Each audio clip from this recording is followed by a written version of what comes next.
Welcome back to session 12 of the Blueprints. Now, before we get into the next day of in-game, in between yesterday and today, I was showing Alcidine some screenshots of the gallery, and we got to thinking about things and just ended up pouring all through my notes and screenshots. And so first I want to just walk you through some of the things we discovered, Alcidine, Jesse Frosh, and I kind of offline. So first, let's look at A New Clue, the final book by my mother. Now, so one thing towards the end of the book is it calls out, "Have you seen all the signs?" And every page in this book has a road sign of some sort. Or not all road signs, but some sort of sign. And so we start with Route 8, depart, keep left to Tanner Fork. Then we have a turn right sign, dead end, record each stop on the way. So it feels like that's some sort of message. And also on this page with "Have you seen all the signs?" there is a small paper copy of the Arinda Aries metro system. So if we go back to my notes on the metro map that was in the safe house, Tanner Fork is, I've already forgotten where it is. Tanner Fork is stop 10. Dead end is stop 13. And 8 is is our current location at the safe house. So starting from 8, depart, keeping left, 7, 3, to Tanner Fork, which is 10. We come down to 1 and turn right to 1. And then loop around to dead end, which gives us the numbers 8, 7, 3, 10, 1, 13. 6 numbers. 6 numbers, which corresponds with the XYZ ABC cipher. Actually, let me pull up.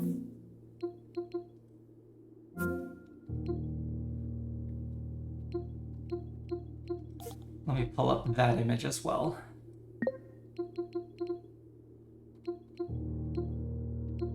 Here we go. This image, hide the terminal. Yeah, so we have the numbers XYZ ABC. We have this sequence for interpreting those 6 numbers as 4 coordinates into a book. This page has circled library. The way, we put a square around the way. Oh, welcome in, Firex. Yeah, we've put a square around the way, which was pointing to X to Y to Z to A to B to C, which corresponds to our train map. And then we've got the word covers underlined, pointing to red, green, violet, and blue. So if we jump back to my notes, in the library, we have this page with the covers red, green, violet, and blue. That same sequence of colors again. And titles Tender Cipher, Lunar Renamed, Uncle Aw, and Draft the Sixes. On this page, we see that Draft the Sixes is an anagram for the fixed stars, which is a title of a book in the library. So jumping back to my notes, we have Tender Cipher is the Red Prince. Lunar Renamed is Realm and Room. Uncle Aw is the new clue, this book we are reading, and Draft the Sixes, as it told us, is the fixed stars. So we've got this train route, 873-10-113. We have our books. And so then we go to the Red Prince, page 10, word number 8 is turn. Realm and Rune, page 13, word number 10 is scorched. A new clue, page 1, word 7. If we look at page 1 is the title page. Word 7 is sundial in Sundial Publishing. And lastly, in the fixed stars, page 3, which was the preface, word 8 is base, which gives us the phrase, turn scorched sundial base. And so our thought is, there's the sundial in the apple orchard, it's next to the smudge pots. So maybe the smudge pots have to be on. Worst case, maybe I need to bring the burning glass and try to set fire to a stone sundial. A stone and burnished copper, I think. But we think we've figured out this clue. Other things from here, yes, we've got the blue memo saying the suspect is minor. A red typeset statement that the suspect is minor with an E, so that's false. A red handwritten statement that the suspect is major. Oh, you haven't found a safe house and was wondering what Route 8 was? Yeah, I can imagine. Yeah, I can imagine that would be quite a mess. And we also have the suspect is a period key, which maybe has something to do with the music room, maybe. But we also have Alfredine pointed out this this wonderful drawing of a horse next to gates and gates, and in the drawing room, all of the drawings on the wall are pictures of people walking, horses galloping, with an arrow measuring the length of the stride. So with this equality between this correspondence between gates and gates, do we need to go to the drawing room and count small gates?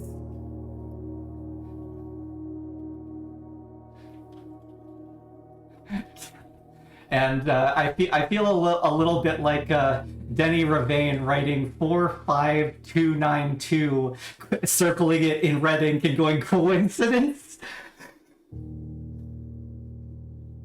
But yeah, so that is our analysis of a new clue so far. So we'll see where that leads. What else did I have? I wrote down... Oh yes, we did some Eurasian translation, so if I jump to my notes on the classroom, because that's where I just put all of my Eurasian notes.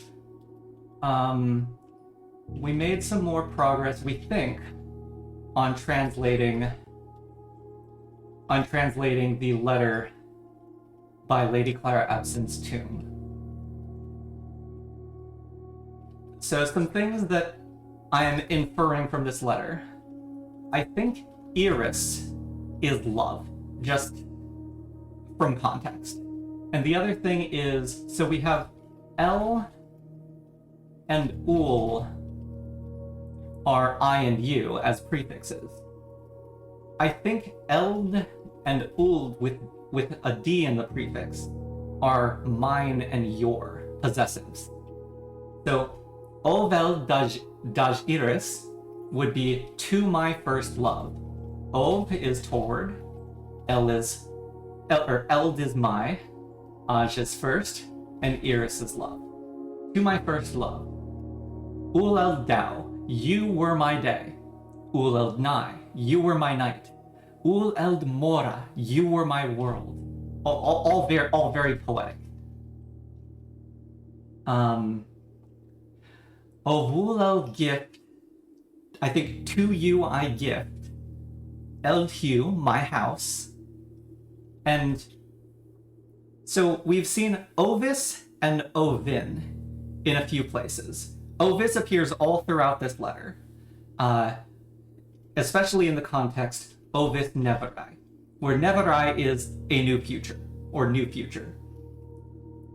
the start of the future, something in that vein. And Ovin Neverai is the text at the bottom of the sigil in the inner sanctum. Or not sigil, but like the big mark on the floor. And we have is eclipse and in eclipse on the... Actually, did I put that screenshot in this folder? I did. We have is eclipse and in eclipse next to two depictions of the moon on one of the geography maps. I'm not sure. We're not sure if this is like waxing and waning moon. I'm wondering if one of these could be like to build or grow.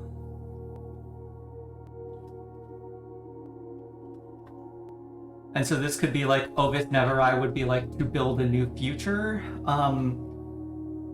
But it's not clear what Ovin Neverai would be like if we take Wayne to tear down a new future. That doesn't feel like that doesn't feel like a reasonable thing to have on the floor of the sanctum, but maybe. Let's see, what else do we have? Yeah, Nevdal, Uldaril, Arele. Yeah, so this is Dawn. Your future lacks me. Dawn, my future lacks you. Your future no longer has me, my future no longer has you. First I bid you heed my words. So please heed my words, and we're not sure how to what this Ulad Iris means. Iris could be love again, but what is odd in there? Yeah, we have some notes. Let's see, it was, yeah, Ein appears multiple times, Jorah appears multiple times. Hugh Sinclair Lu, Hugh Epson Lu, the Sinclair house without you, the Epson house without you. Forget your something, and then there's that is token again. We're not sure what Jayari here is. Uljor Jayari. Uldare, your future. Ovis. Benvo. So something about your future away from Fen. Uldain Jorovo, we pretty much... There's Ain again. There's Jor as name, but Joro seems like it might be some similar word. Overaja to Araja, Ovis Neverai. To Araja, to something, a new future. And then the letter is signed, Lorja Eldiris. Farewell, my love.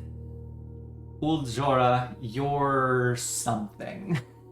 So we're slowly making progress here. The Jor equals name in a new clue was quite helpful, I feel.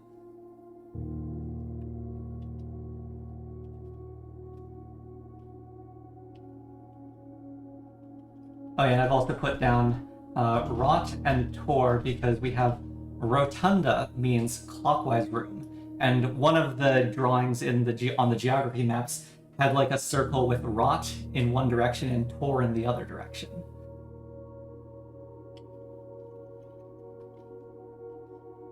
And let's see, yeah, we have Ajlor means hello, opposite of Lorja as goodbye, farewell. Yeah, so that is...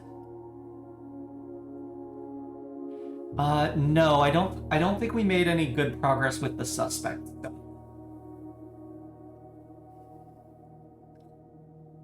Yeah, because we have that suspect list.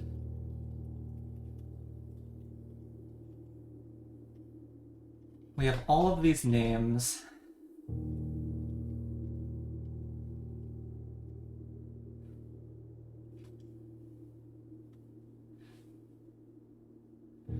If the suspect is a minor with a small name, Bo Lee jumps out.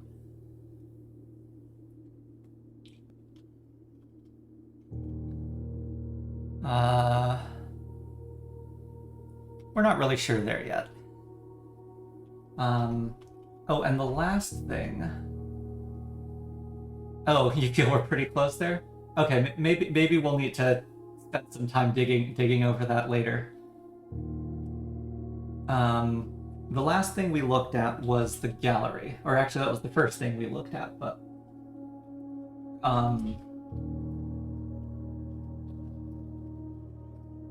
so some things here. So the first thing we noticed as we were going over this is the red wagon, the stop sign, the fire hydrant, the apple, the rose. These are all quintessential red things according to the Red Prince. And just in general. Also, if you look at the stop sign here, this is a reflection of this.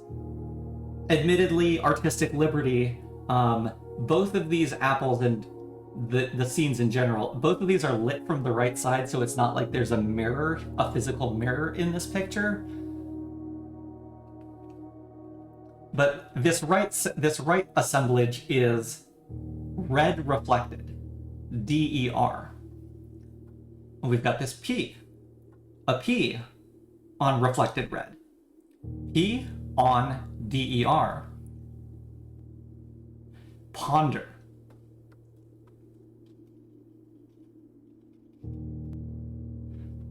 Ponder is our current guess for the sixth letter painting.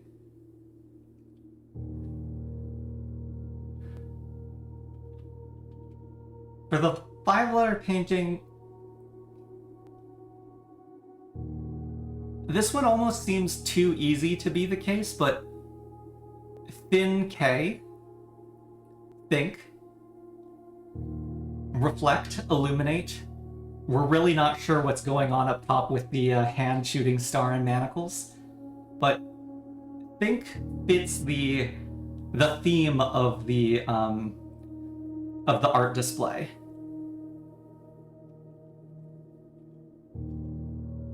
Over here, we have our genuine and our veritable.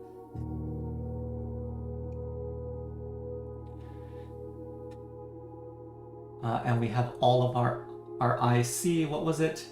Oh yes, real eyes, genuine eyes, veritable eyes, real eyes. Maybe.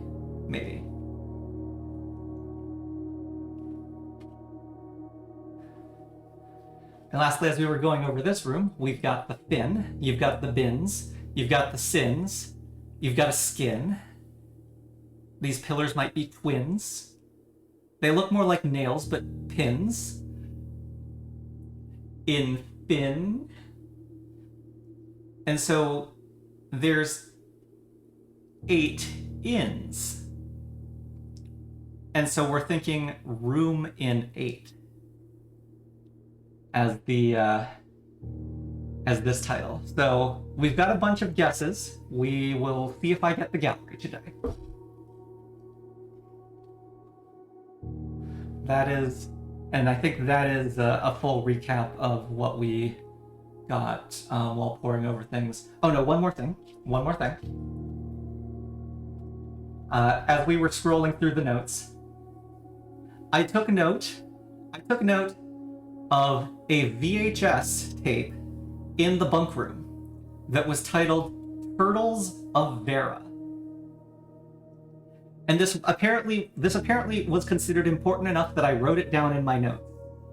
Of course, at the time, I didn't know Vera was a region, and I didn't know Turtles was a primary mode of transport, so I didn't really commit it to memory other than the fact that it was in the notes. But now that we have the stamp associating Vera with a turtle, people riding turtles, this seems like an alternate clue towards how to get that transport method on that sigil. And I really like that. Okay, now I think I'm done going over the random stuff we uncovered. Okay. And so having spent 20 minutes madly rambling about stuff, let me get some water, and then we will jump into day 34.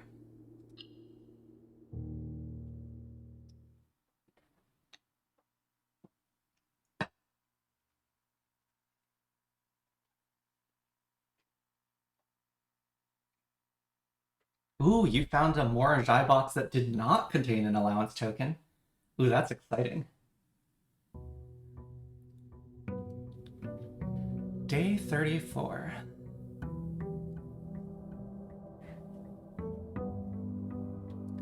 We get a package. Kimberly has sent me breast compass and sleeping mask.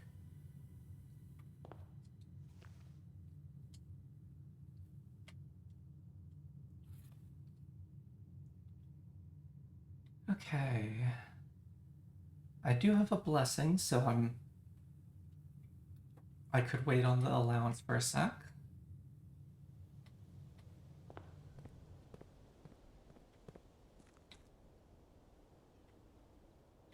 Oh, right. Oh, shoot, I was supposed to look at my steps. Yeah, so it looks like I started the day at 60. Because yesterday, I called it a day in her ladyship's chamber, where according to her sleep diary, going to bed in her chamber reduces your steps the next day, but gives you a bonus. Yeah, so it was 10 steps down from her ladyship's chamber, 20 steps from the apple orchard, and then I do think I have +1 star.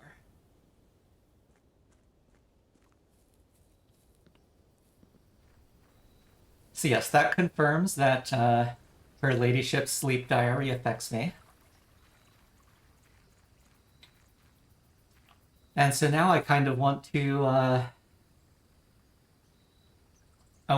try going to bed in all kinds of other bedrooms and make more notes. Okay, I have not read the shelter emails yet. So let's do that. We also get to start our experiment early today, which is great with the Tinkerer.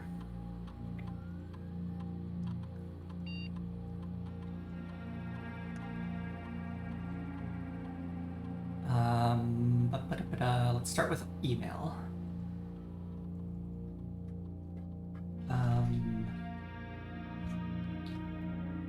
This is the shelter notes. Okay. Stay put. Or actually, no. Wait, let's read them in chronological forward.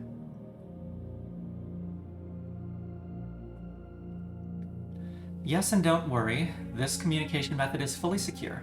I am the only lab technician with network access and the only one who uses this terminal. I'm working to get you some more supplies, but I'm not focusing on essentials as I believe there's enough food in the shelter to last for the duration. Though I think it'd be wise if you can do a quick inventory to confirm that. Yeah, so this is between Randolph and Mary, while Mary, Caleb Manning, and Philip White were hiding in the shelter to hide from the Red Guard. This situation. In terms of area, there's not nearly as much room here as I remembered from my youth. If it was just me, I wouldn't mind, but with 4 of us... Oh, 4 of us. And the space we are going to need for planning, I don't expect this to be a sustainable situation for more than a week, a fortnight at best. Okay, so Farah was also here. The piece of paper on the shelf, did that not say you 3? Or maybe it was you and the 3 others. I'll have to check that again.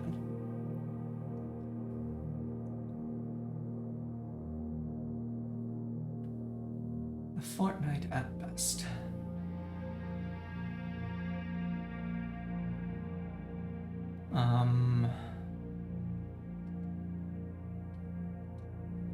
Is this where we... passed the message on, and your uncle says he may have an idea for a more long-term solution, but it's going to require some doing. I'm not sure exactly what he has in mind, but this morning when I looked at today's blueprints, I saw he had drafted the pump room, a floor plan I haven't seen used in a very, very long time. I have a feeling you all may be taking a boat ride shortly. Yeah, so they were in the shelter for a short period before Herbert moved them to the Royal Station, which is now the safe house. Stay put. It's finally happening. We just got confirmation from our source that the Red Guard is coming tomorrow to begin their formal inquiry into the disappearance. At this point, it's going to be too risky to move you until next week at the earliest. Just hang tight for now. Okay. Makes sense. I don't think we have anything new and actionable from here, but good confirmation of things.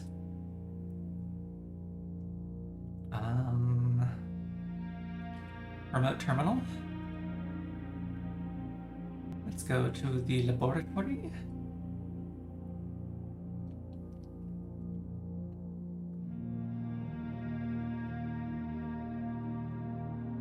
And what kind of experiment are we getting today? Drafting a shop. Draw the drawing room. 2 or more gems drafting.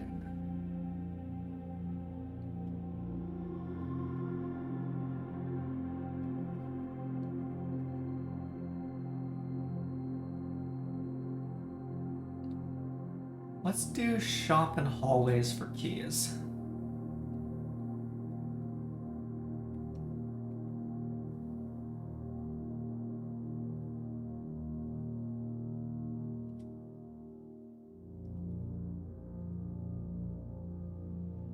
Okay. Anyway, I wanted to confirm how this was phrased. No, this was phrased as while the 3 of you are down there.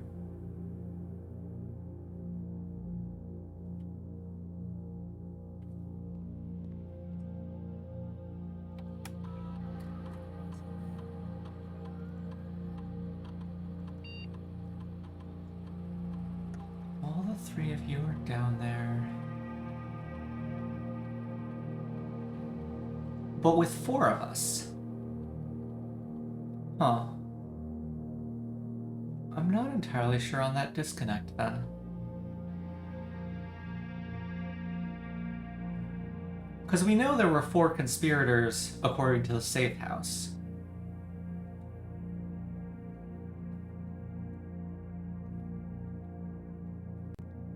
Curious.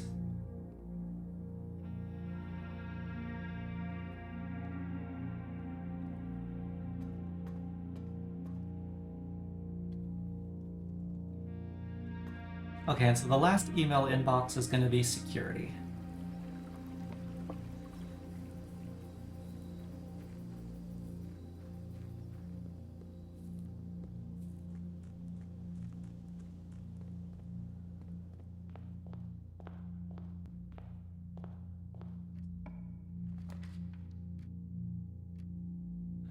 Breakfast nook.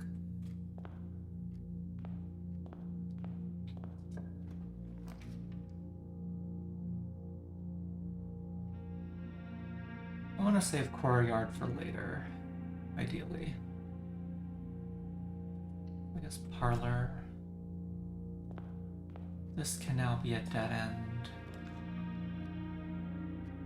Storeroom.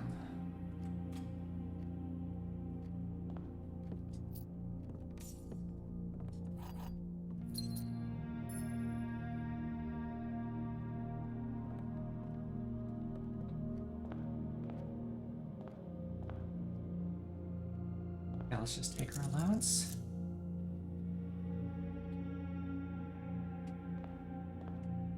Let's do the parlor. Only one statement is false. Only one statement is true. The gems are in a box with a false statement.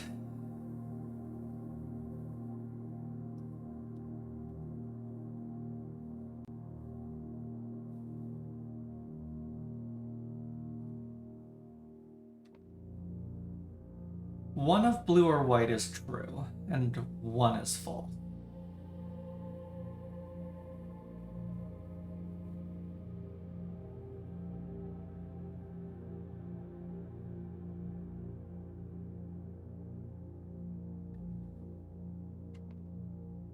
If black is true, then the gems are in a box with a false statements, which would be the white box. Oh, you finished all parlor puzzles? It started over from the easiest ones? Oh well. If this is false, the gems are in a box with a true statement, which is again the white box.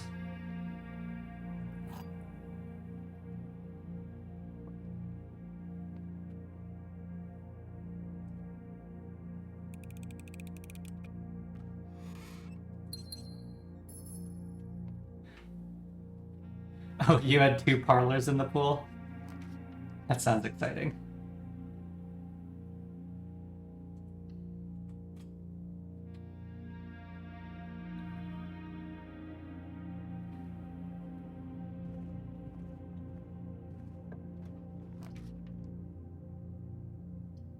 Security?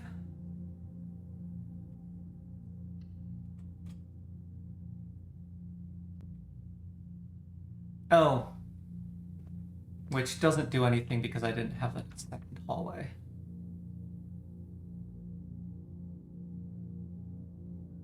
I'll take the walk-in closet here.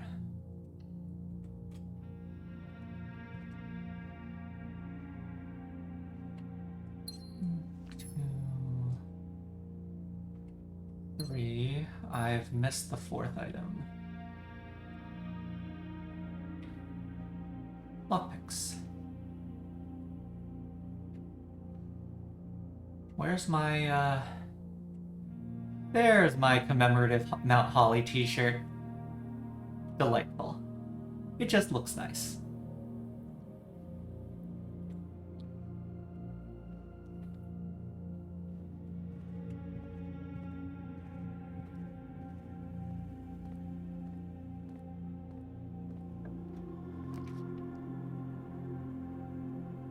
Okay, let's put the hallway back in. Okay, we've now got 2 hallways.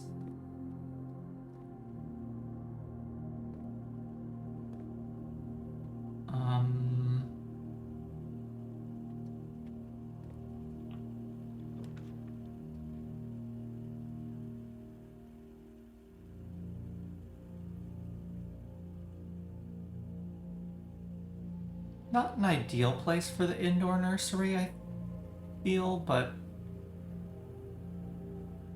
get an early gem recovery setup.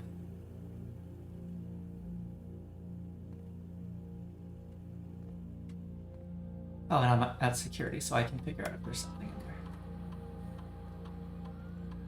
there. Ooh, car keys and a coupon book. I haven't been to the Nook yet. So the Nook has a key and possibly one of those items.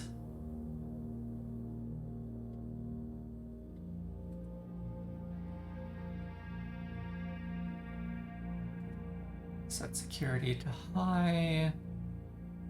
Change offline mode to unlocked. Wait 1 second. I did not end in the break room yesterday, so I don't have a key card yet. So security to low, actually. No, that's not an item.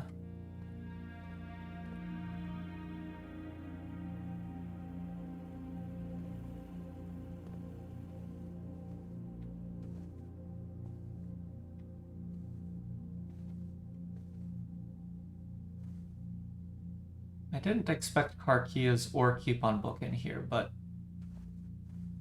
I'm not seeing them, so where?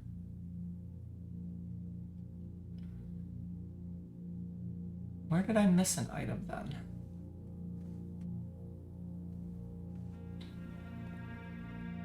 Oh, car keys there.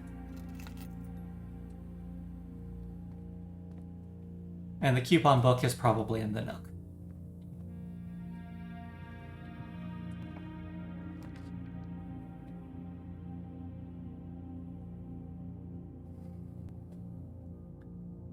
think this is another hallway.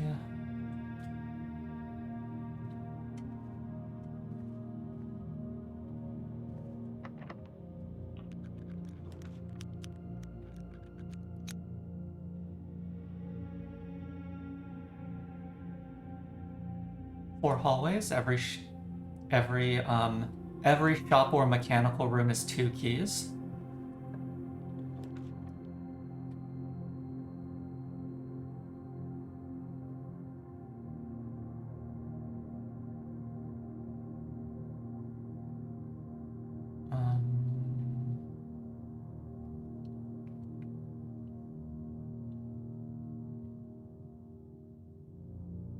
Let's just put the bedroom in.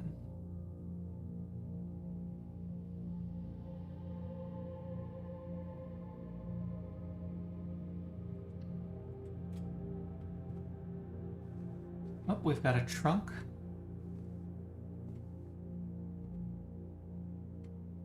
No other items. I'm gonna prefer to draft from this hallway.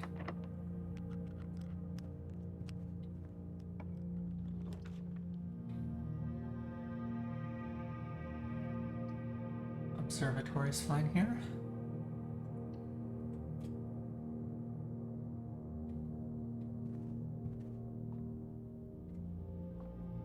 $26 stars. Clavis the key, Diamondus major, and apple.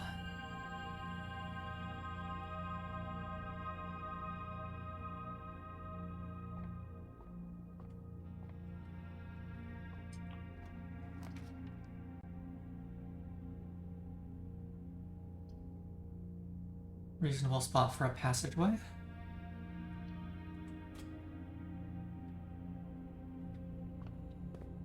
At some point I should turn around.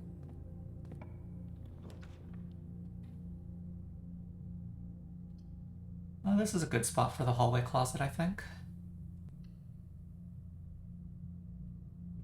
Items? Okay, we got our key card now.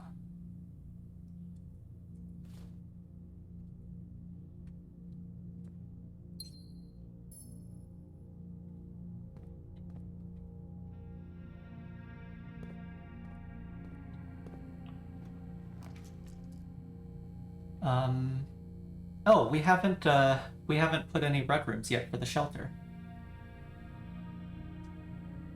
Archives is good.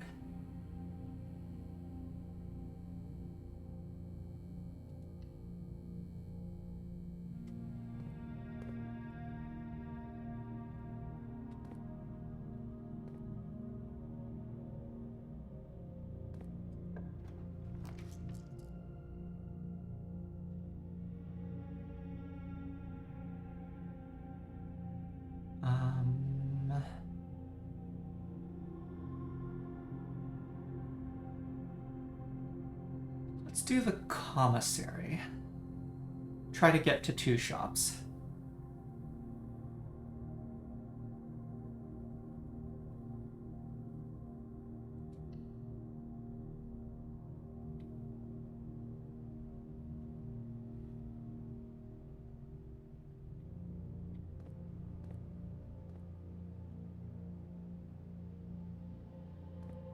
We're selling gems, keys, shovel. Oh, I shouldn't buy anything until I get the coupon book. And salt shaker.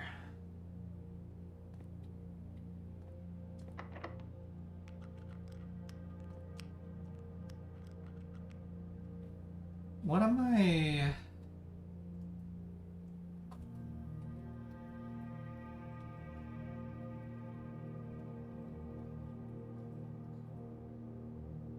Oh, right, I still need to go to the sundial. Part of me is hoping for the clock tower. Let's... Yeah, I guess now's an okay time to run back.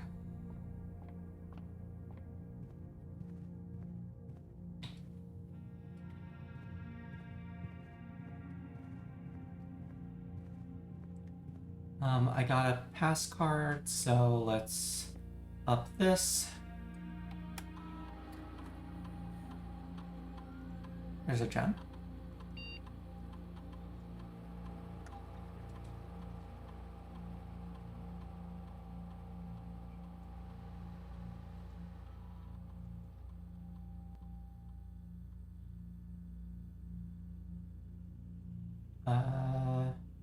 Maybe there's a gem in the archive?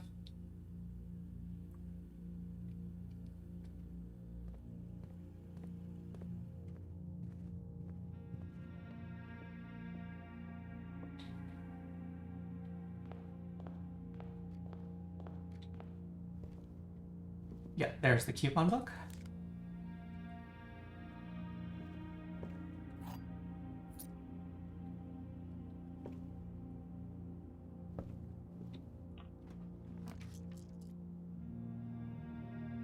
That's not the right position for the closed exhibit.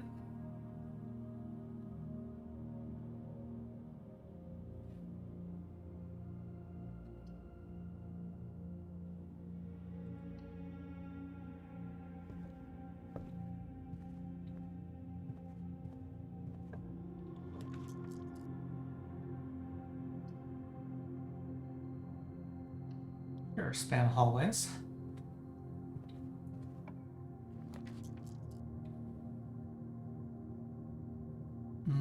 Let's put the terrace first.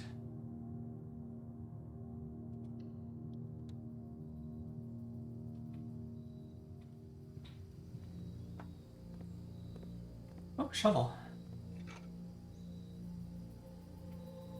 No dig spots? No dig spots, but we did get the shovel.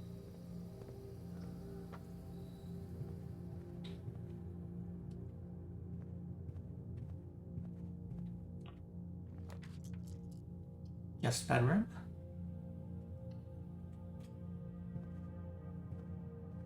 Magnifying glass.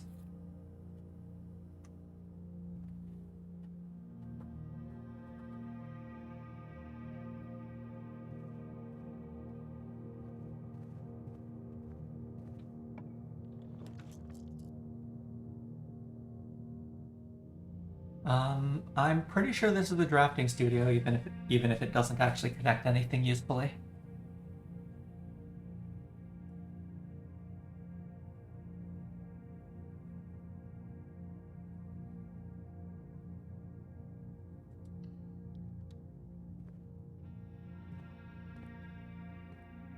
Tiny letter. Oh, I need to put in the combo again, unlike all the other safes that stay open.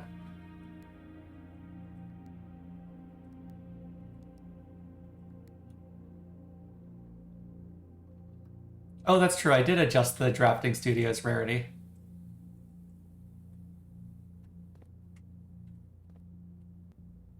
Um, 1436.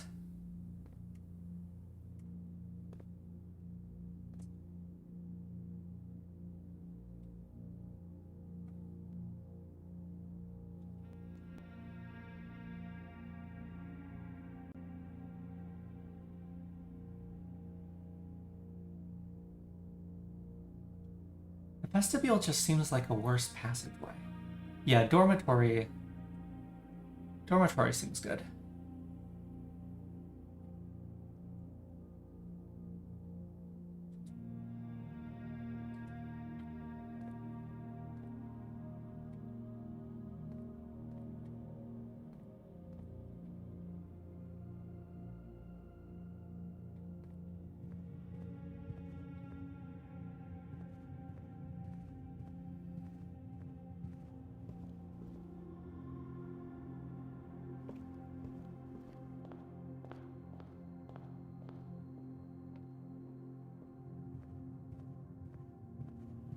With 7 gems, I'll leave the two gems in the nursery for now, I guess.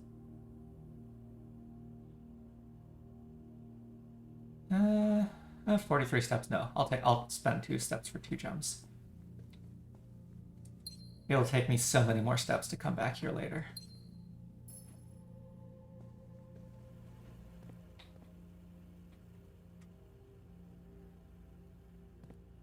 Double check inventory.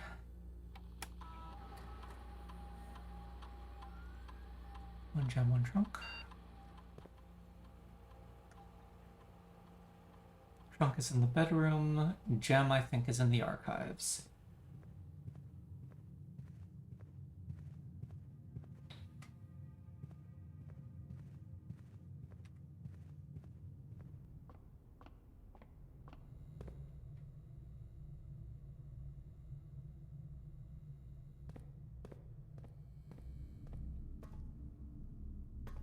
Yep, gem is in the archives.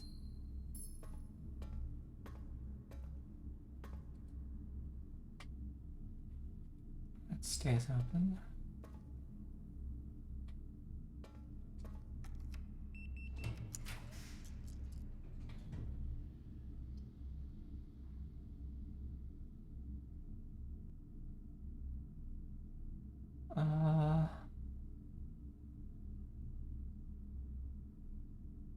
Let's put the lab in.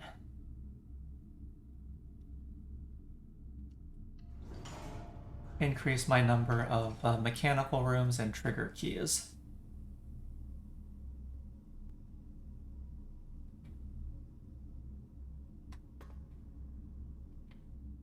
Let's check the other side.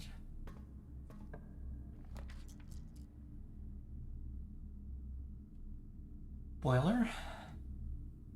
Oh, no. I want to shelter the lost and found. That is the correct pick here.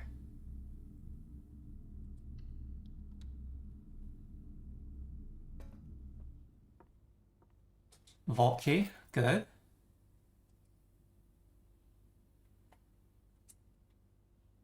$370 is a new key number in the hall pass.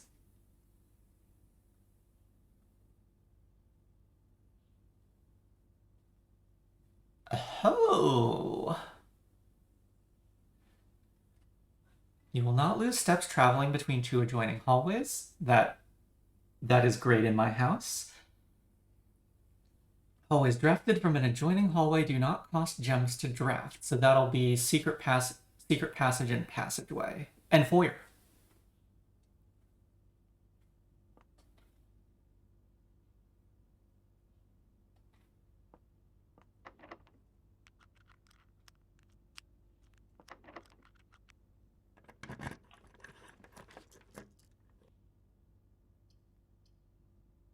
Courtyard.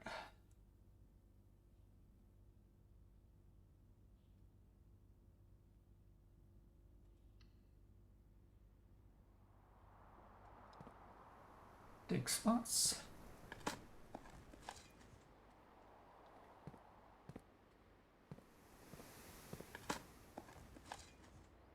Key.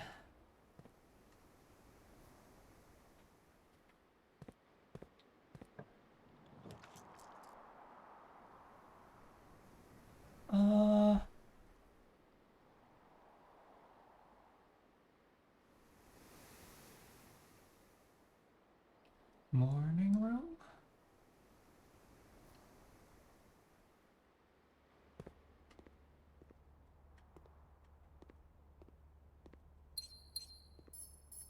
I was also strongly considering the solarium.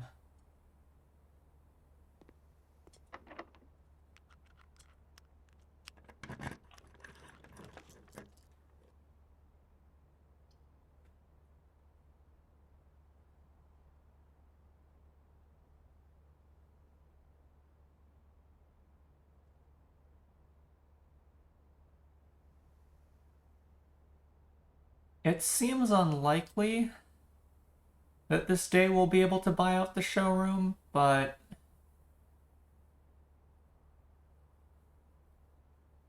we can at least try for it. That is exactly 2 shops, so I do have the possibility of bunk room now. I'm also trying for the vault.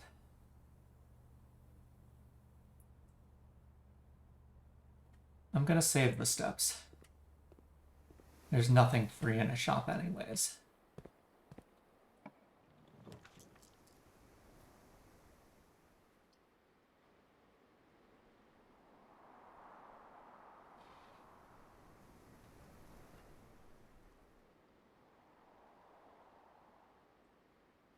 secret passage, hope for pick bedroom, hope for bunk.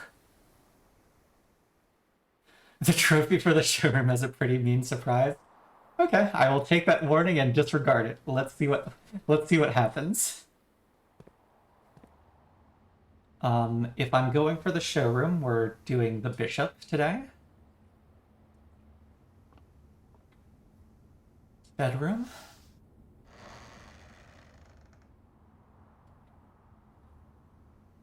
Actually, should I be trying to get more coins before the bunk room? I need so many coins. I'm already in here, though.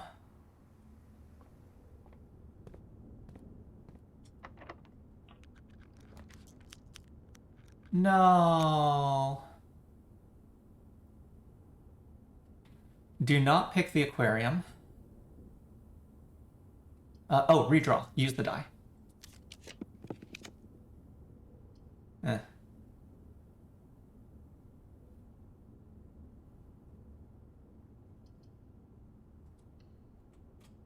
The aquarium would be a third shop room. And I am hoping to double my money.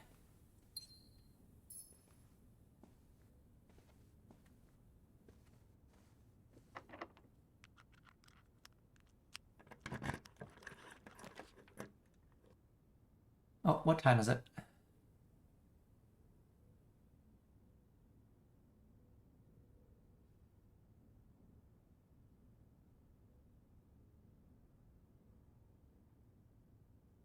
I'm gonna pick the library and hope that I can draft the vault off of it.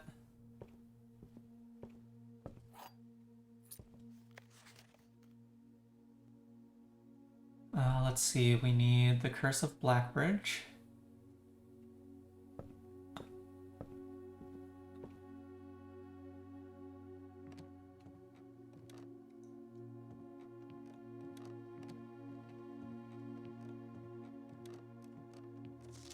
I want to check... Okay, just the stamps I expect are there.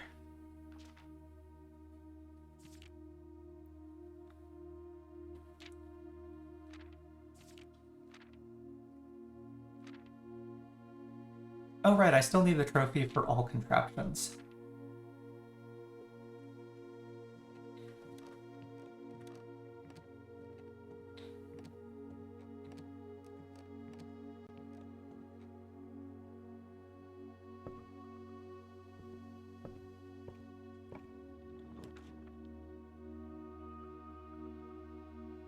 Ugh. None of those are what I want.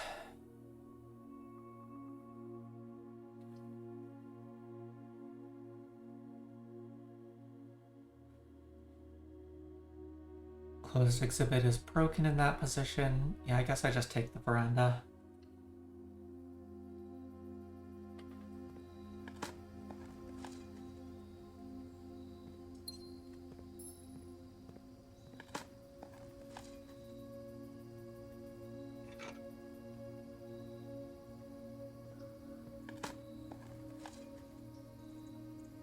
Okay.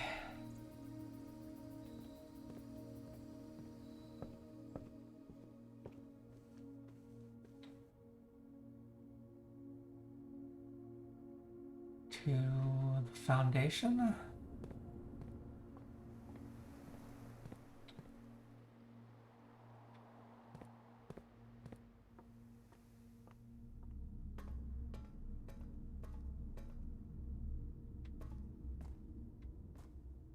Yeah, where are you, gallery?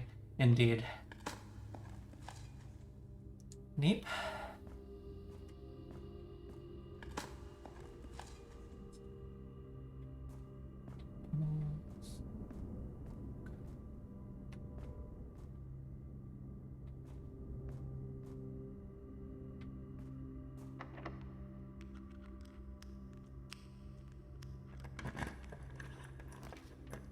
there's the vault.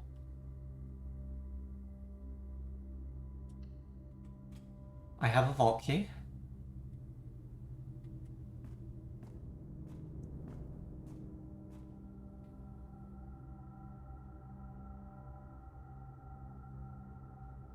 Option A, I try to get a workshop before the vault.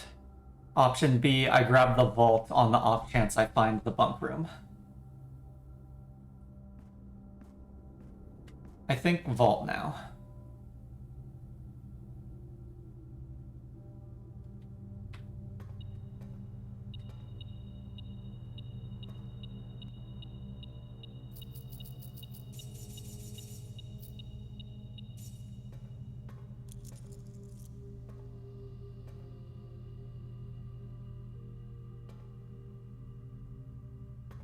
Yeah, 110 coins, but I don't have the gift shop right now. I have 370.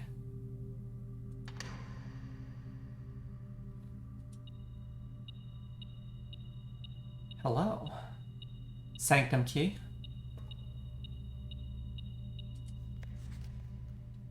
Uncle, thank you again for all your help. I know I could never hope to repay you, but it pains me to know that I won't even have the chance to try. At any rate, I'm leaving these extra funds behind as well as the extra passports. It would be too risky if we were searched at the border and the money would raise too many suspicions. I think we all want a clean start anyway. I know I do. Mary.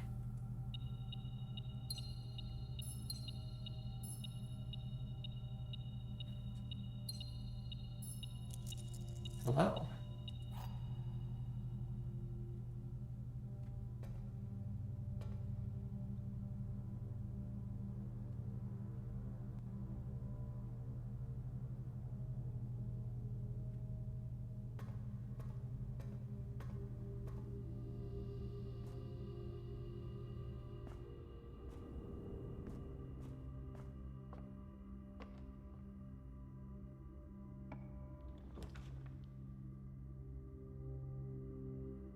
Lab, security, and I think that's it.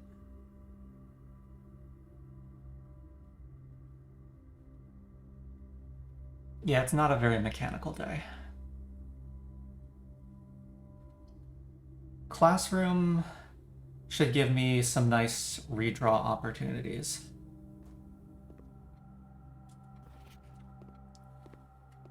Benny, Freddy, RJ.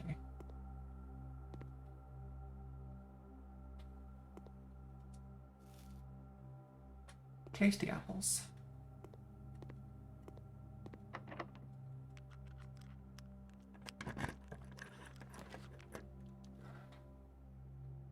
Keep drawing.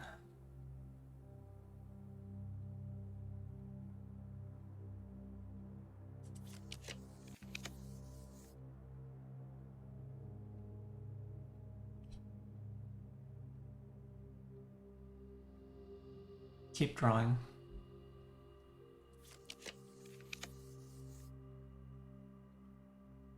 Keep drawing.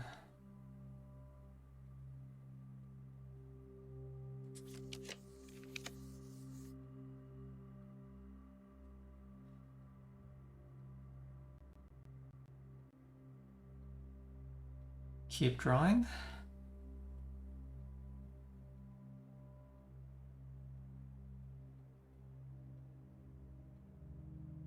Passageway is my best set of openings here. Great Hall is actually okay, yeah. Great Hall's okay, you're right. I have the map and too many keys. I did see the layout. That door is irrelevant.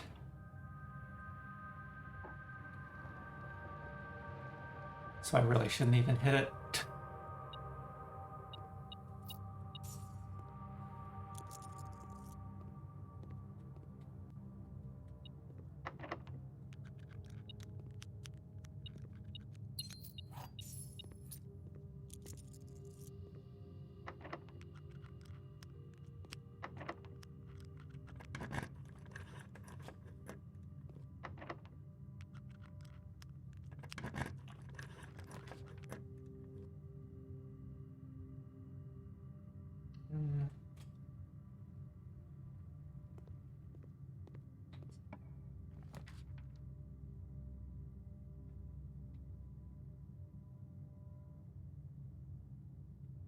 I have car keys.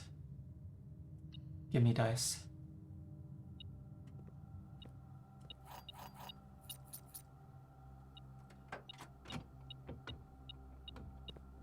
Treasure. 5A. Oh shoot, I've 5A is out. Rip.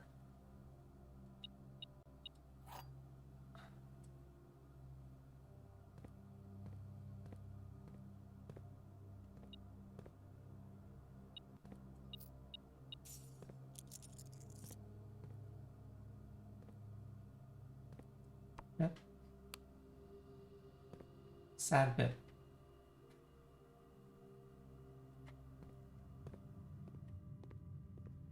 I've got trunks and keys, so...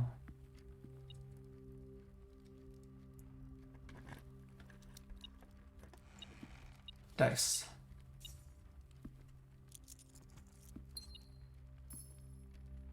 Metal.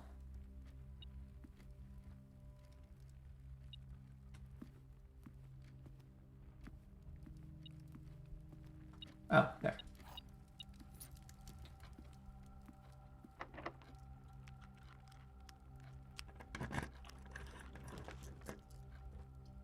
This is the last draft. I am hoping for bunk room.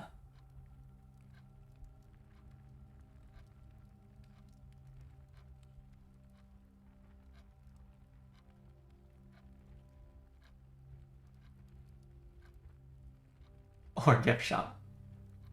Gift shop cannot place in a corner.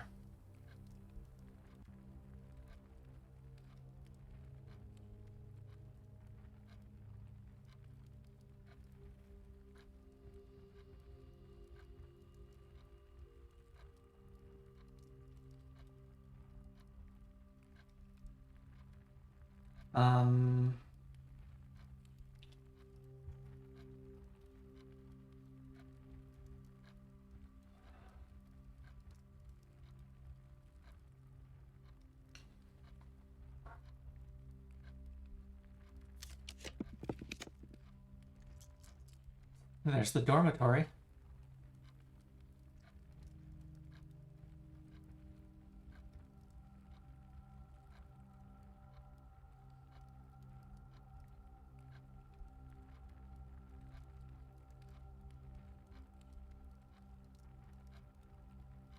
One more chance.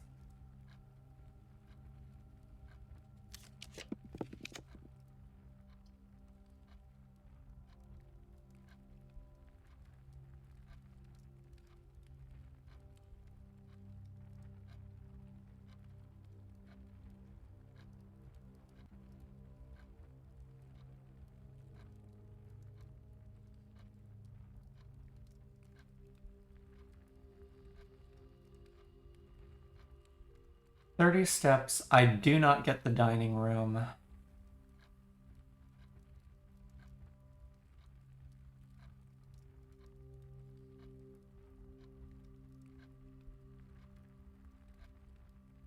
I do not have maid's quarters or servant's quarters.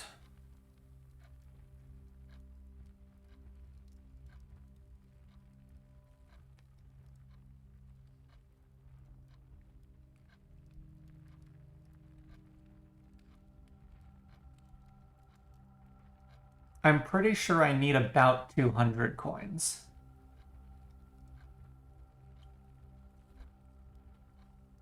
I'm so close. I'm gonna take the office.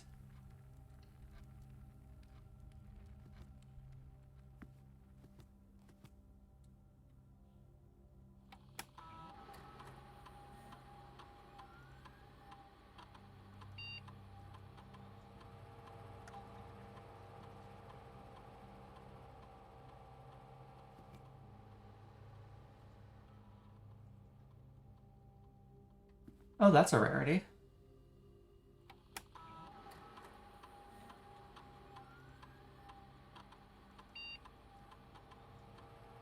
All terminals online today.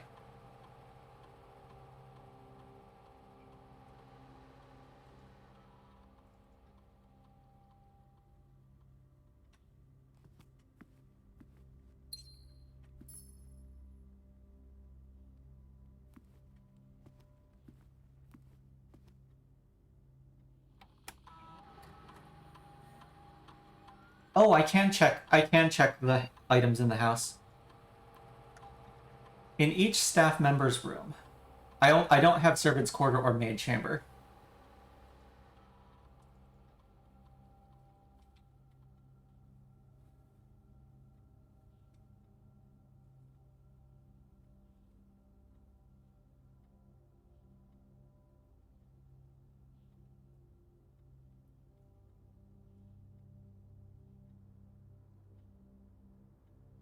$22 coins.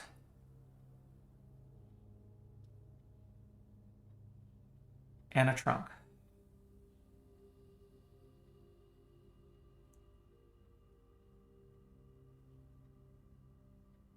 I think that's a little shy of 200, even if I found all of it.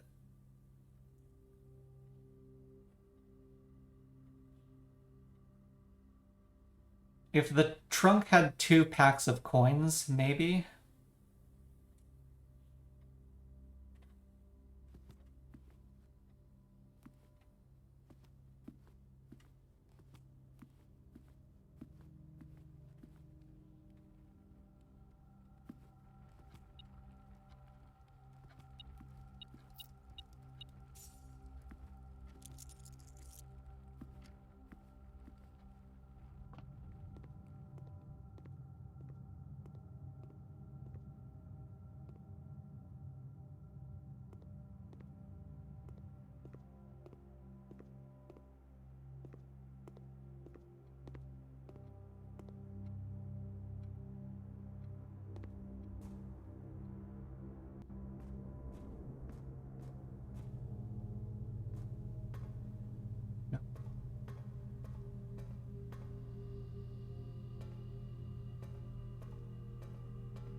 Oh, should I be... I should be doing the Sanctum key instead.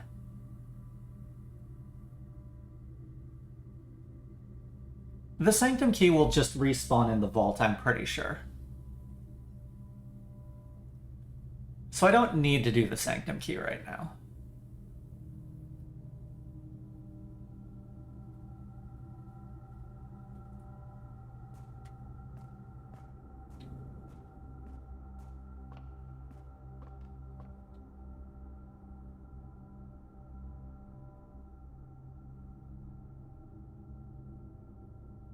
The vault doors stay open. So I just need to get back to the vault, and I made the vault more common.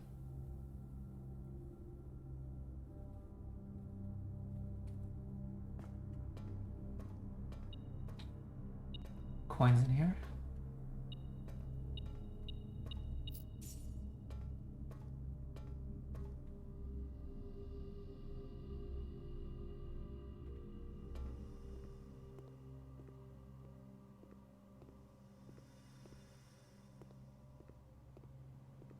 Probably shouldn't be walking in every room. Unclear.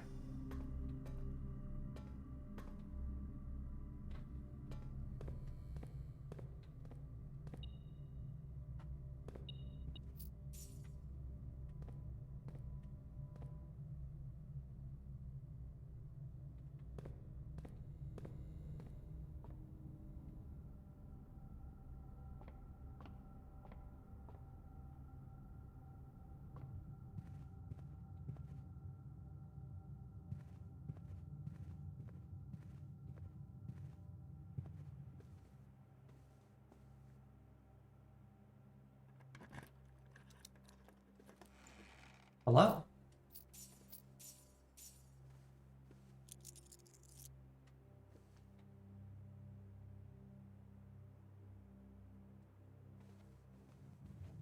Okay, so from here, 1, 2, 3, 4, 5, 6, 7, 8 steps to get back to the showroom. I can only go into 3 more rooms.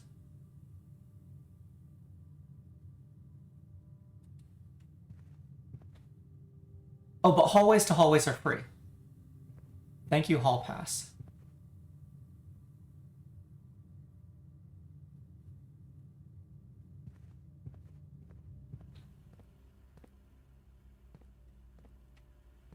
No money in here.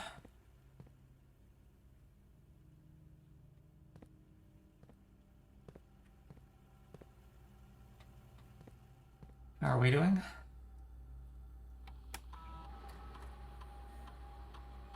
Yeah, 13 coins.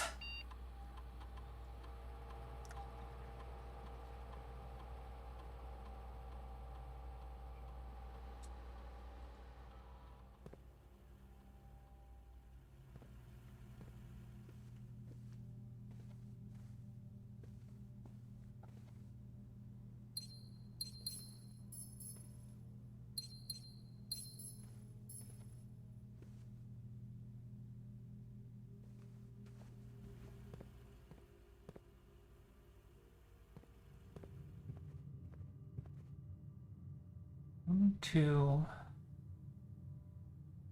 3, 4, 5, 6, 7, 8, 9 steps. I can go in the walk-in closet or the parlor.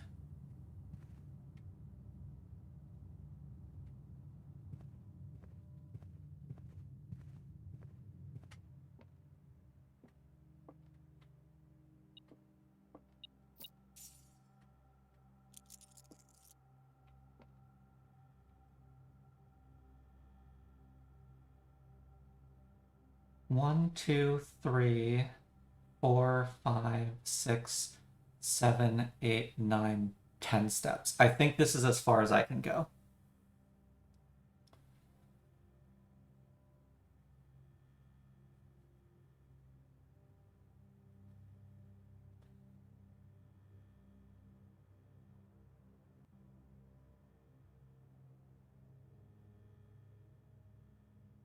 Yeah, I think this is as far as I can go, so we just head back and hope that the total is lower than my initial count.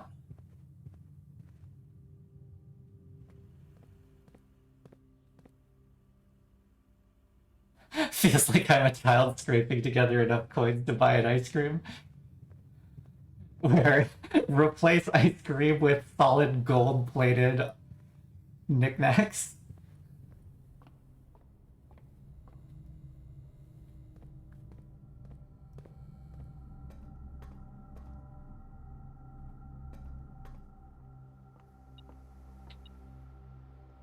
Nope.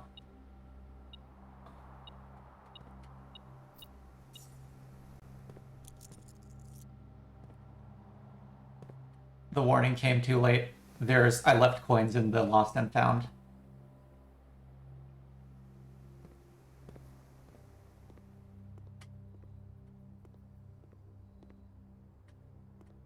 I forgot.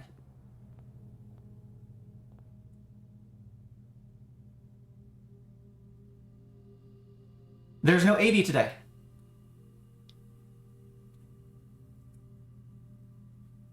And I have the coupon book.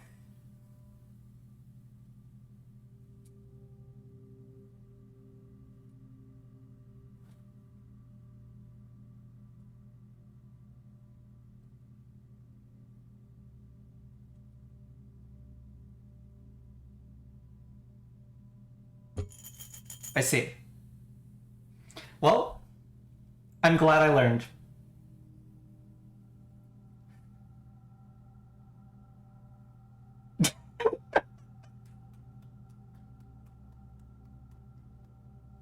Bravo, bravo. Ah. Yeah, that was the mean surprise. That makes sense. Well, I tried. You could afford it on your first attempt. I just barely couldn't.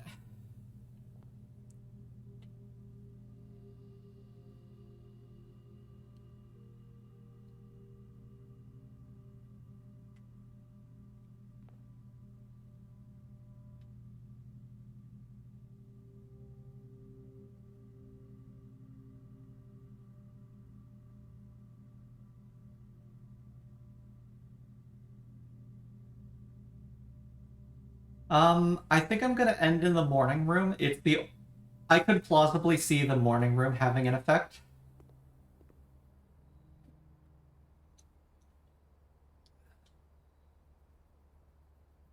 Okay, okay, cool. We made a solid, honest attempt at the showroom.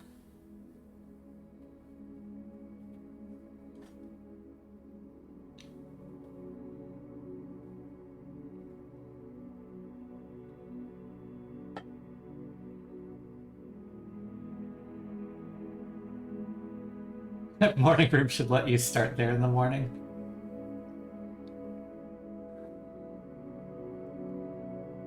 No, so I've learned that after I hit 0 steps, I can make it through exactly one transition.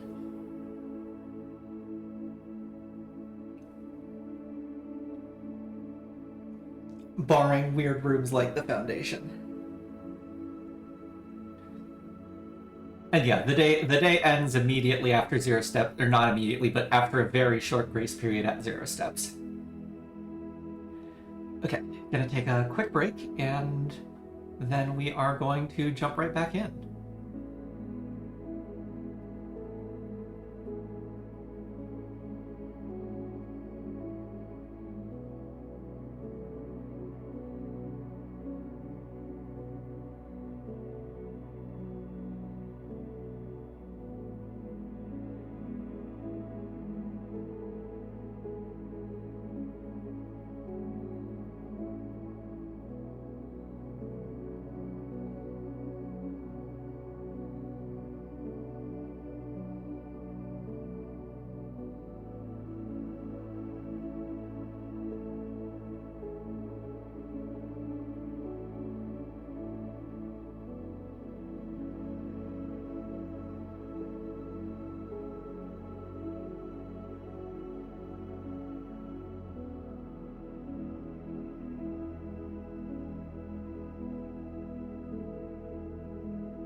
Okay, and I'm back.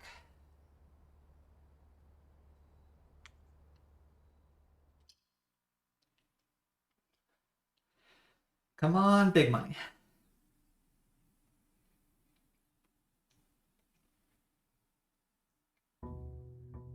Let's see if there's any effect.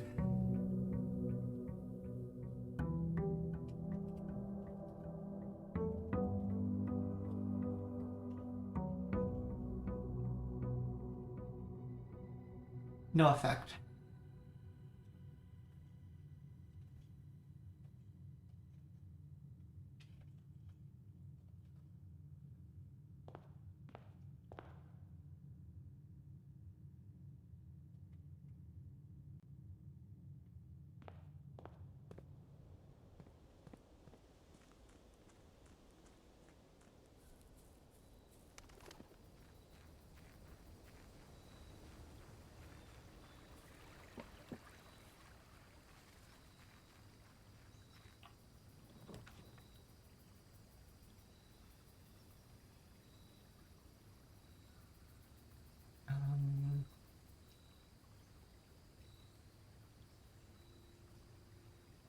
If I'm still trying for showroom, tomb is good.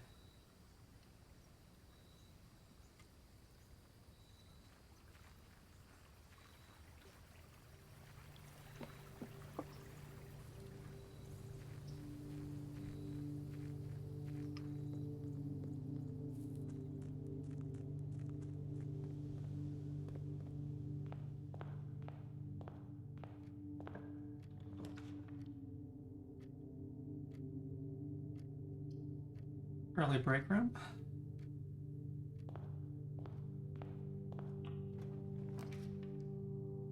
Hallway.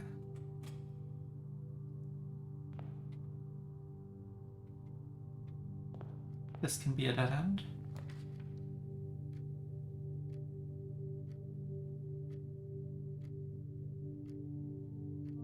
I'd rather have the indoor nursery, I think.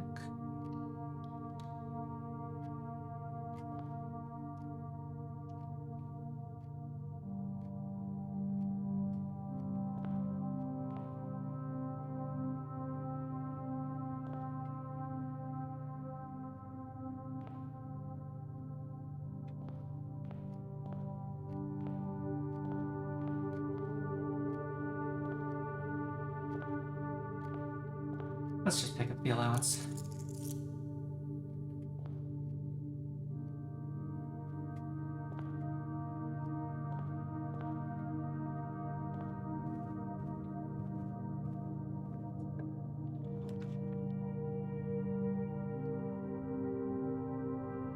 Always happy to mess with the conservatory.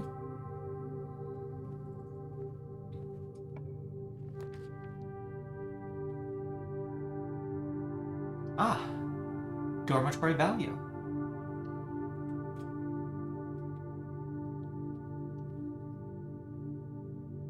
I have drafted a drafting room.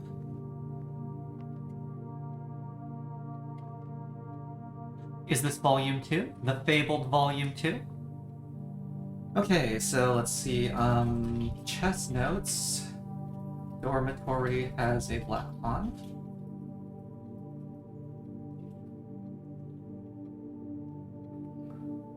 Ooh, Carrerica University.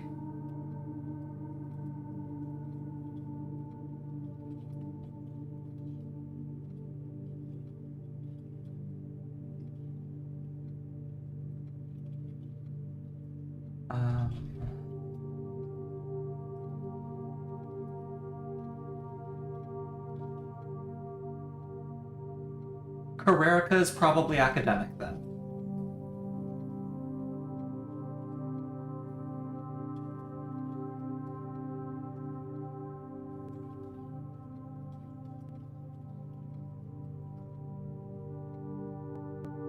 Like, realistically, all of these realms seem large enough that they should have their own universities, but...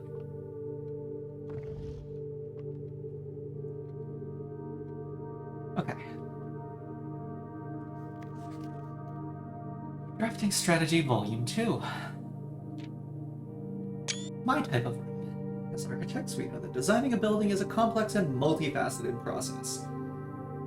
Layout to the details, every decision can have a significant impact on the final result. Perhaps that's why we're always looking for ways to improve our craft and refine our ideas. In this edition, we are excited to introduce a useful concept that can take your designs to the next level: room subtypes. We've previously categorized by color. We're now going to go through types like mechanical, tomorrow, puzzle, drafting. Okay.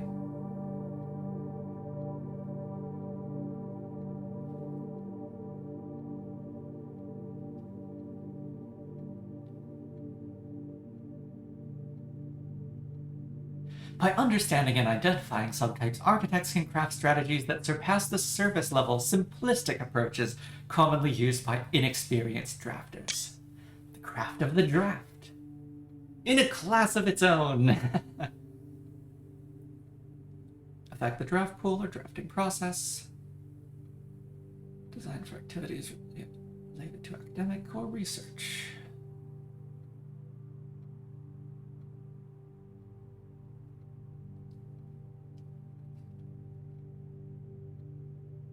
Academia isn't only found in the mountains of Carrarica. Okay, Carrarica is definitely academic then.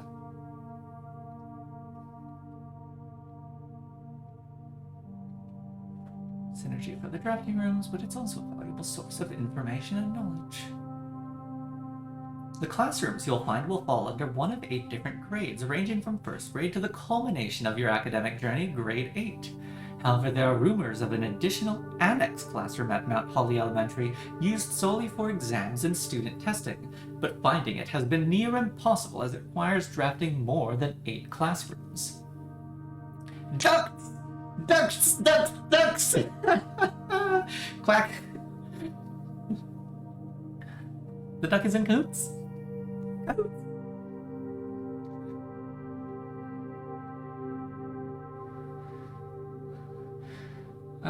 Far from the pristine white pages of academia, the mechanical world is a rugged industrial space. Symbol of the gear, grime of heavy machinery, function over aesthetics, efficiency.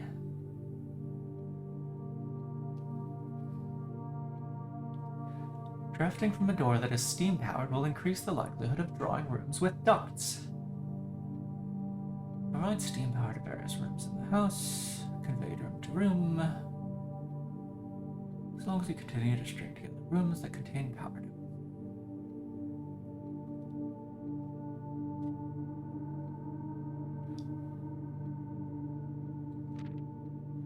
No time like the future. Okay, and in case I hadn't figured out that the furnace and the freezer interact. Cool. Some rooms offer long-term benefits. Tomorrow rooms. An investment for the future. Forward-thinking architect. Dividends.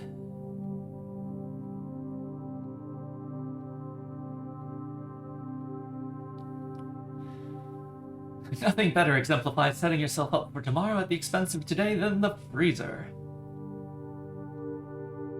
There are a few clever ways to manipulate frozen assets. Oh, furnace. Entering the furnace or sauna after drafting the freezer will thaw your current assets. And you can re-enter the freezer to refreeze them. Oh. If a furnace is drafted within a few ranks of the freezer, then everything will melt, including your assets.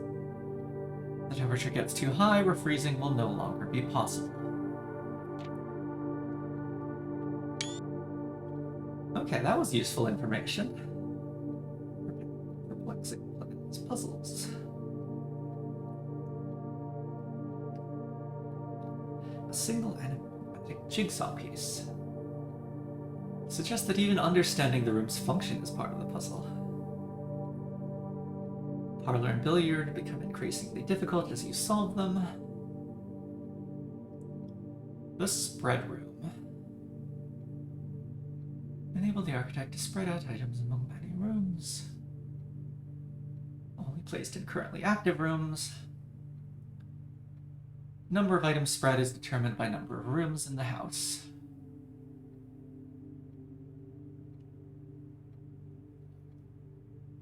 I wanted to use this segment to thank all our readers for the wonderful mail-in feedback we've received after we sent our very first issue of Drafting Strategy.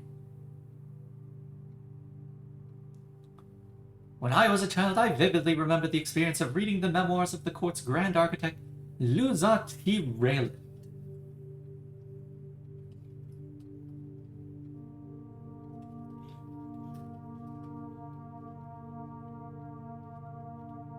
Court's grand architect. They changed me as an understatement. It had a profound effect on the way I view the world and the spaces within it. We each draft our own dreams as a child, faint sketches on blurry blueprints, illegible to all, especially ourselves. And our purpose? Why, it is found hidden in the floor plans of our youth. So, the nursery.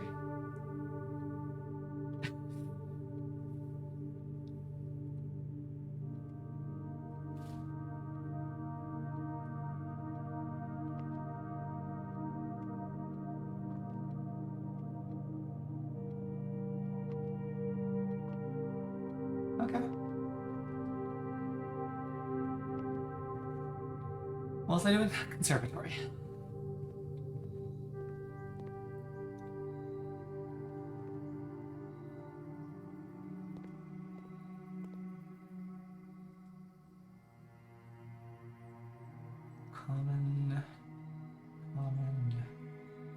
Common.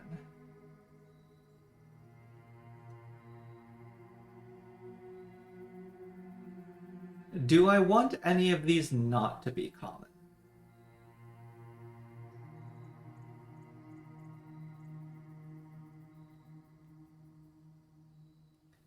I like the den in the storeroom.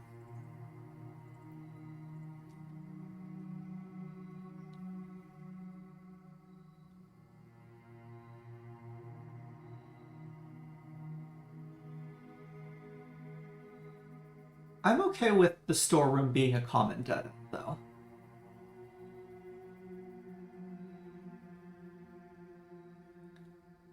A few dead ends is good. Do I see what happens if the hallway is standard rarity?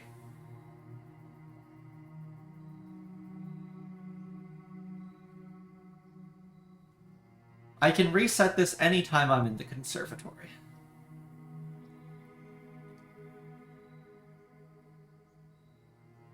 Because the problem I'm currently having is that the hallway overwhelms the draft pool.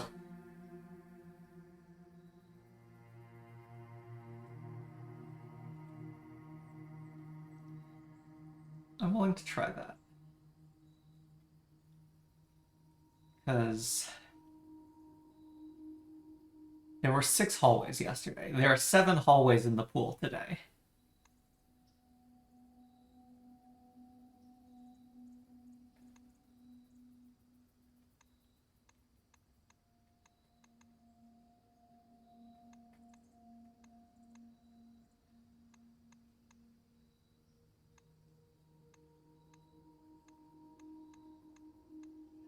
Yeah.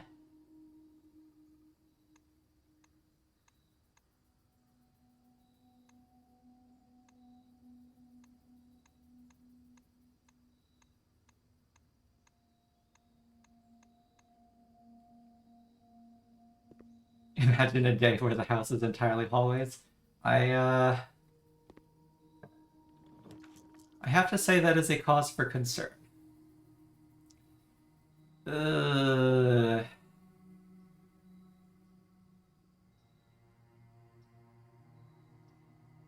I think I should use one of my dice here.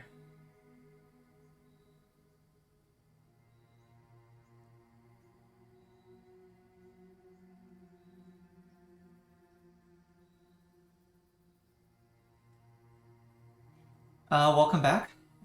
So I read through Drafting Volume 2 in the dormitory. Carrerica seems to be academic. Yeah,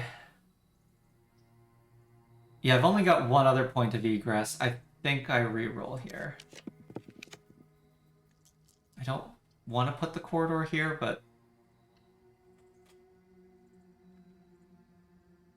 Yes, you missed the drafting volume read. It is a disaster. A complete and utter disaster.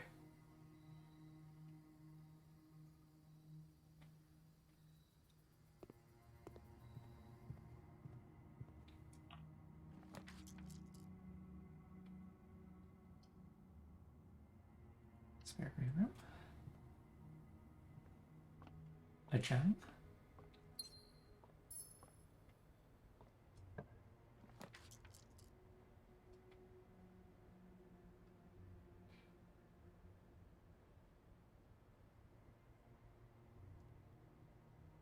Let's put the chapel in, and then circle around.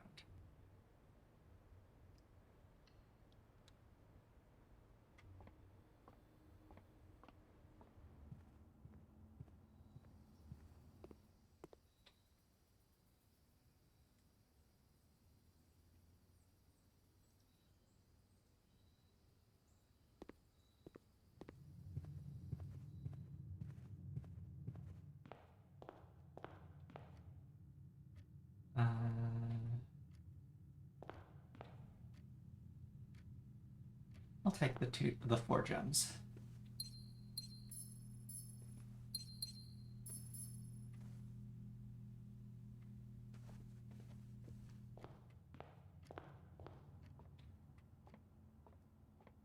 Okay, puzzle time. 8. 4 squared is 16. 13, 3, 9. 18, 4, 4, 16.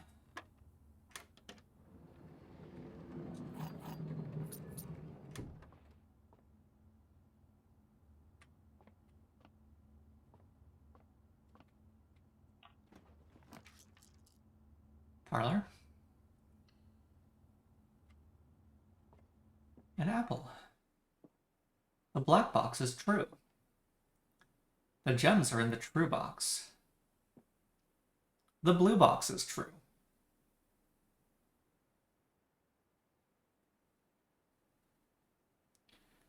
The black box and the blue box are both false.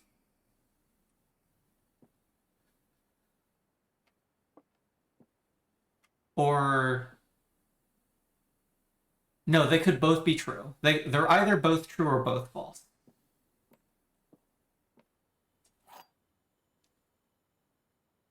Yeah, either way, if both of the other boxes are false, this is the true box and has the gems. If both of the other boxes are true, this is false and has the gems.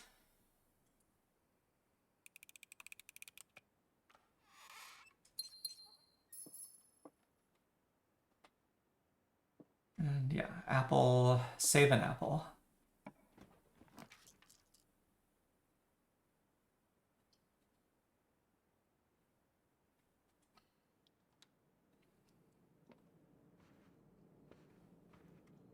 Okay.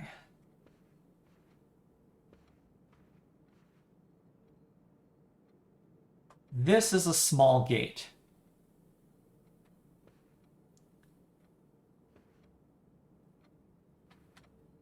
Two,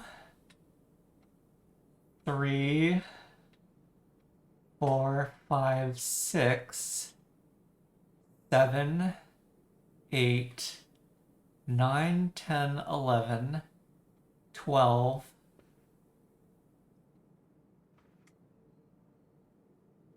13, 14, 17, 18, 19. 19 small gates.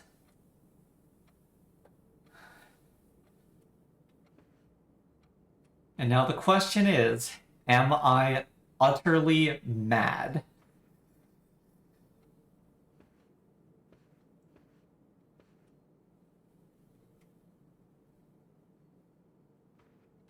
What did I say? I've already forgotten what number I said.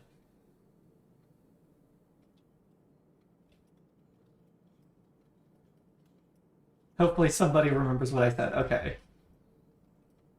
Cool, because I didn't want to have to recount the room. 19 small gates.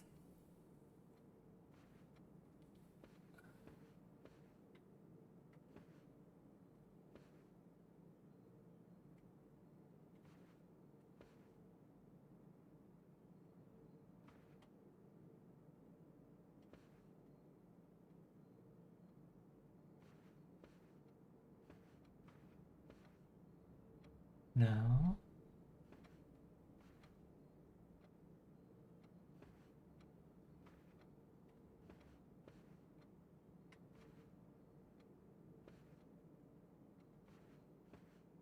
If there was a safe in this room, my guess is it's behind the picture on the far right.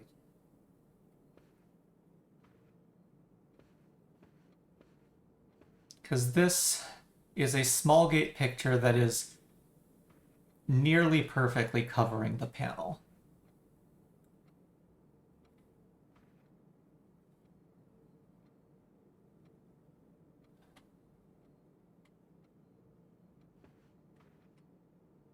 But I do not see something to interpret as a month.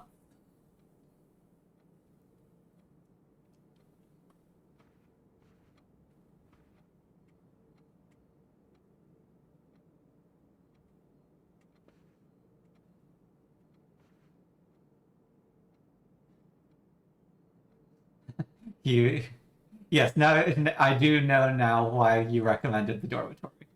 Um, Welcome back. I have counted there are 19 small gates in this room.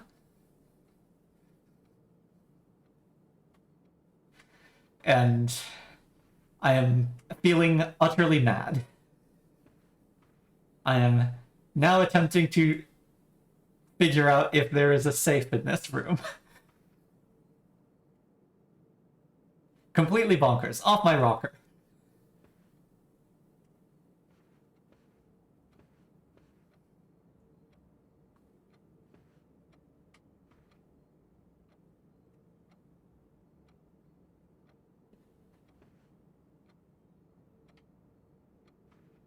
Going back to the easel.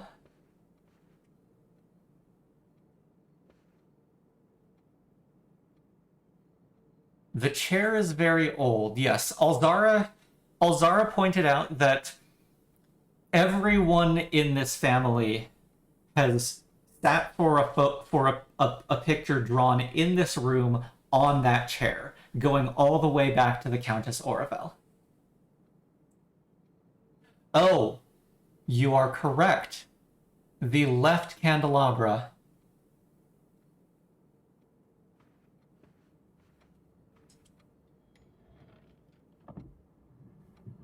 And I was right. It was that picture. It was that picture. Okay. We have counted the small gates. There are 19 small gates. Now, what is the month? March. Oh, I can now step up on that stool. It is the March of the small gates. No? Oh, 3, 19.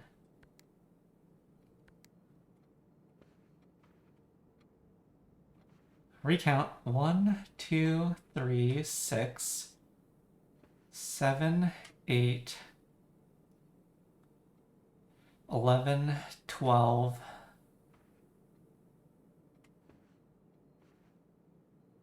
13, 14, 17, 18, 19. 19 small gates. Is it not March? March seems so appropriate, though.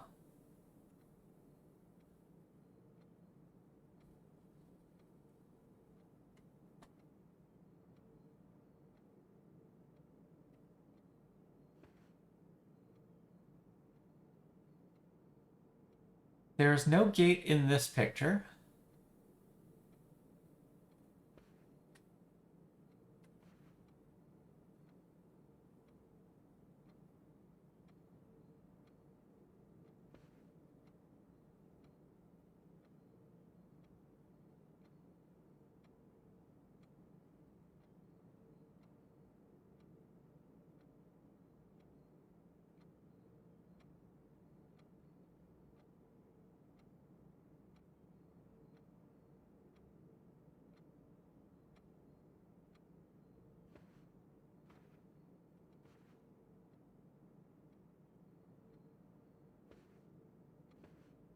Why is it not March 19th?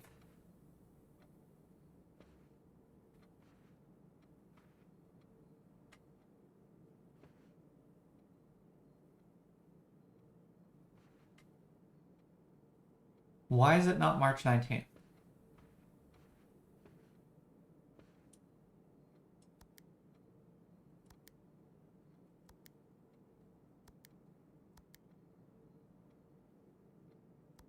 Why is it not March 19th?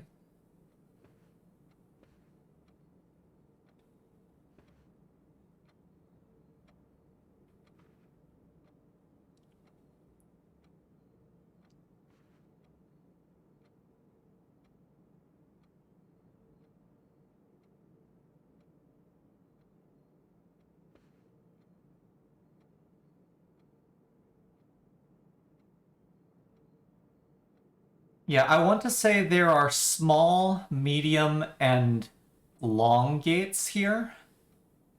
Like, we've got short steps, we've got walking, and we've got running. Although, honestly, the boy running and the man walking are about the same size. No, no, no. These two pictures are the same size, and the boy running is longer than the man walking.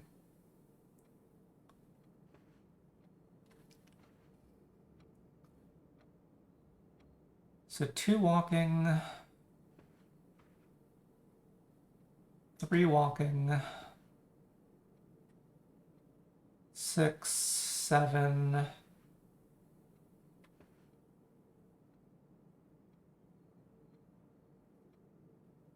8, 9, 10. There's 10 walking.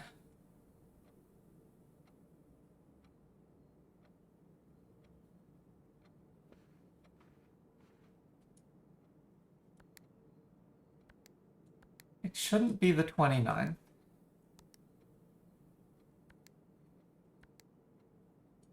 $10, 19. Yeah, no, those didn't make sense to me. How is it not March 19th? January, February, March, April, May, June, July, August, September, October, November, December.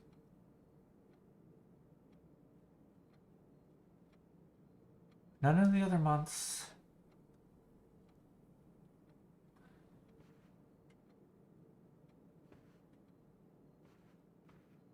None of the other months seem appropriate. And March seems so appropriate.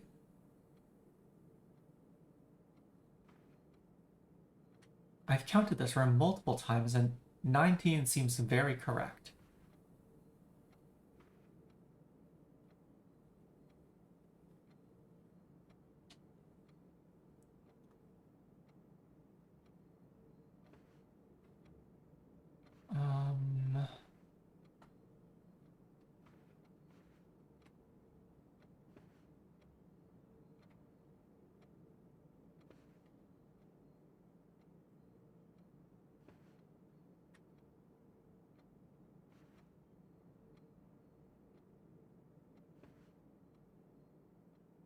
Seven, 10, 11, 14, 15, 16,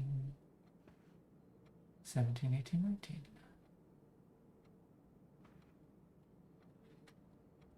19. Sure. What is a hint spot? The numbers 6, 7, and 9 do not appear in any with fixed combinations. What? What?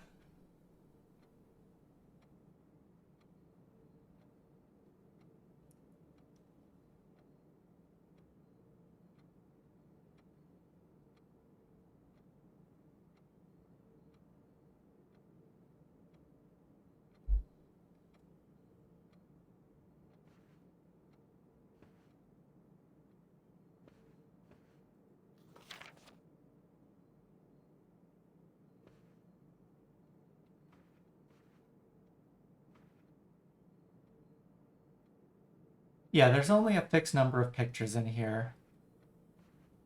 So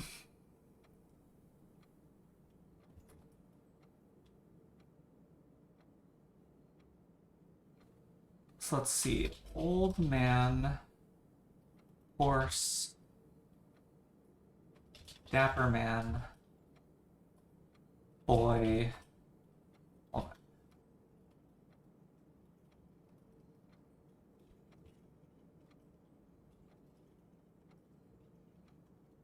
One old man, one horse, 2 dapper, 1 boy, 1 old woman. Then we add 4 more old men, or 3 more old men to 4. A 5th old man, 2 more horses to 3. One more dapper is 3. One more boy is 2. One more woman is 2.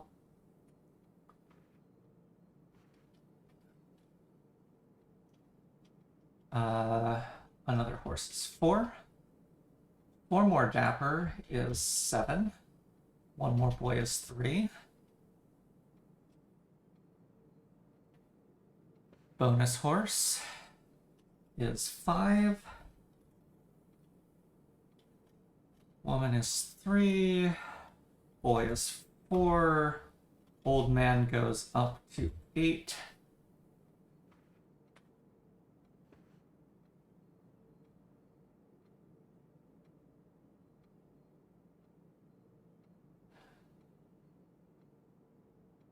They're also facing right and left. Just gonna note that down, but I need to keep this count going. 2 more old men is 10. Dapper 7 to 8. Boy 4 to 5. 3 more old men, 13. 2 old men, 15. 2 dapper, 10. 1 horse, 6. And a 4th woman.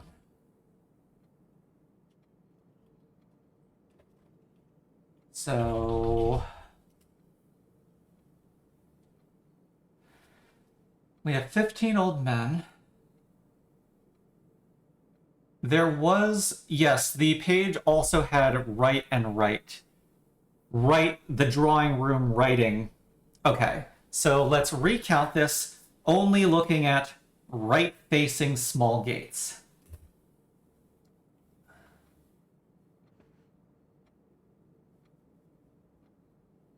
One, 2, no, 3, 4, 5,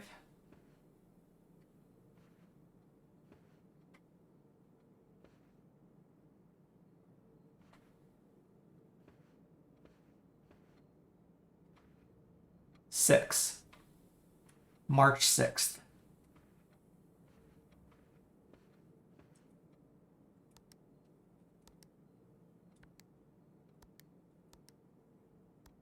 No, but 6 is also a forbidden number for whatever reason.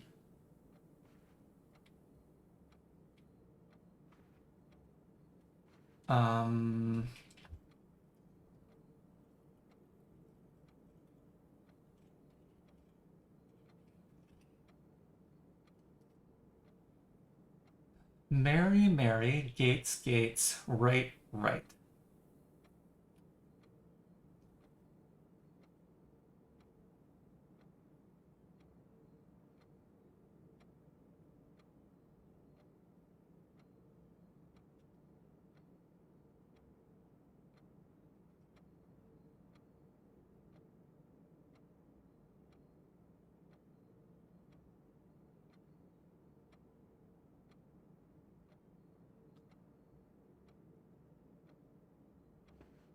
This woman is facing left, though.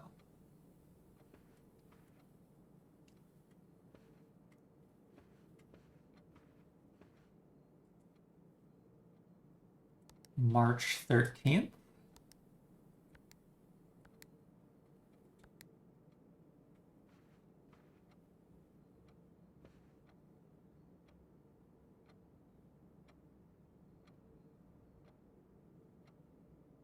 Thirteen minus 6 is 7.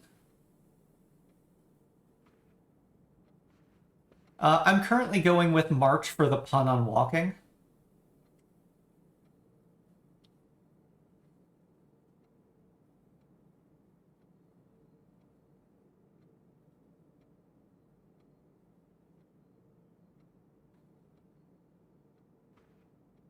Like the verb to march.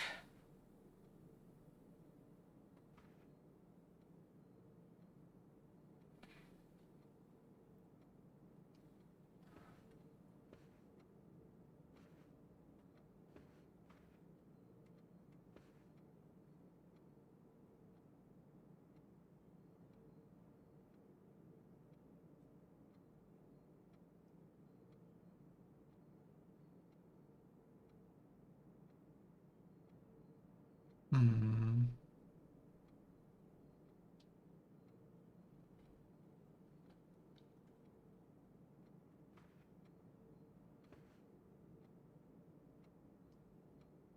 Everything else I can think of is reaching a bit. Like there's 6 small gates going to the right, 13 going to the left. Why 4th or 15th?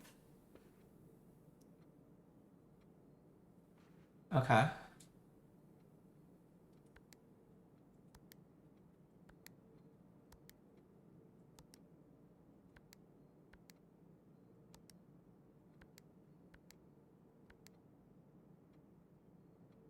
Yeah, the 19 small gates were 4 of the woman and 15 of the old man.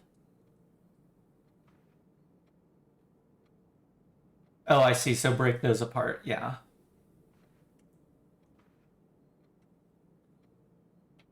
But those look pretty definitively similarly small compared to all the other gates.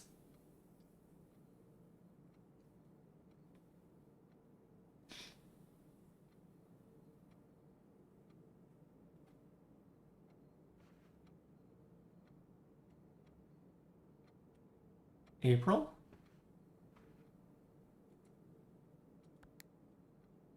Why are you thinking April? Oh, I see what you're thinking. 415. Okay. Okay. Okay. 4 of the woman, 15 of the man. I will accept that as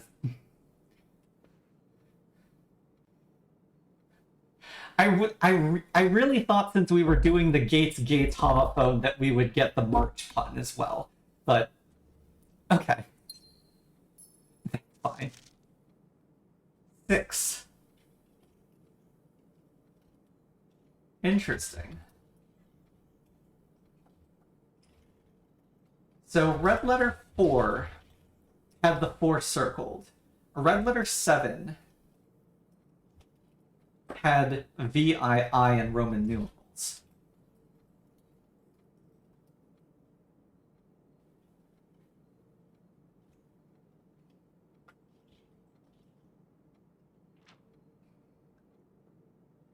To Mary.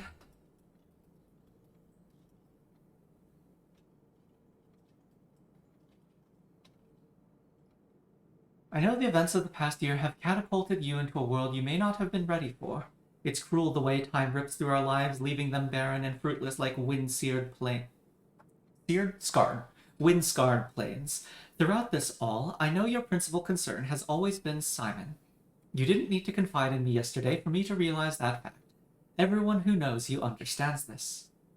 I will take full responsibility to ensure that, regardless of how your current project pans out, Simon is shielded from any fallout and, God forbid, repercussions. A child should never suffer the iniquity of their parents. I, of course, write you all this in the hope that I can set your mind at peace when imagining the worst-case scenarios. Not because I think such an outcome is likely. No, Mary. I have few apprehensions and fewer fears. Assuming everything goes according to plan, you should be reunited with Simon again before his 10th birthday. Yeah, I don't think that happened. And while 2 years might seem like an eternity to a mother, I've always heard the days pass by more quickly in the East. As for me and you, I have already come to terms that our meeting yesterday was very likely our last. I am too old and too stubborn to ever leave this place. I am too attached to the home our family has built up.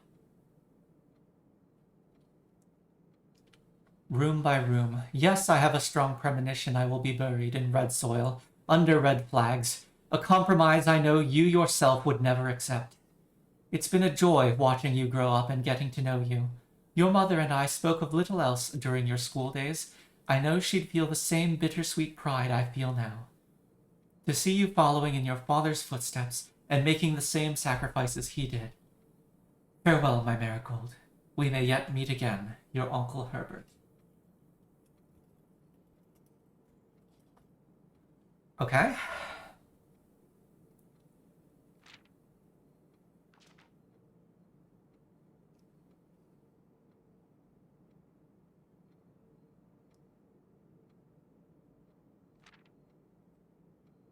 This is after she left and after the theft then.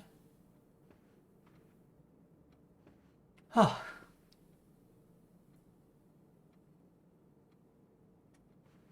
Oh, okay, Jesse Frost was right. There is apparently a meaningful difference between those two gates. Great.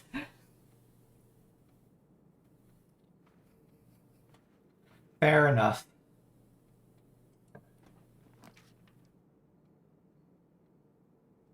Let's put the storeroom here. It's a prime dead-end candidate.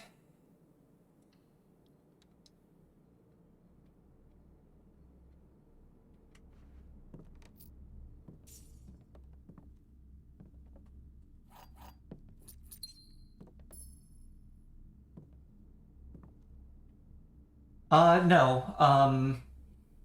Going to my notes. Letter 1 was to the Baron. Letter 2 was also addressed to Mary. That one was from Caleb Manning.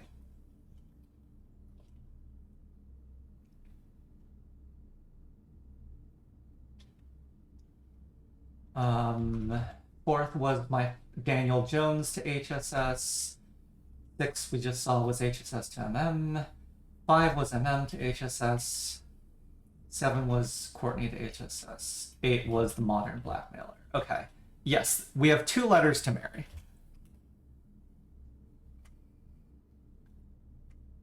And we are missing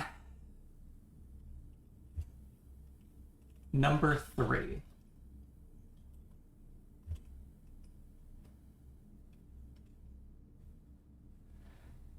We are missing number 3.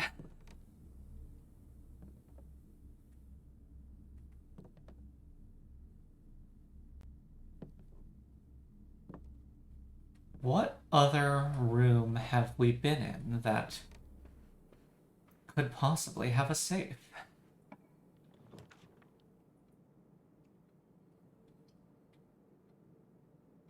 Den is perfectly fine here. I know I've got the drawing room redraw, but I haven't exhausted my good commons yet.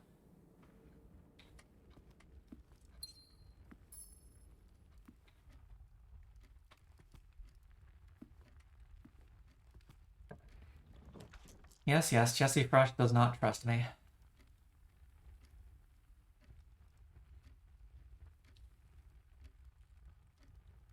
I've got a pile of gems. Let's take the garage.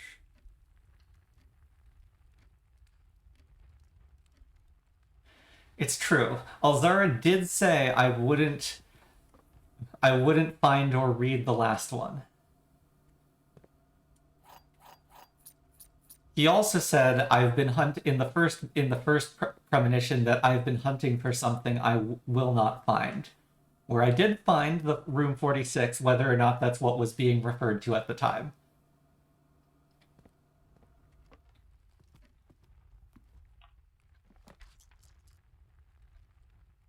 Oh no. I'm gonna redraw that then. Oh, goodbye, my dice.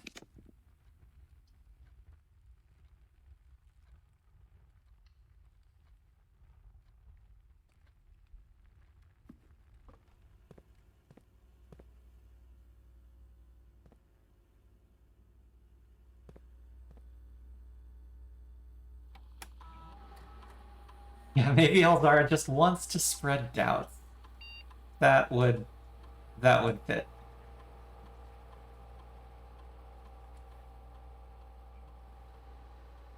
Alzara also predicted the house would lay in ruin, and later predicted that I would be sitting in the drawing room growing old in that chair. So I'm not even sure the predictions are consistent. That's not what I want. I want security menu, inventory. There's a spare coin. I left a fruit behind on quote-unquote on purpose in the parlor. There is a spare coin somewhere.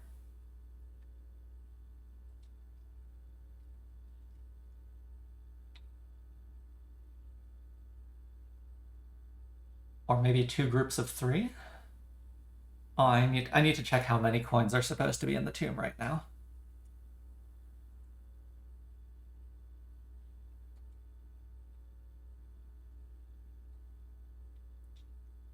Start my science.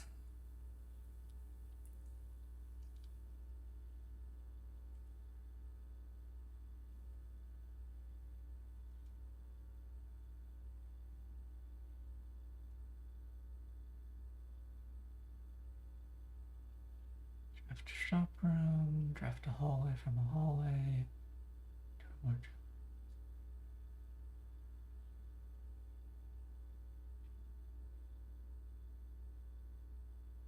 It wouldn't even matter if the house is in ruins, just reset it tomorrow. Exactly. I could do Aquarium Storm, but I think I'm gonna do the same shop for keys.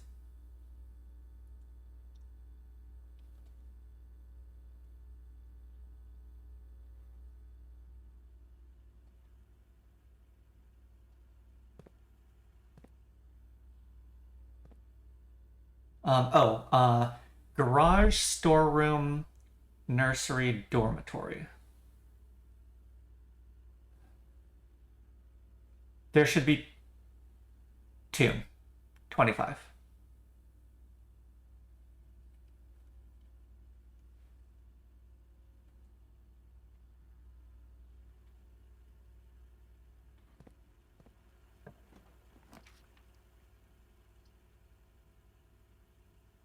Three. Ah, welcome in, Alcidine. You just missed us. Yes, this is the second day of today. Day one of today, I got so close to the showroom trophy. I bought all 4 items in the showroom. And then it was selling the trophy for 100 coins.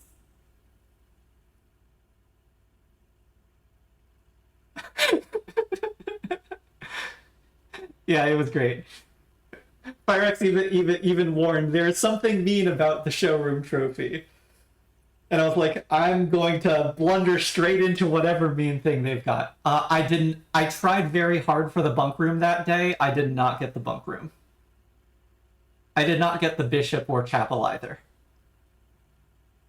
Or I got the bishop but didn't get the chapel. Also, you just missed us running around the drawing room talking madly about the small gates. We did successfully find the safe and the letter.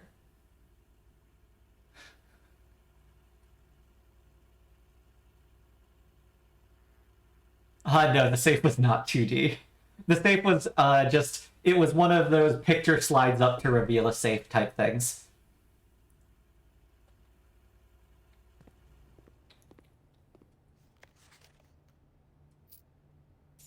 Saving 2 apples for the moment.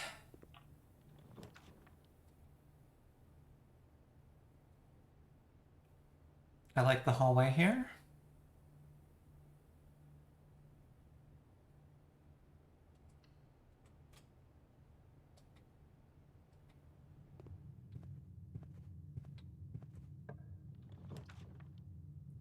Dining room.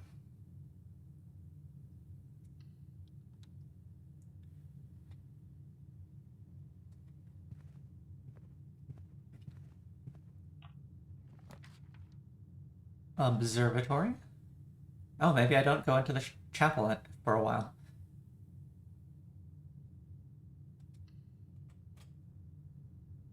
Okay, let's see. Do we get the apple today?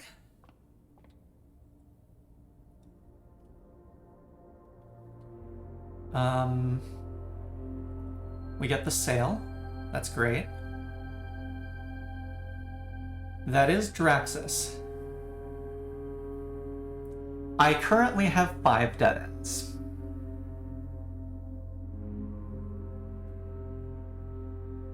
The garage, the storeroom, the indoor nursery, the dormitory, and the tomb.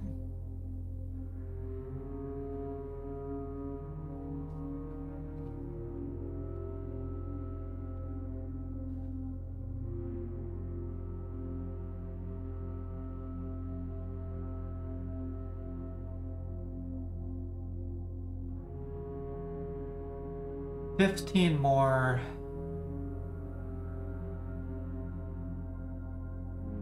Yeah, 15 more would be way too much of the remaining 5 ranks. You're right.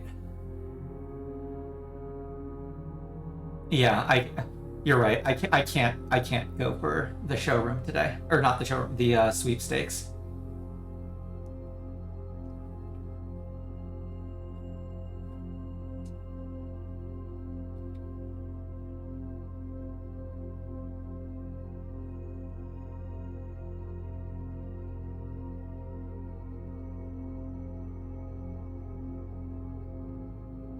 Dead ends do boost the chance of bunk room and vault, though. But I don't have the showroom yet today.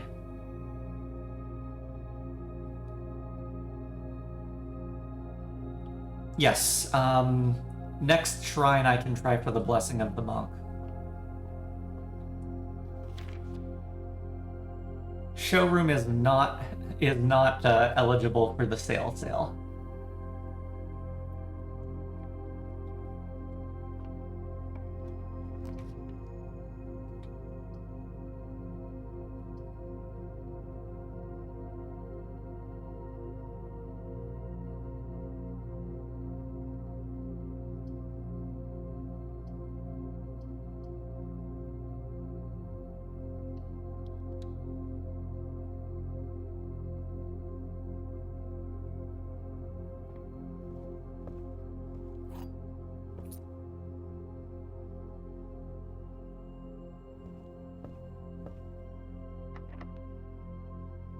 Probably not. Yeah, sale is probably not doubled by telescope. Oh, hello, it's the cloister.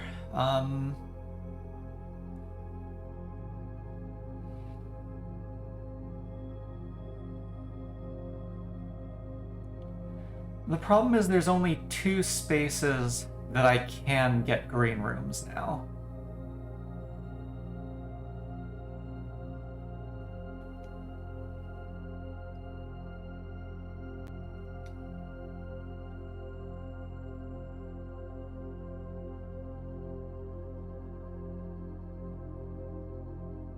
Like, I do want to see Rina. But I'm not sure this is the right spot for it.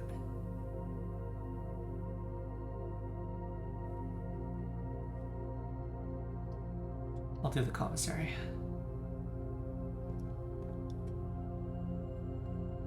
Experiment success. Oh, that's only 1 key right now. Magnifying glass and shuttle.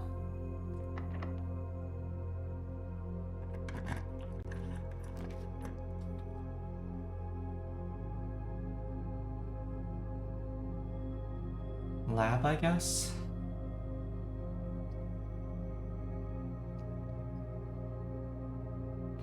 I didn't look at Draxus.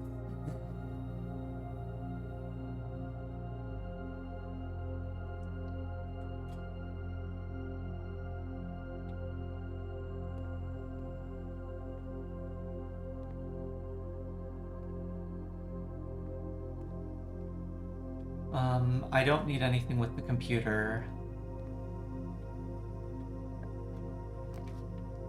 Hallway.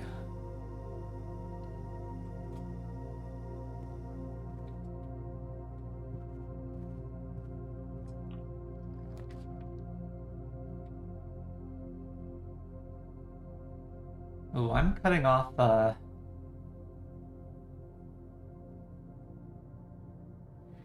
I'm cutting off the foundation.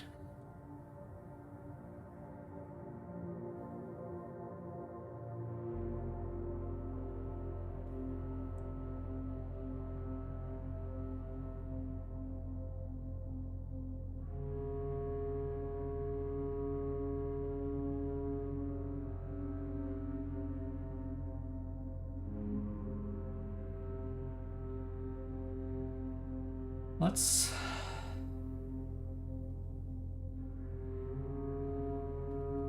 Maybe the solarium?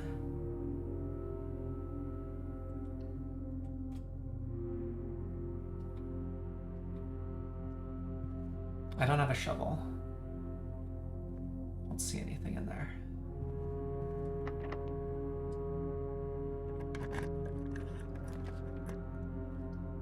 Good hallway.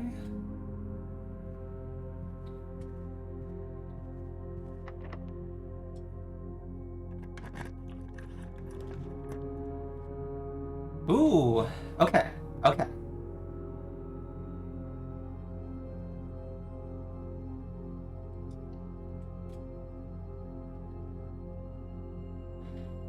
Let's try our guesses. P on DER. Paw. N. D. E. Er.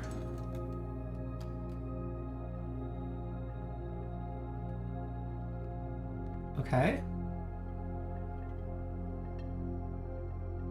Progress.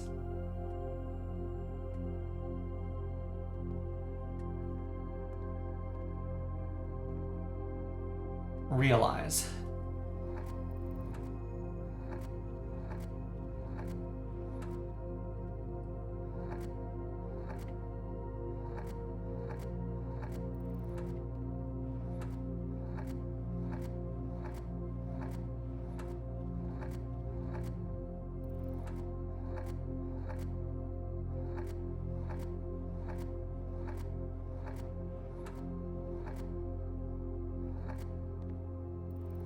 Wait, are we British or American?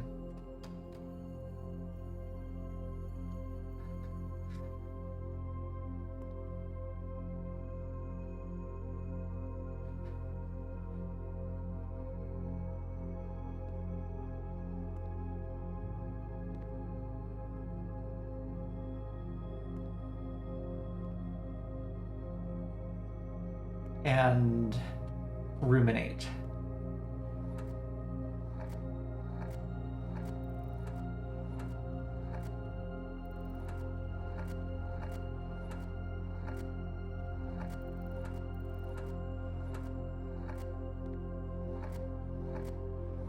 Thank you, Jesse Frost and Alcidine, for working with me yesterday to puzzle through these.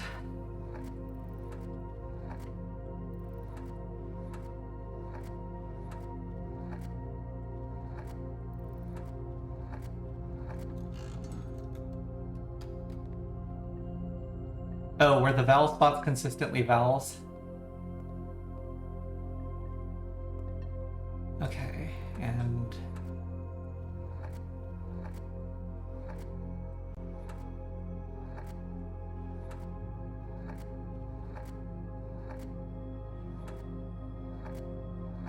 yeah.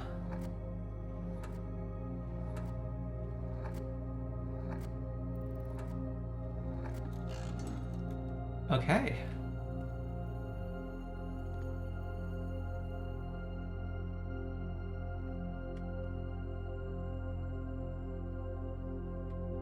Oh? Oh.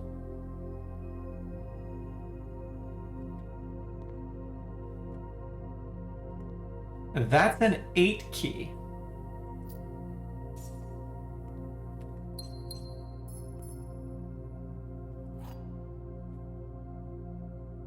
Key 8. Presumably will unlock room 8. Thank you, description. Presumably will unlock room 8. Also, it's got the pins in it. It's got the pins in it.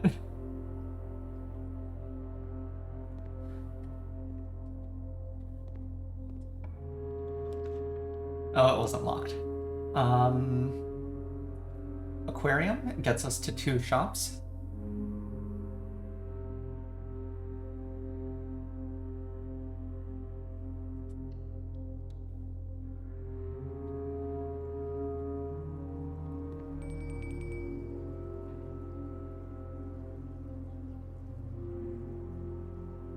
Let's do the bishop again.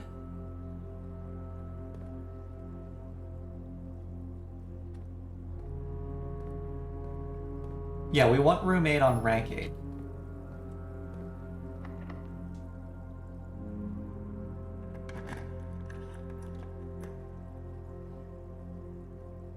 Oh.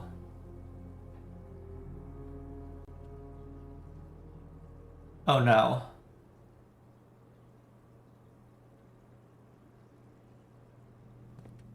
It's got a right turn.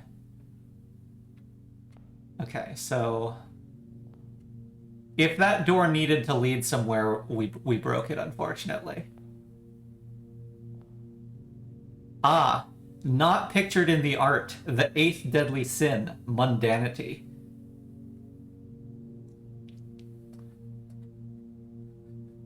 Room 8. Room 8.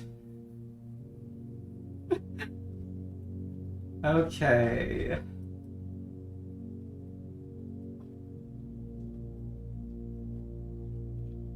Unsurprisingly, Key 8 unlocked the door leading to a familiar-looking room, a cryptic room that had been previewed in the final 8-letter artwork exhibited in the gallery.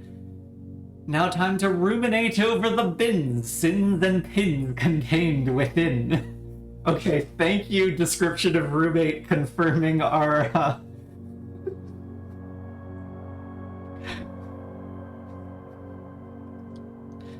our interpretation of the art.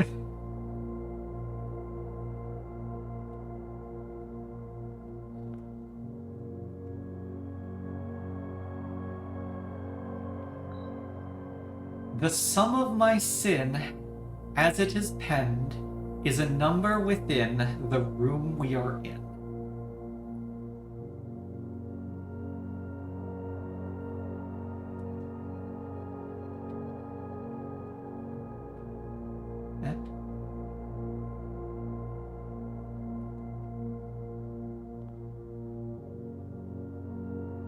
Oh. Can I put that back?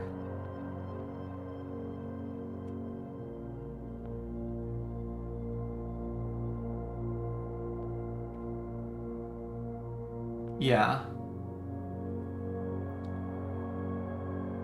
Yeah, I recommend you think again if I am ever in a bin far from the fin. Okay, so the first one was the sum of my sin as it is penned is a number within the room we are in.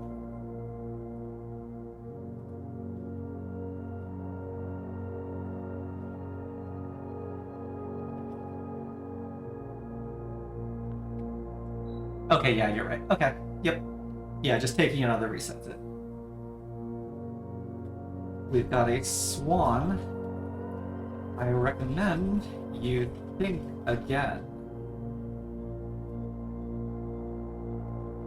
If I am ever in a bin far from the bin. Ah, yes, again.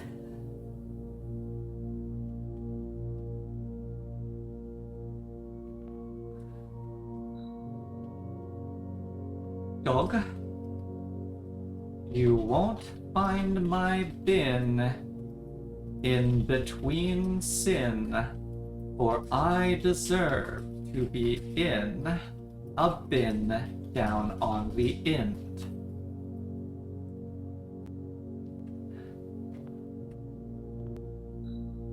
There.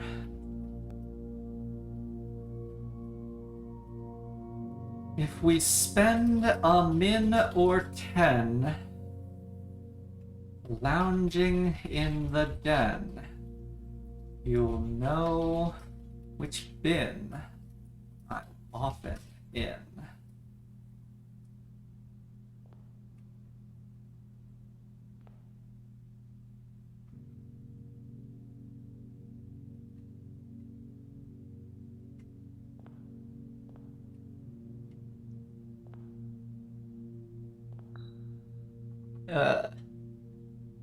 Monkey? The bin I tend to wind up in is near the bend in the tail of the skin.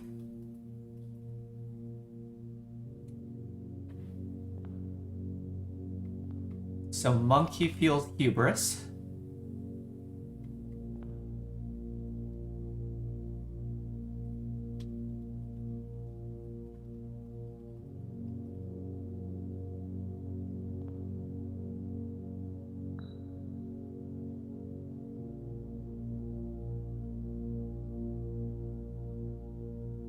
button. Oh yeah, the den one is presumably sloth given all the clocks. And its description about wasting time. I share a trend with my neighbor's sin. A letter and its twin appear on each bit.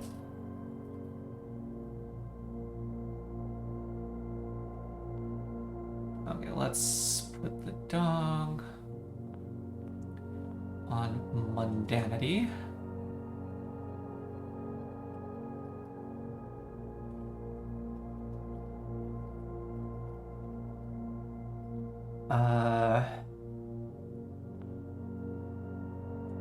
Bear was sloth.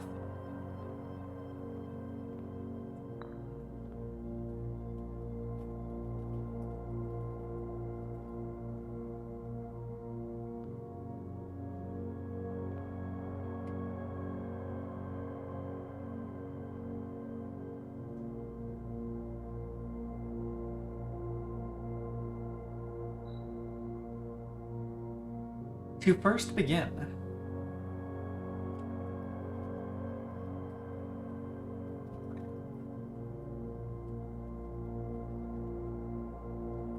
place me within a bin with an F within its sin.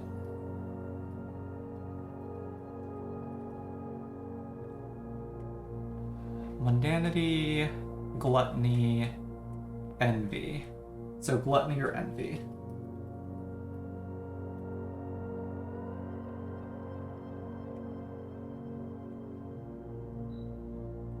To my chagrin, my neighbor's sin is written thin to fit it all in.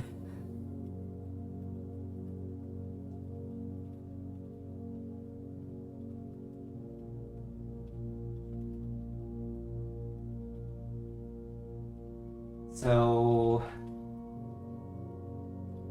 which names are super long? Gluttony is super long. Avarice is 7 letters, gluttony is 8 letters.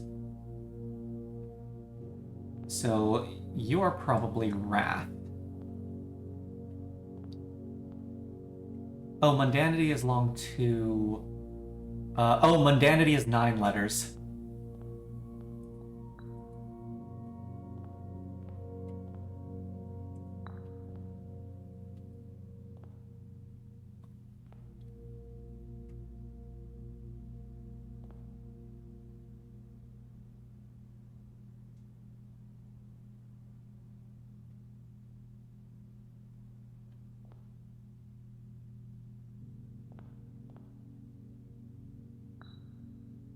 A letter and its twin. Yeah, gluttony has 2 T's. Sloth does not have a double. Avarice has 2 A's.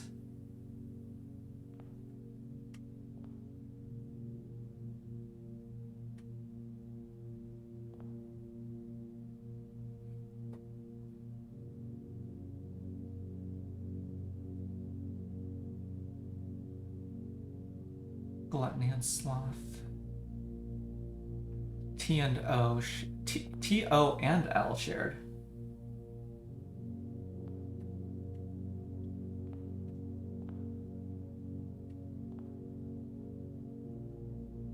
Yeah. Great.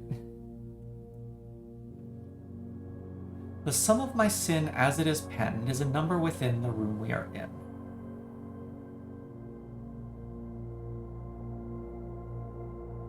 Yeah, avarice and mundanity also share letters.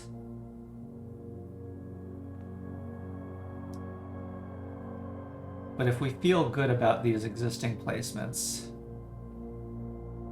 I guess the elephant could be in wrath instead.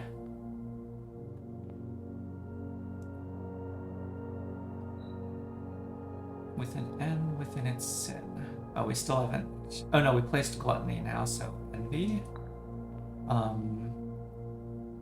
Swan needs to be near the fin.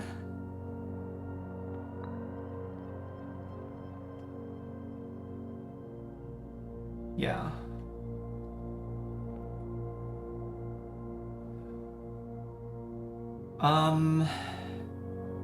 Which claims that the sum of my sin, as it is penned, is a number within the room we are in.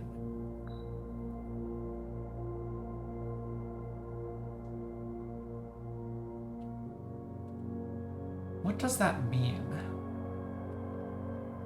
Does wrath fit that? The sum of my sin.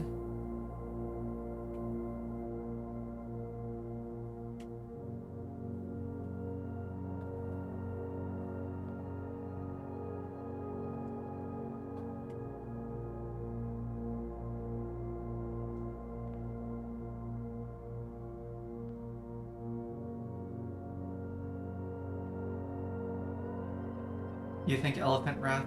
Yeah.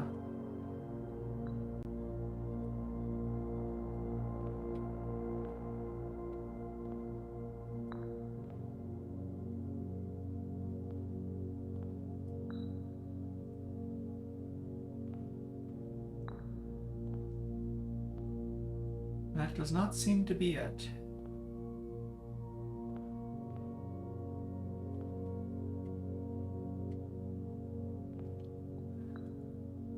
Let's try elephant back in avarice.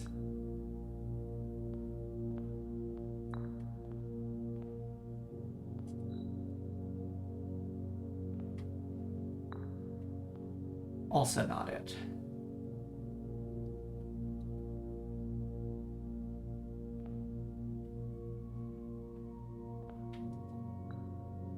So the penguin we feel unclear on.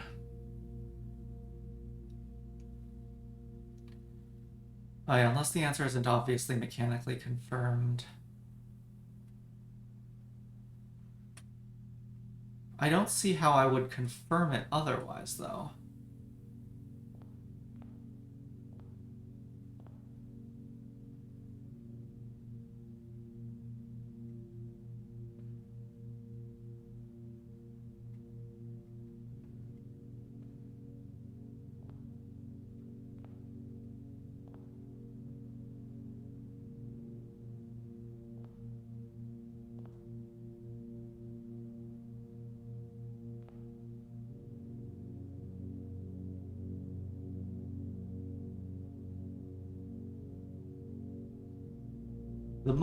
The bin I tend to wind up in is near the bend in the tail of the skin. What if the someone is gluttony?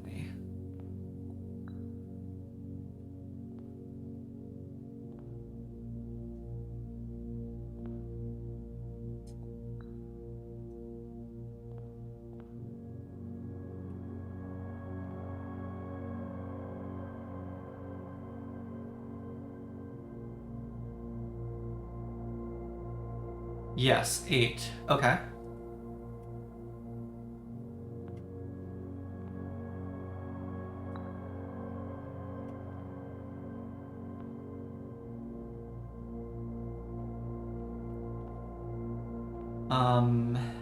Avarice and mundanity share letters.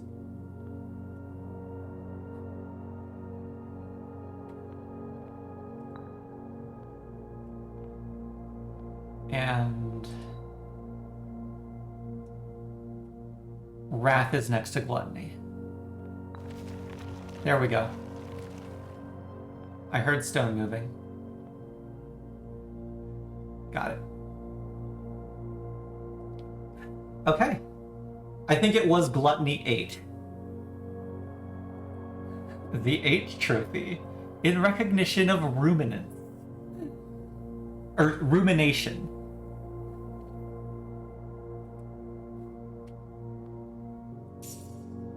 Two allowance tokens. Woo!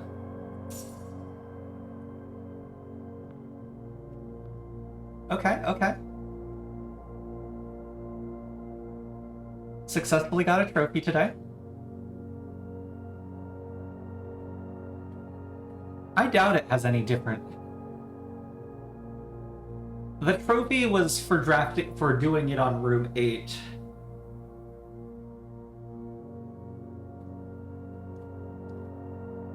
Yeah, I don't know. Unclear.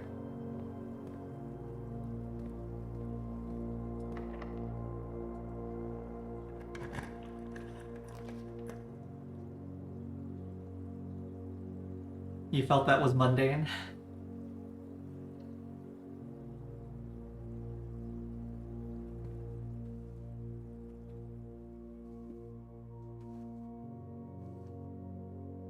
I thought it was okay.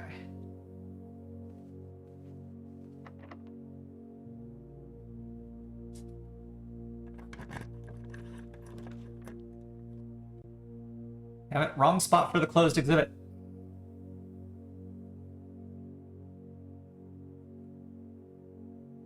I am running rapidly out of correct spots for the closed exhibit today.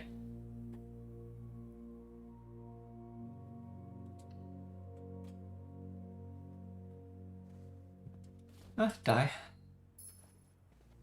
Yes, we still have the Baron Baffler here.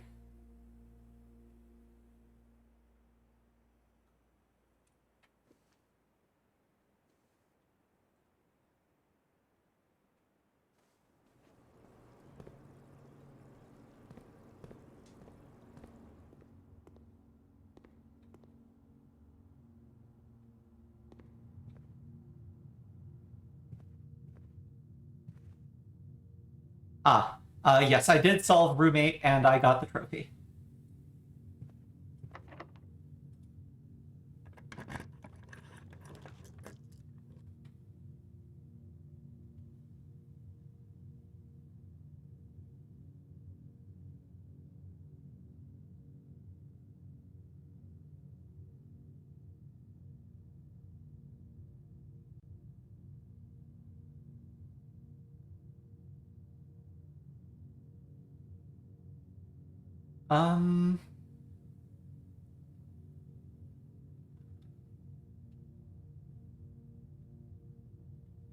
I did indeed start yesterday with a bonus star and fewer steps. Then I went to sleep in the morning room with no effect because I didn't have a bedroom I could make it to.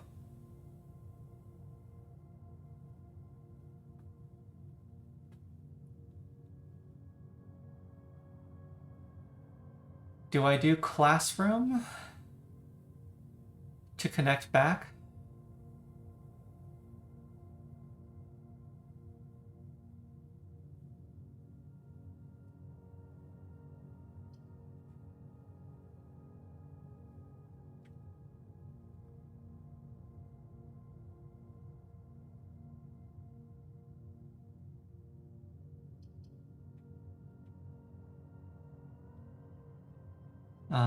The walk-in closet is kind of far away, but I guess... Yeah.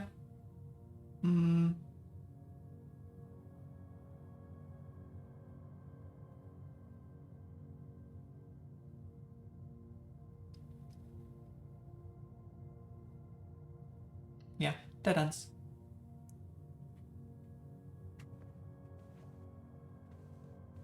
Sleep mask.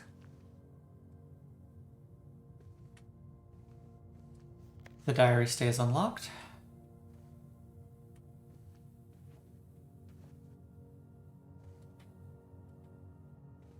Okay, with the sleep mask, I actually want to step back to get that active. I want to go up to the bedroom and... Oh, no, no, that's the hallway closet, not the walk-in closet. But I get 10 steps from the aquarium and bedroom.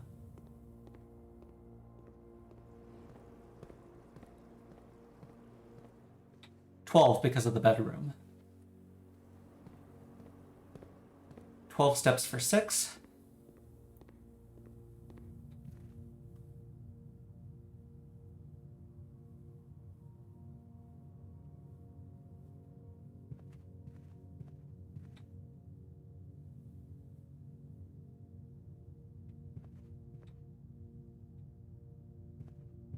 Let's just check out the solarium at this point. Still don't have a shovel.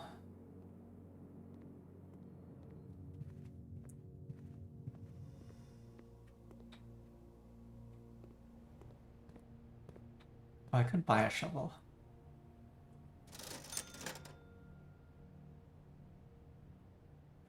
For cheap.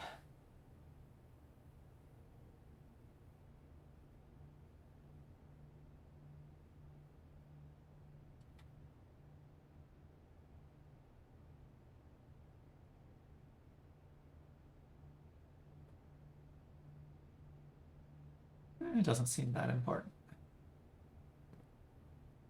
I'll buy the shovel.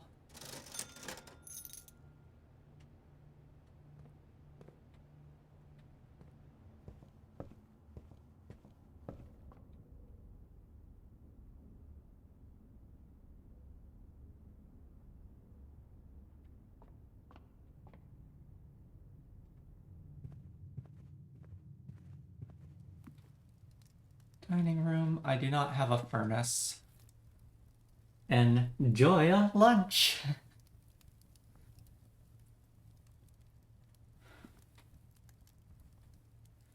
Yeah, Salsadine pointed out during the review that I had been joking about enjoy a lunch all this time, and it just never clicked in my head that Joya is the name of the baker angel.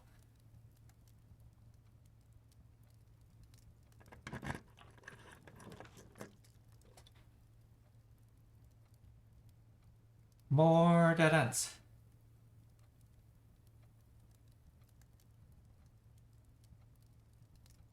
And also more steps.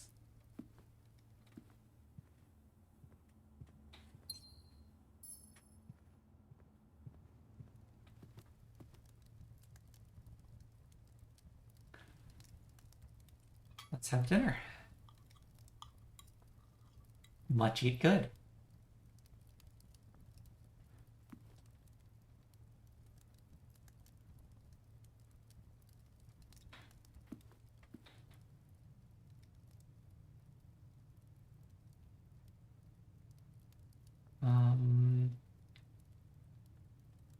Oh wow, today has been eventful, but I just don't have items. Let's eat the apples on our way through.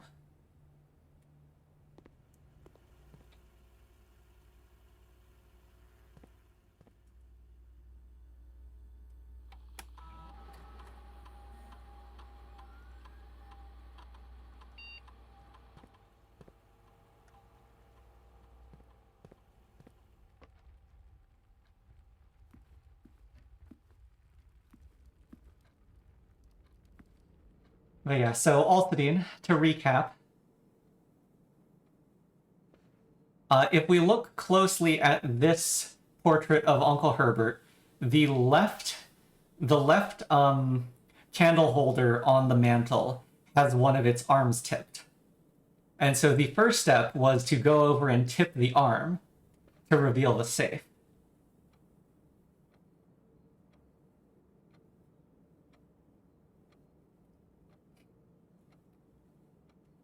And then there are 4 itty-bitty old man steps and 15 still small lady steps, which brought us to April 15th.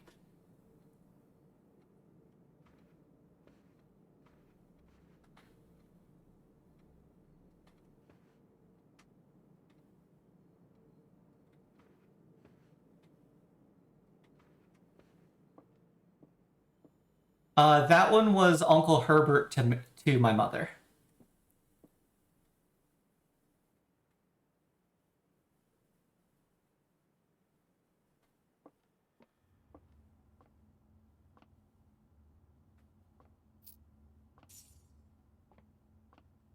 And I guess there were 3 coins in one of the higher rooms that I somehow managed to miss. Oh well, that's fine.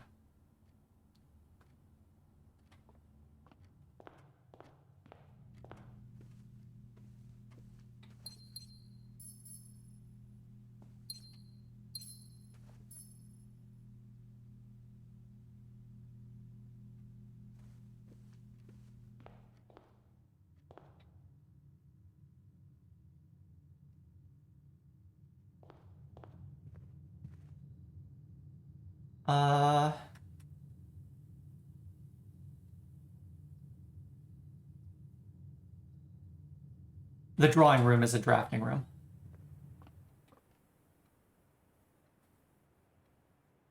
Oh, and sleep mask, yep. And yeah, so the dormitory's from Carrerica U, apparently. So Carrerica seems to be the academic realm.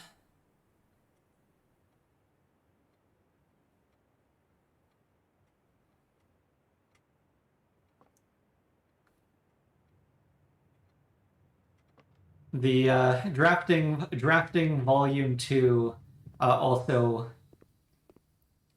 that's the drafting magazine volume 2, which is the volume I was missing.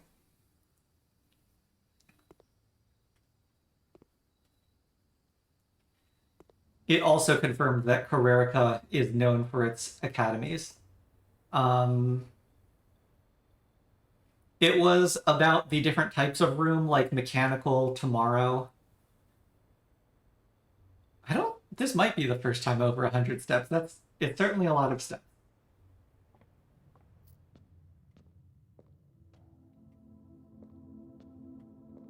And there's still a pile of money in the tomb. I should just take the gem.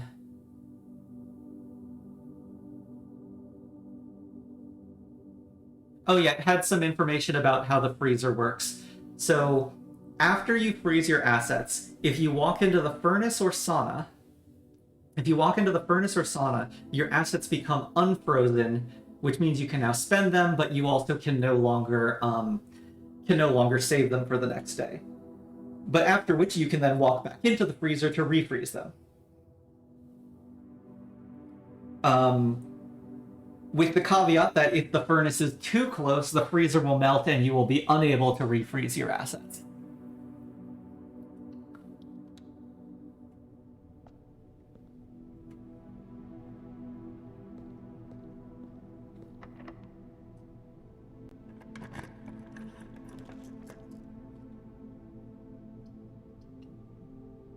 Music room, I guess?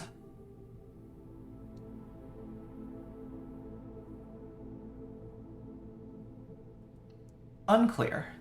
It did mention everything will melt, including your assets, if you place the furnace too close. So it might initially freeze and then melt within some amount of time. Prism.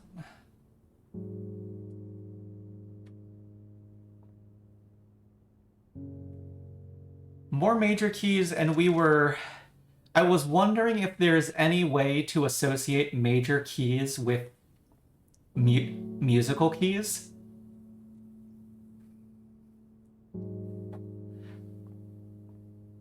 Because of the phrasing of the suspect is a period key.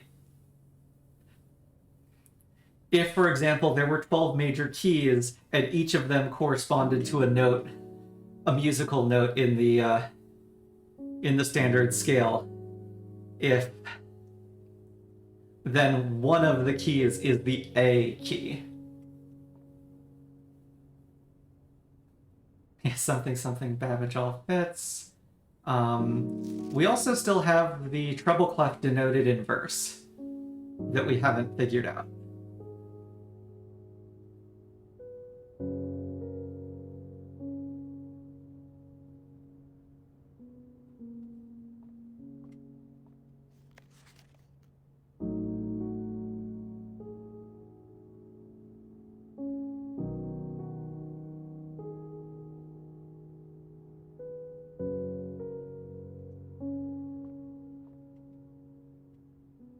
Oh, that is a lot of loops. It could be the Spiral of Stars.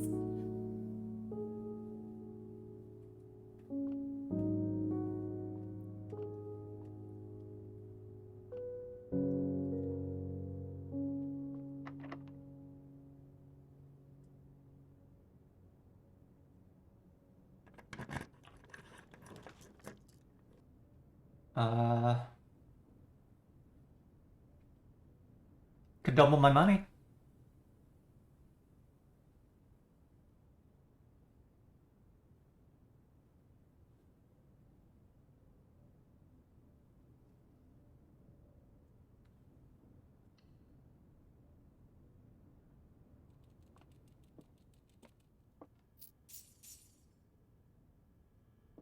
Yeah, and then I'm going to the foundation and crossing my fingers.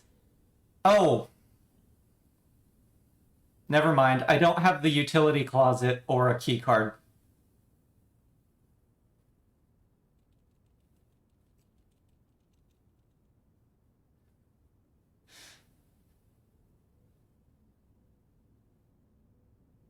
I am ludicrously wealthy.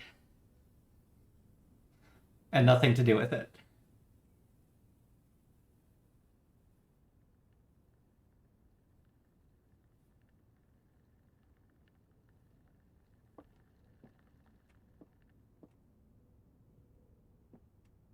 Yeah, 208 is probably not enough.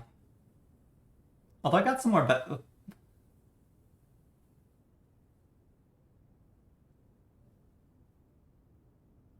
and don't yeah, I have neither the gift shop nor the showroom.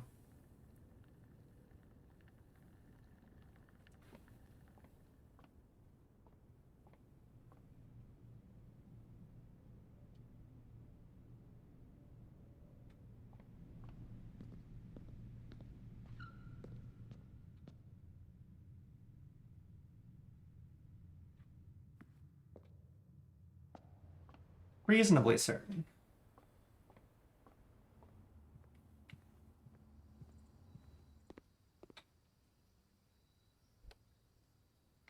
Also, now is a good time to stop and ask. Nope, I have the piety of the bishop. Can't put stuff in the chapel.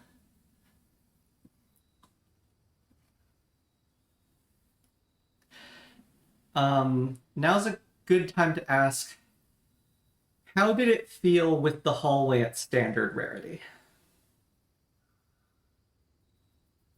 So, today in the conservatory, I moved the hallway from common to standard.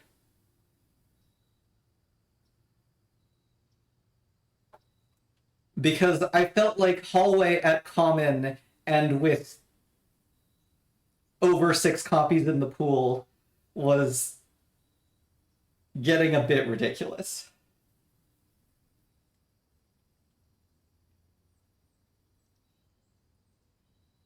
Today, I absolutely got to put a lot more rooms that weren't hallway.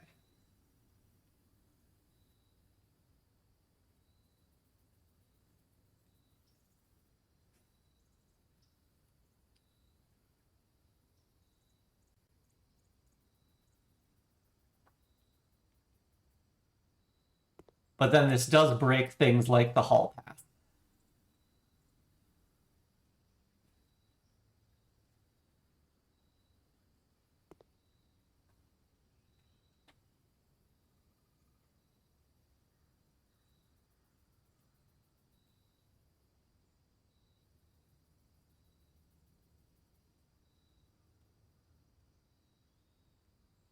Yeah, I think I go back to common hallways.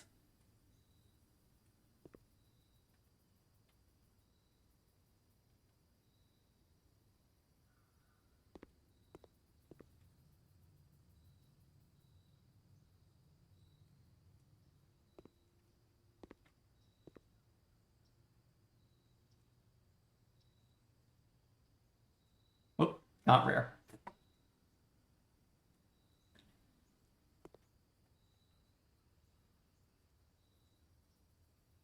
Oh yeah, there are nice little flowers there. I left Den and storeroom at commonplace. Den is a very good room, so it definitely stays common. Storeroom, I think, is a reasonable dead end to draft early. I could see a case for making storeroom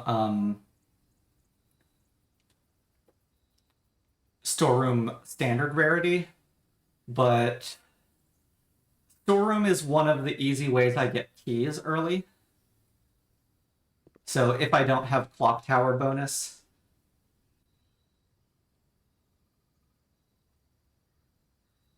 it's basically storeroom, break room, and milk that give me early keys.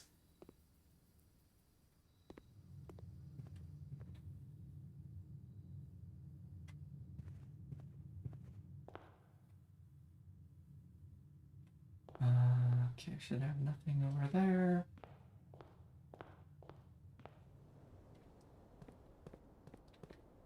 Nine o'clock.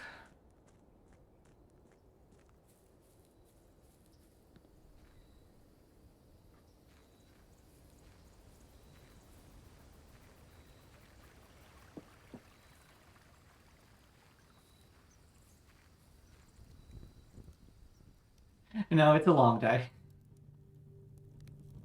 We spent a while doing puzzles as well as a while reading the drafting volume.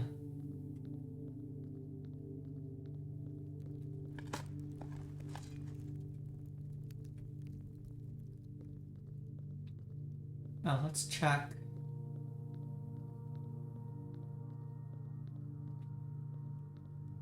Oh.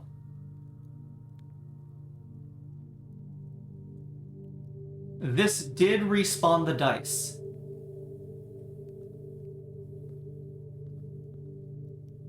Interesting.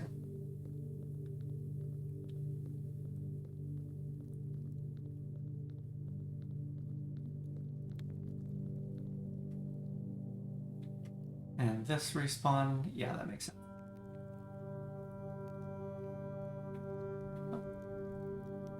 Now this seems very sacrilegious.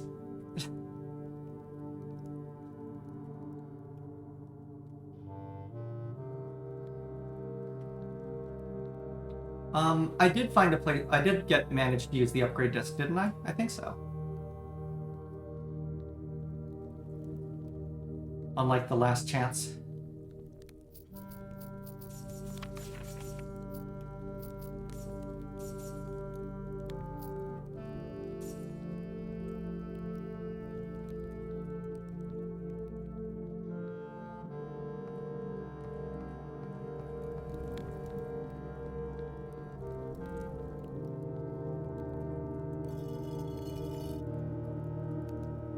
And there was a previous day where I put the upgrade disc into the code check. I think...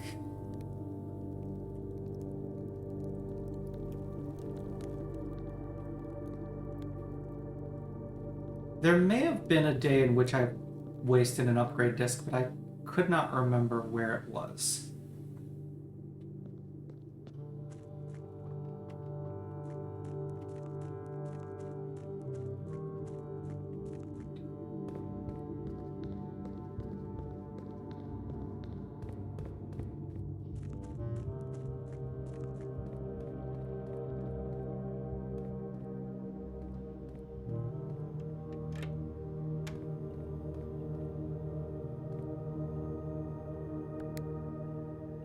Yeah, no elevator.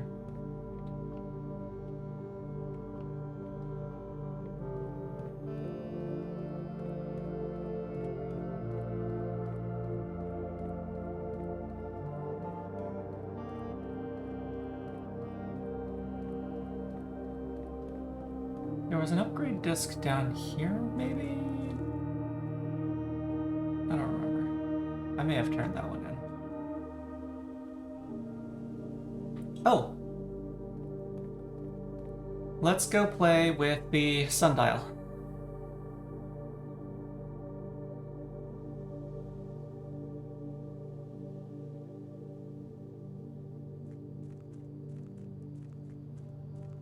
I don't think I ever found an upgrade disc in a dark place.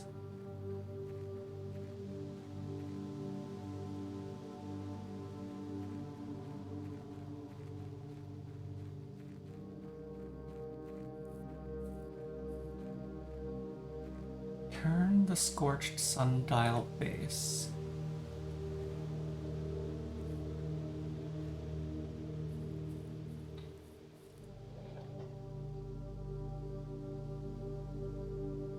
Okay, smudge pot on.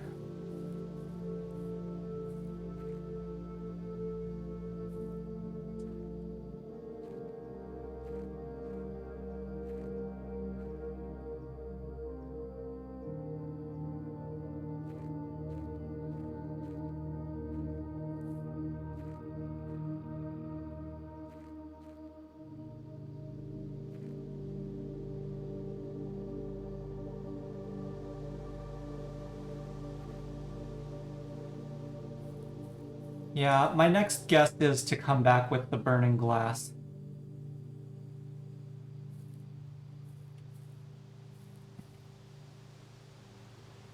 Yeah, or it could be a different sundial. I'm not sure there is one, though, because I don't think there was one in the secret garden.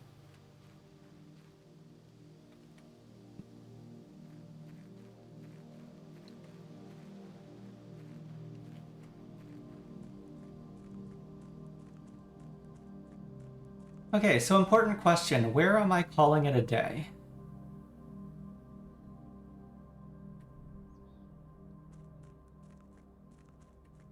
We have the break room, we have the dormitory.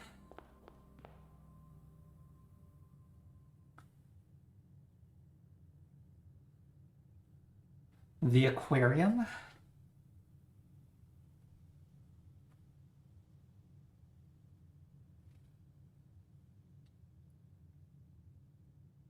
Standard, actually.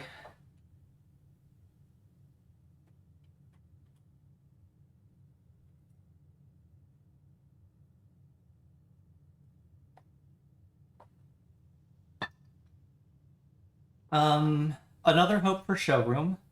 Clock tower.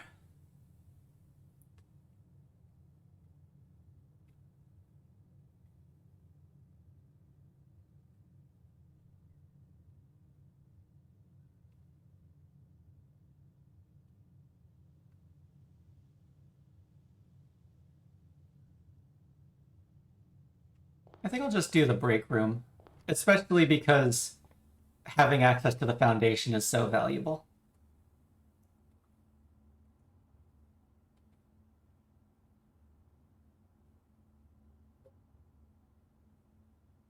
Dice was from Hartley's room.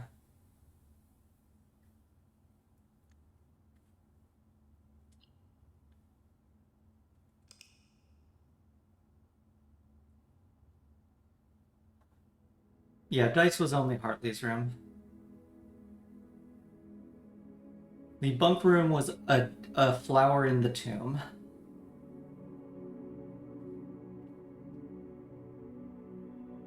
Ah, yes, the Jigsaw House of Tomorrow.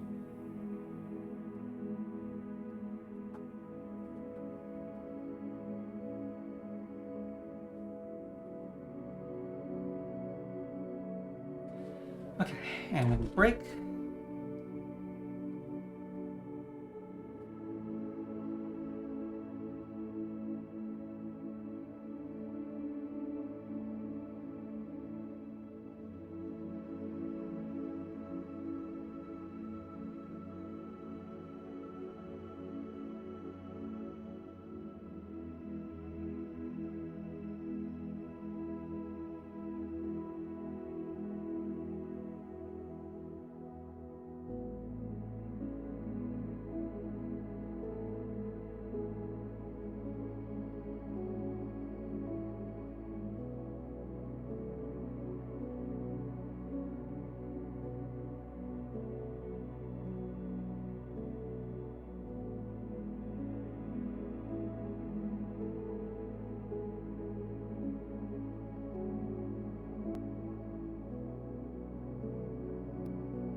And I'm back.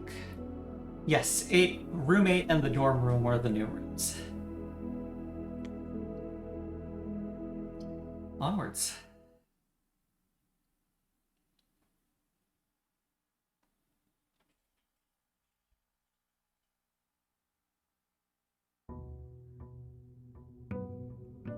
Day 36.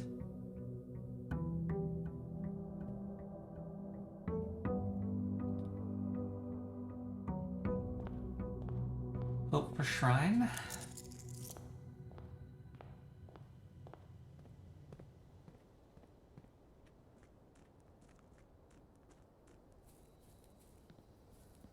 Sorry.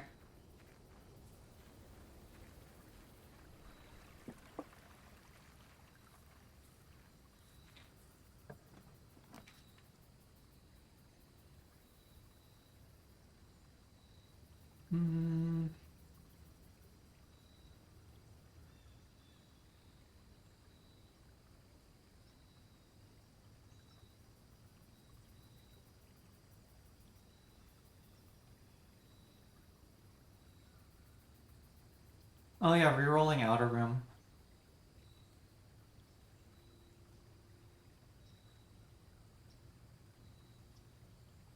Yeah, let's try to get burning glass today.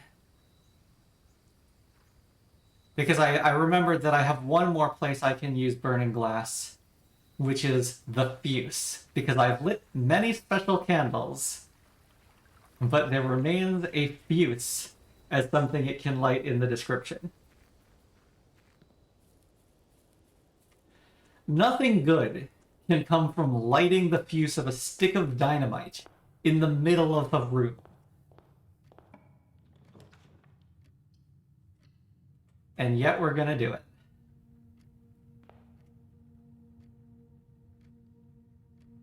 Let's get the gem first.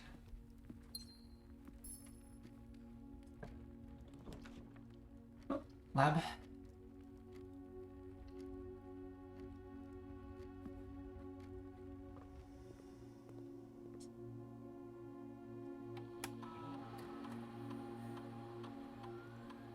Threshold digging, draw the drawing room, hallway from hallway.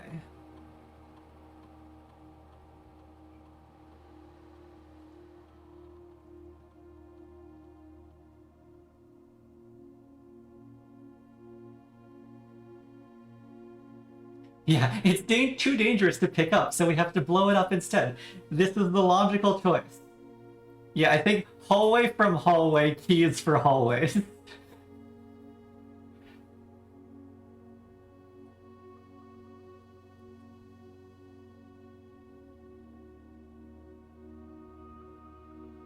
Alas, maybe I did want hallways as commonplace. I switched it back to standard.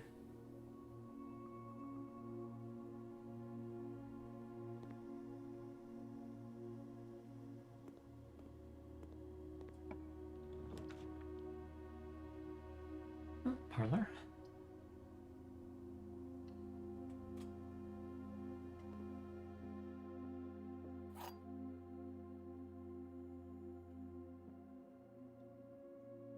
Okay. The white box is false. The blue box is false. The gems are in a box with a false statement. So if black is true, white is false, blue is true, and the gems are in white. If black is true, or if black is false, white is true,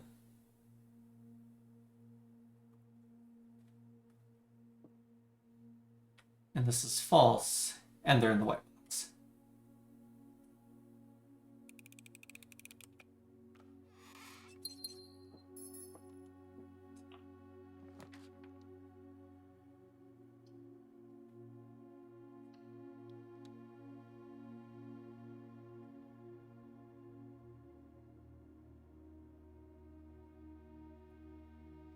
Am I venturing too far from the entry?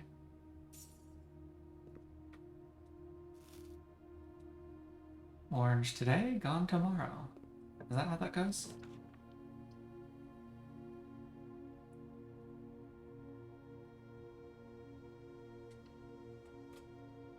Let's put the drawing room, but let's go back and try to get some more commons out of the pool.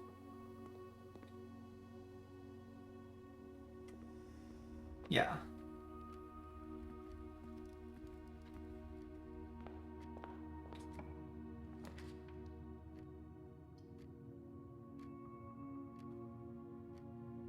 Spare green room. Okay, so let's check if there's an item in the spare green room. I don't see one.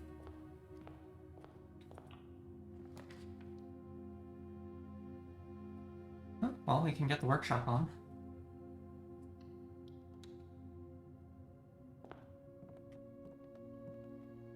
Lockpicks. Okay, I could make the sound amplifying picks if I find a metal detector. Break room.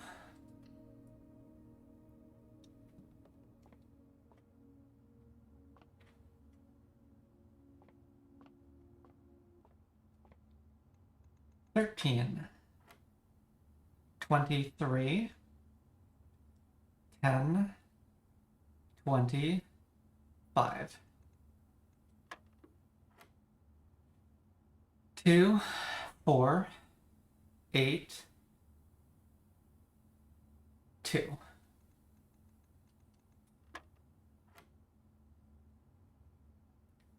12, 30, minus 20, 10. Is 1. 10 squared is 100. Divide by 20 is 5.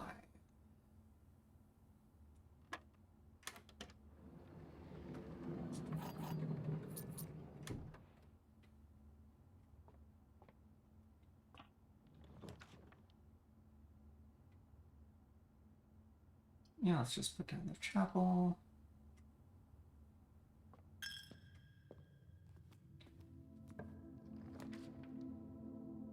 Lose a coin here or there, but whatever.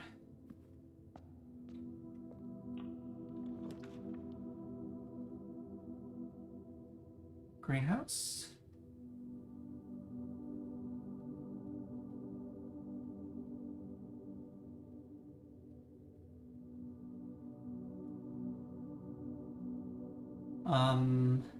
Oh, my thought about drafting south out of the antechamber was a proposal for where roommate might be. Never mind. Okay, so that's not... That was in my head as something to consider, but that's not actually a thing.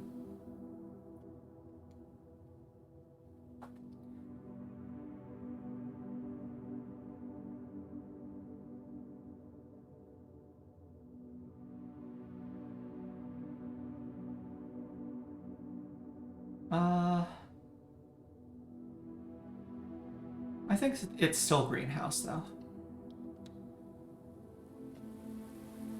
Yeah, the lever breaks again. If I get the power hammer, I can try to smash that wall.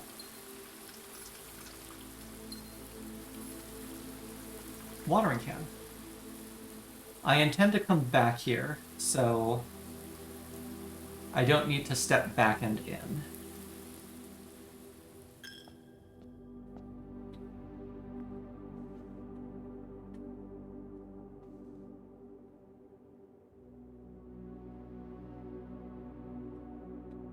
You're right, I have not seen components for the power hammer, but I also have not seen a lot of items. Or I saw very few items yesterday. I guess I did see a lot of items the previous day.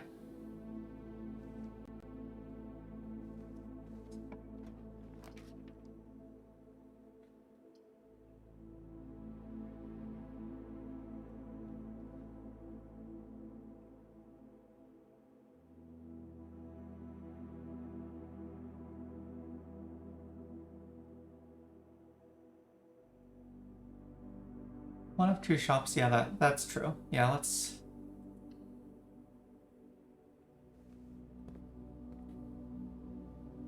Okay, we do get the metal detector. And the shovel.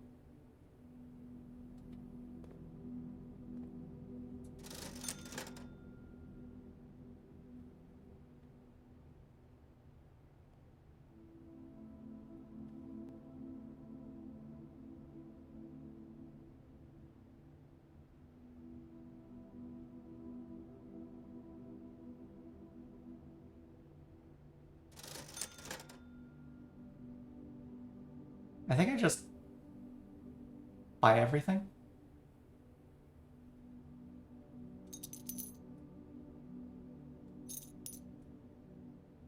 I know I'm trying to save money if I'm trying to double, but let's leave the salt shaker.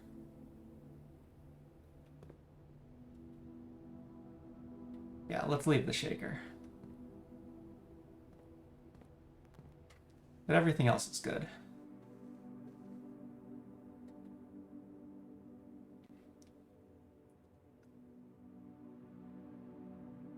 I can wait on going back into the greenhouse.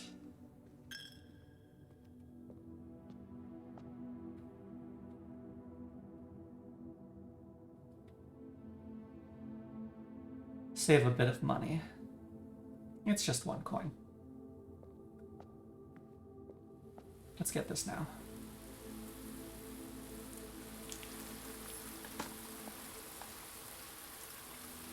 Oh. Okay, to answer your question, the broken lever, it can spawn.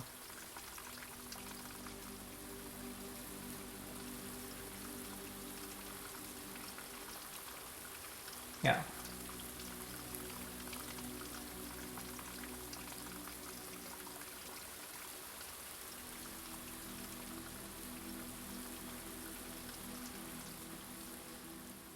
Yeah, I could immediately fix the lever, but I don't see a need to open that right now.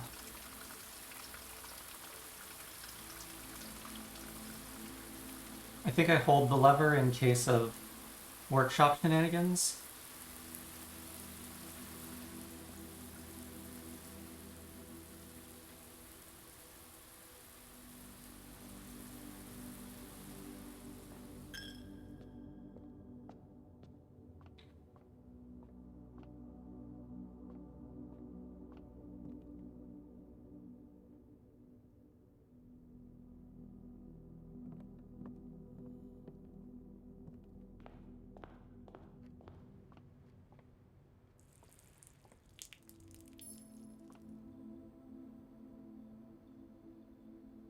I can make the detector lockpicks, but I want to save the metal detector in case I can make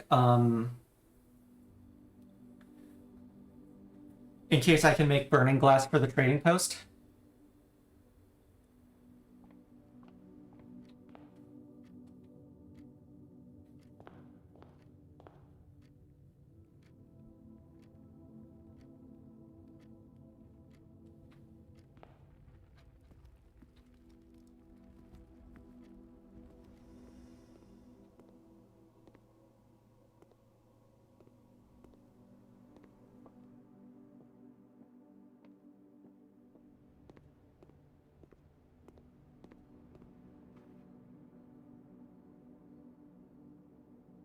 Okay.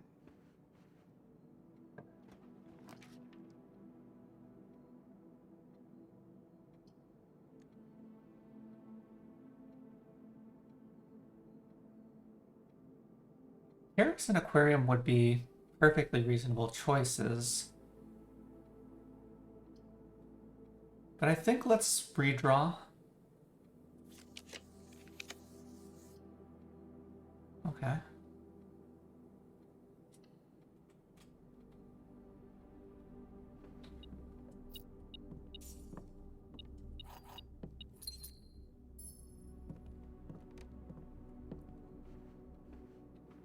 I'll pick up the gem.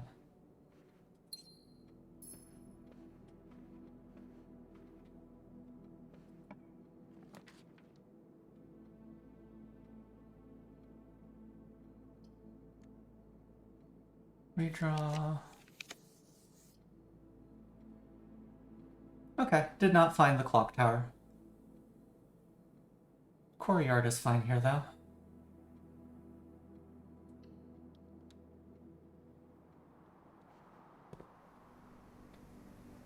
Oh, no, I missed it.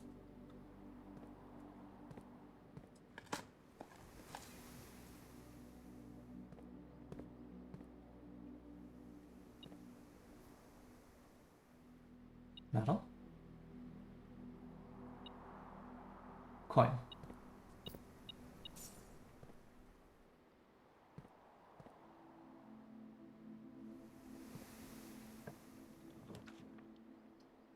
Hallway from a hallway.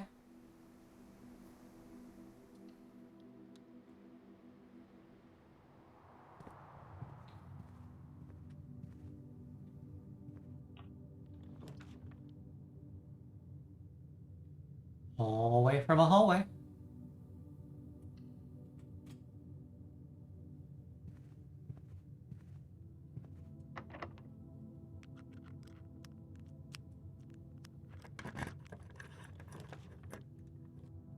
hallway from a...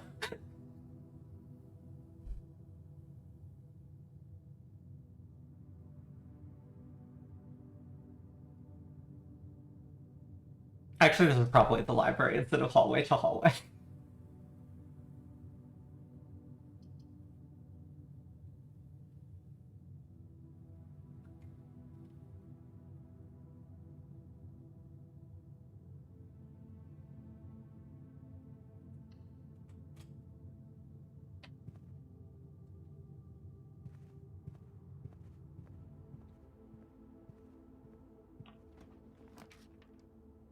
Hallway to a hallway.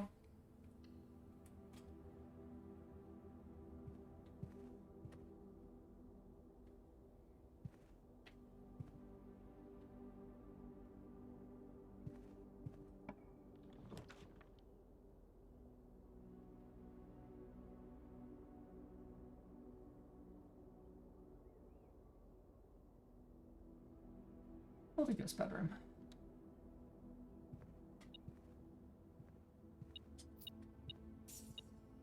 Cookies.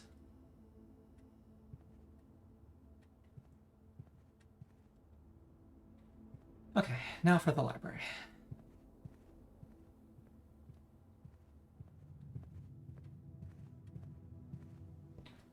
Apple.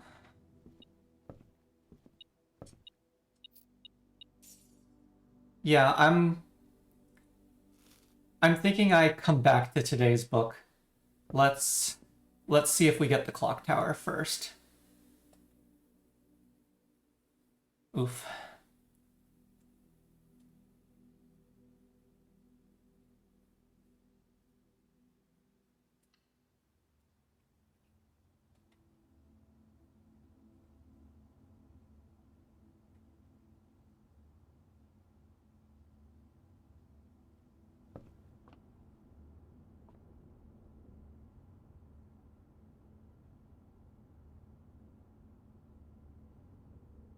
Yeah, I think forcing hallway here.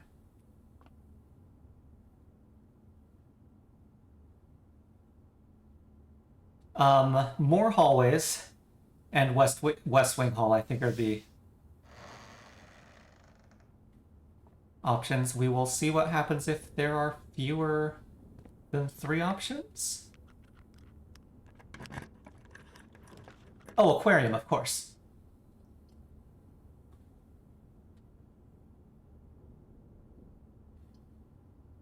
It also put 2 hallways here.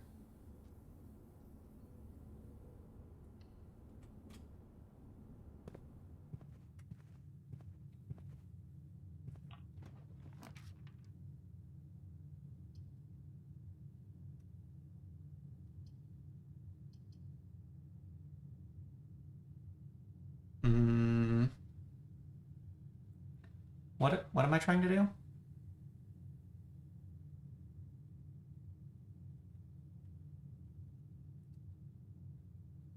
Yeah, I think Solarium if I'm trying to rush Clock Tower. Yeah.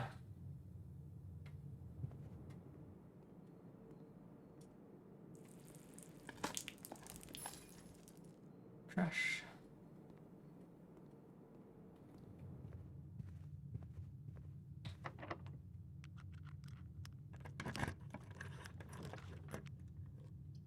Hallway from a hallway.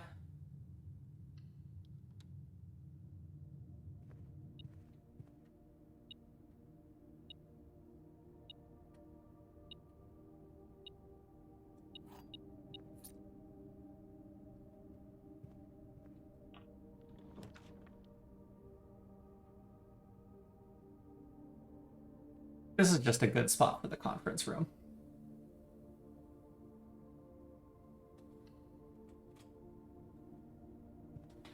I do have key cards.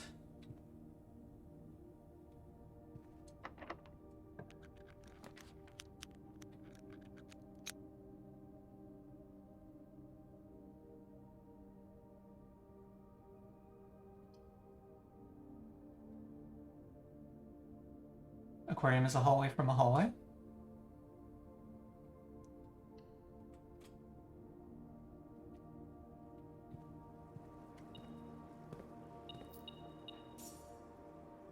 And the second shop, yes. Yeah, my coins aren't super high.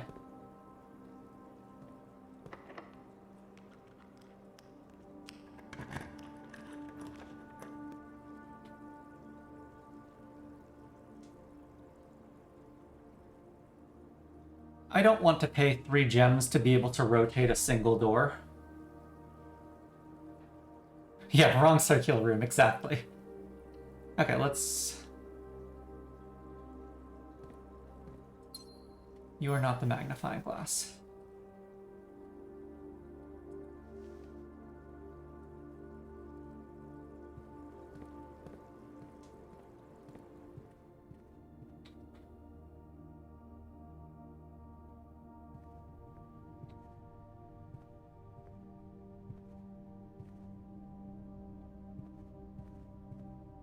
I think so.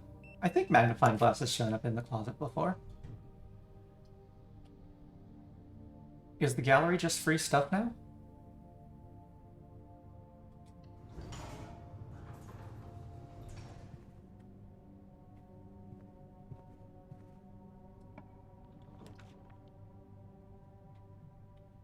Oh, once again, not a good spot for the cloister.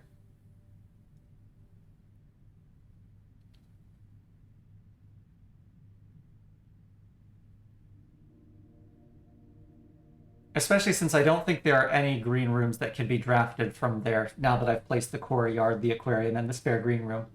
Oh, I guess the indoor nursery.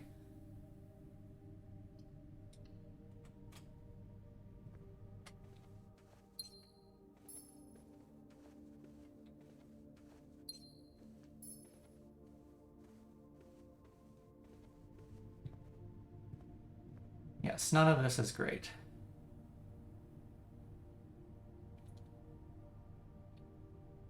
I guess we keep doing bishop if we're making partial attempts at showroom.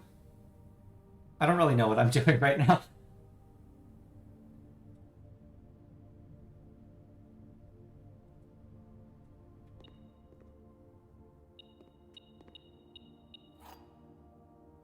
Oh, rook for clock tower would have been good. You're right.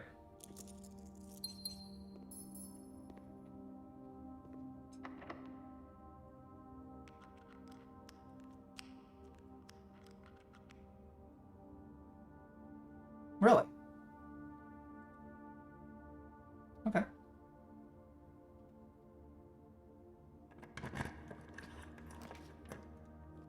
Conservatory.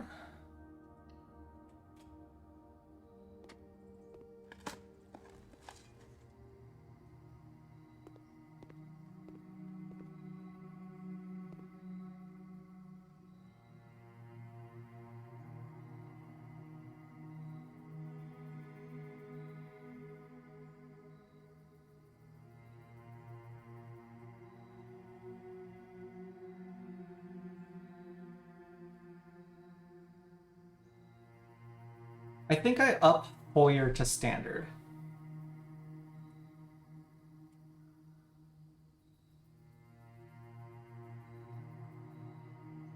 Do I downgrade guest bedroom? Yes. I think the chapel stays as commonplace for now.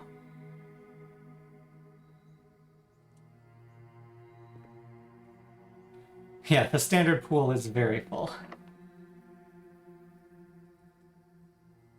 No.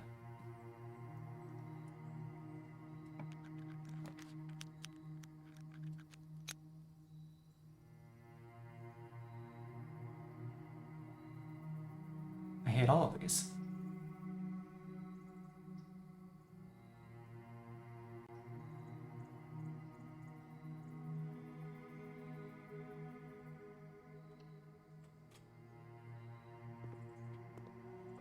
Dice are good. Do I have a clock? Oh, it's still 11 a.m.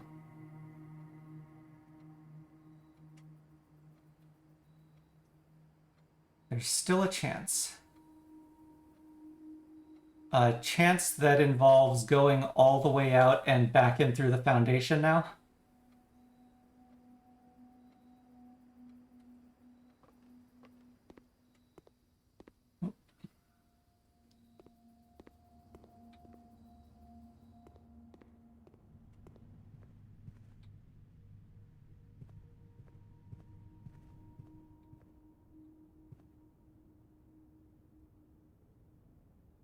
Oh, bunk room is unusual. Interesting. Unusual. Common. Was common. Standard. Common.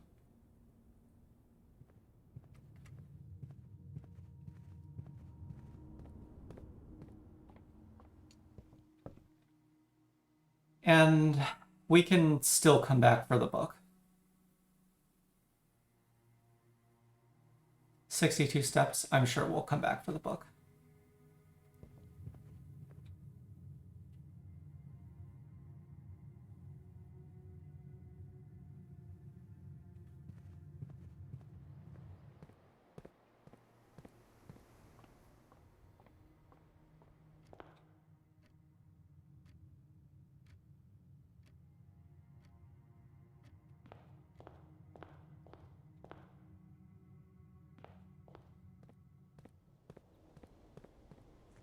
And I've got shoes.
I don't think I will be trying standing below the elevator while it's coming down.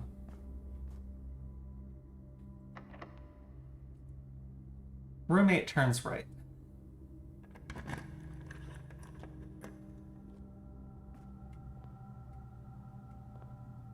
Oh, I need to actually solve it. There's probably not anything in there because it initially had an allowance token and oh, could be the coat check.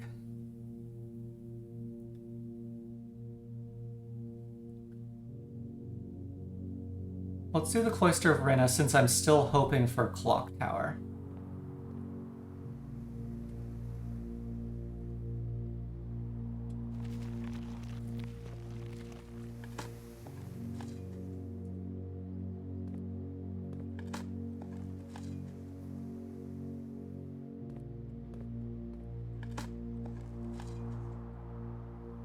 Is this the same note? Yeah, okay. Hello, Rena.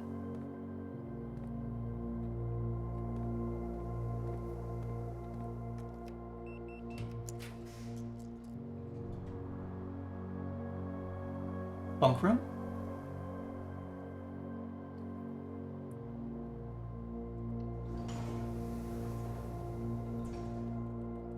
No, it's just the note about how Mr. Nagula has been struggling to get into the cloister, so the cloister has not been maintained very well. I'm hoping he will be very happy when he comes back, though.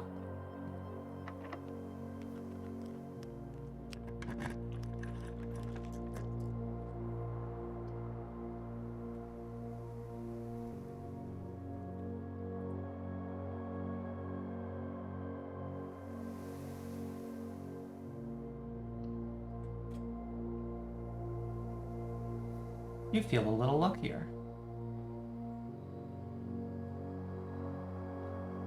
Okay. I feel a little luckier.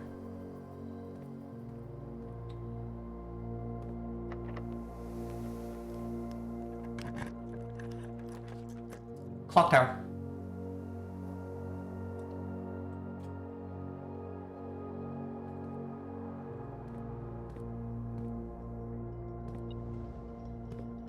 Welcome in, Sick.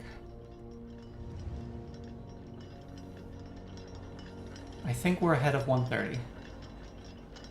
Yes. It is 12:15.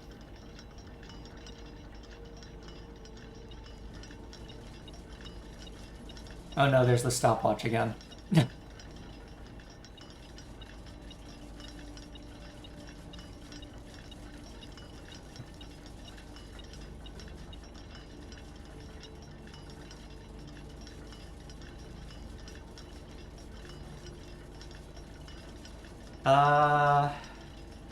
Yeah, the stopwatch is pretty irrelevant.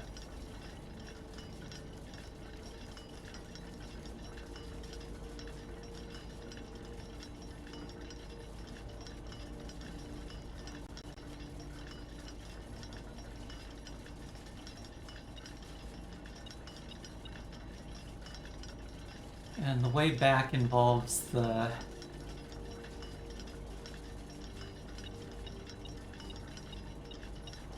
Oh, right! I spread gems that have the conference room.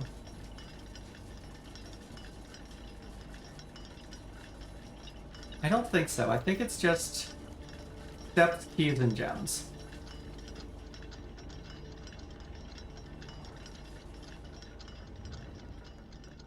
Gift shop cannot go in a corner.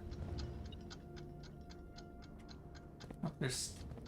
Oh, I think there was a coin on the floor I saw. Nope, wrong way.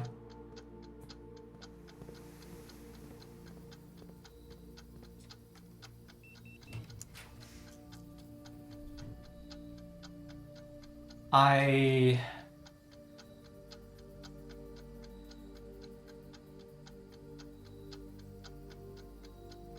should not lost and found.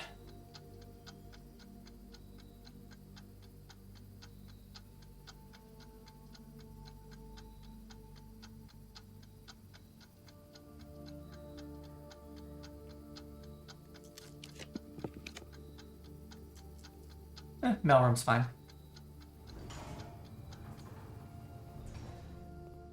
Oh yeah, I wanted the coat check, you're right. Oh well. No coat check.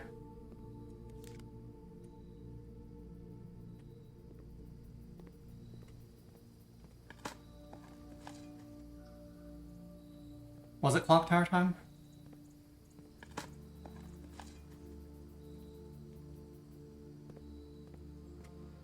Surely it didn't take me an hour to do that.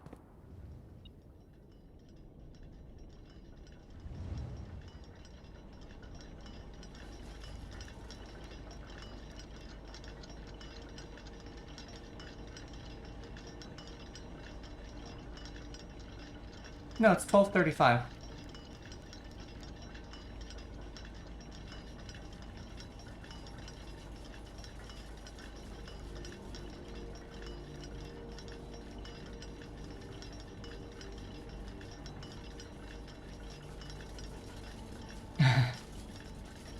Understandable. Easy to misread clocks.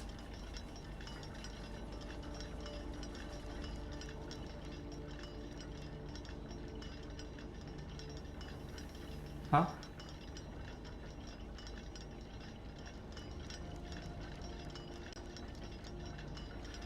Which clock are we reading?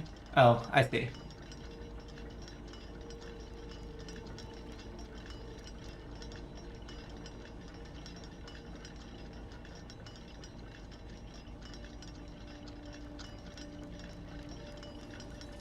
Let's go grab that coin.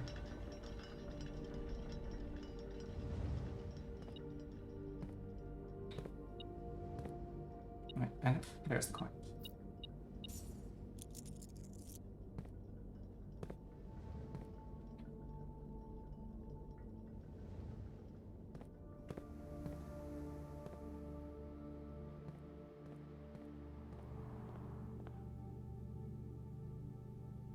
Yeah, I should just go in that room and stay there.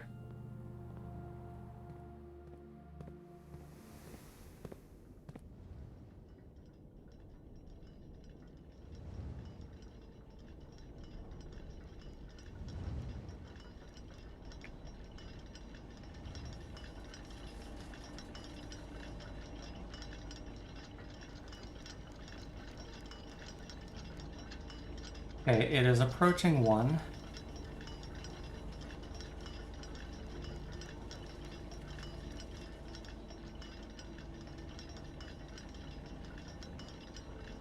Okay, so we might have to wait a few minutes here.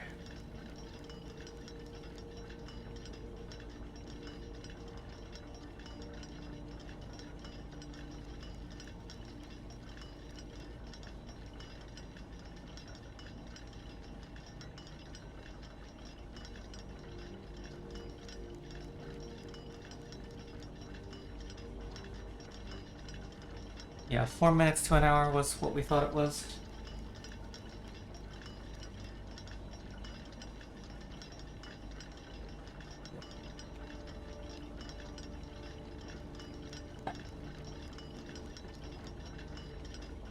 Yeah, about 2 minutes.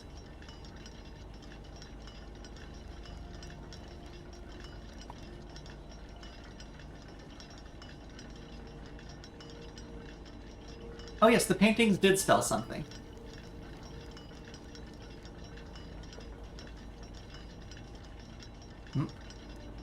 The mechanism below this room.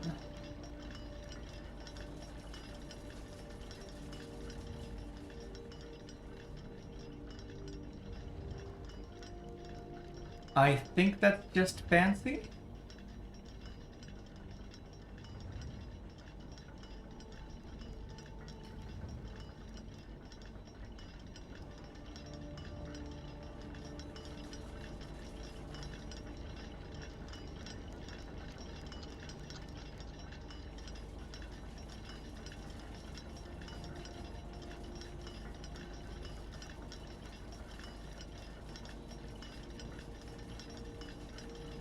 Okay. Oh.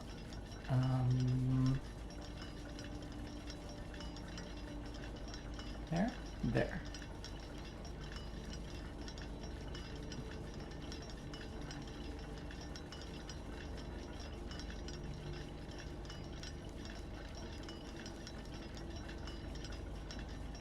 There's... So I'm missing the transportation type for Archaries.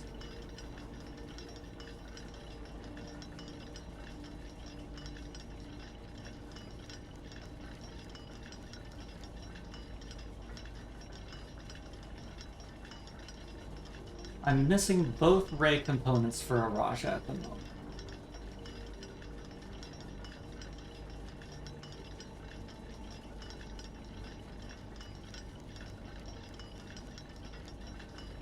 I think this is wrong.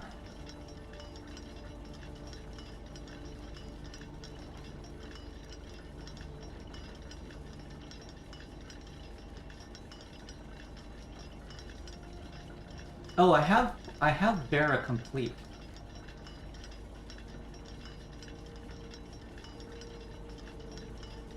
Okay, so we can open Vera.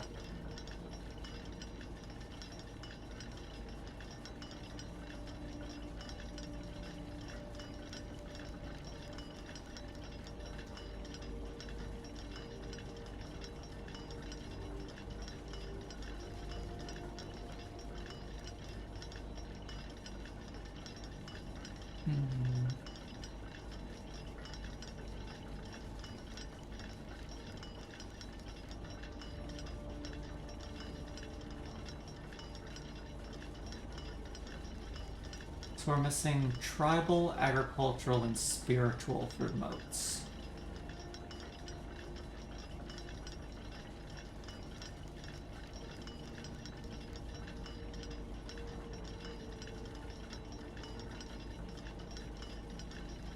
Okay, time is running out. Or time's coming up.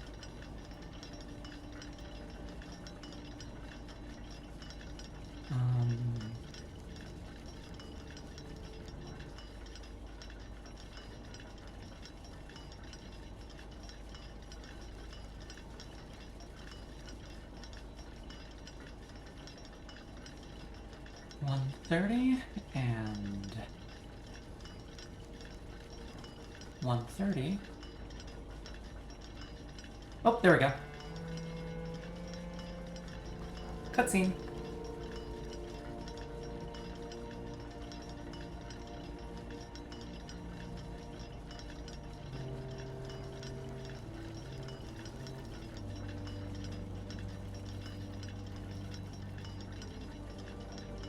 Okay.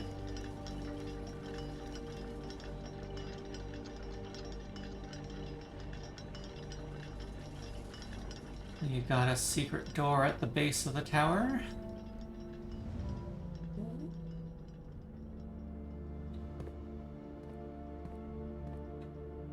What? We have a second spiral staircase. Oh no. Oh no. Oh no. Oh no.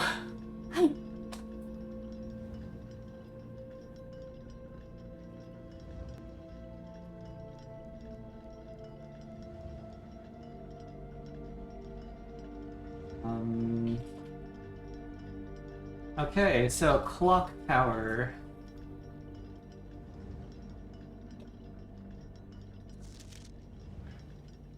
Okay.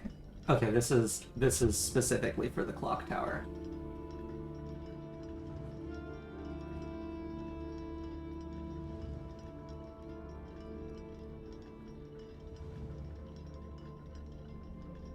Blue.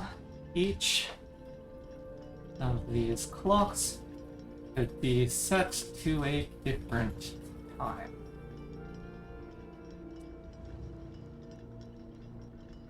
Okay.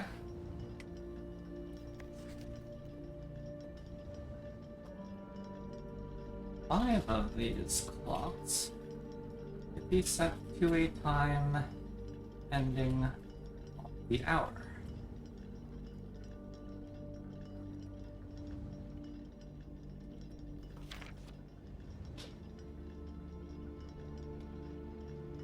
Set this clock to a time containing all different numbers.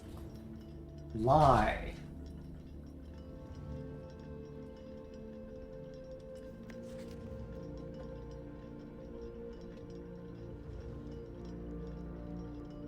This clock's neighbors could both be set to a time containing 7.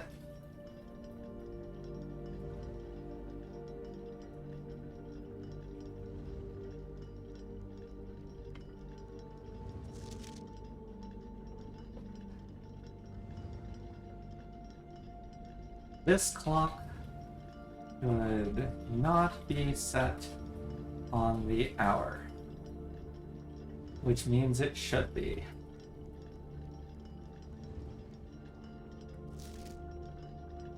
None of these clocks should be set to times that contain the number 1, 2, 3, or 4.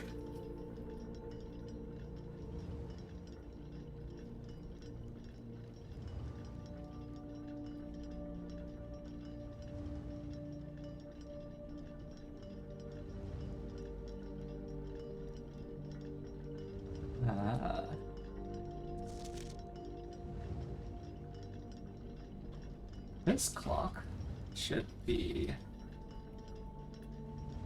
set to a time that contains the same 3 numbers.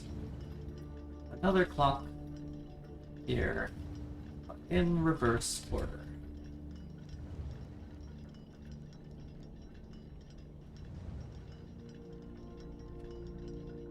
And red handwritten.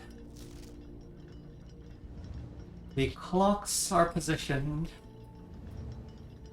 so that their times will be assigned.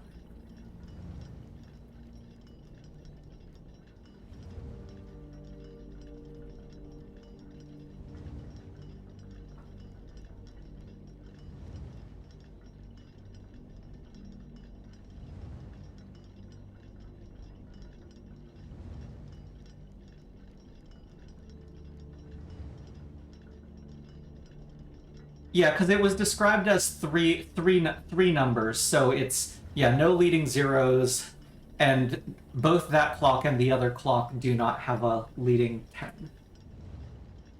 Red handwritten is not false. I am inclined to believe they are true. Or it specified 3 numbers.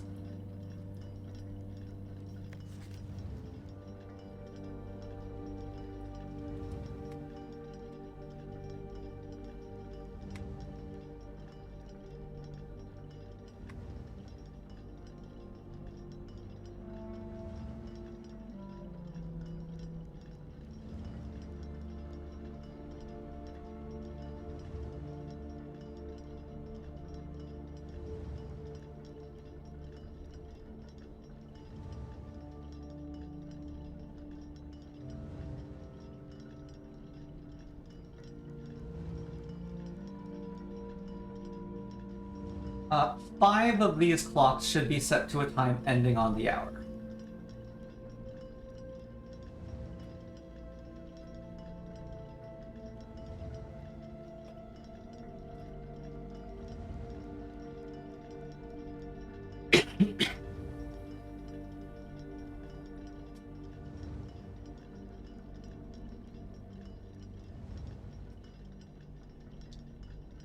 This clock has non-zero digits.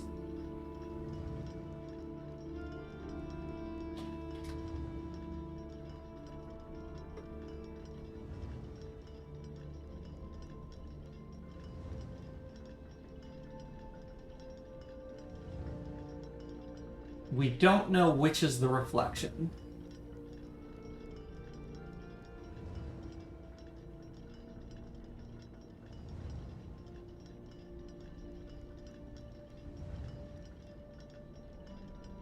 Right, and we can't use 1, 2, 3, or 4, so we must have 5, 6, 7, 8, 9.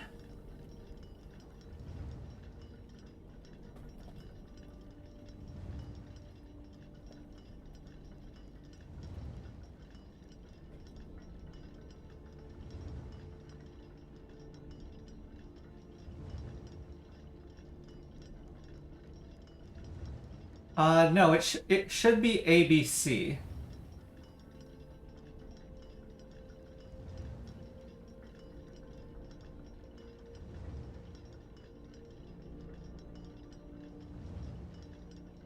Wait, what? B is 0 or 5? Sorry?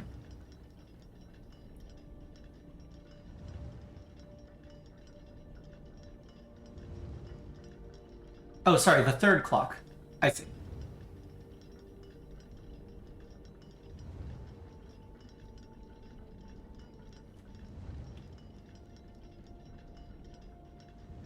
Yes.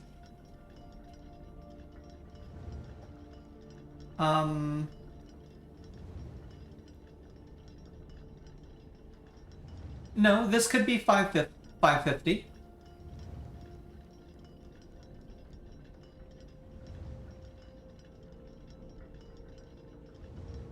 Or something 55. We don't know that the repeat is first and third position.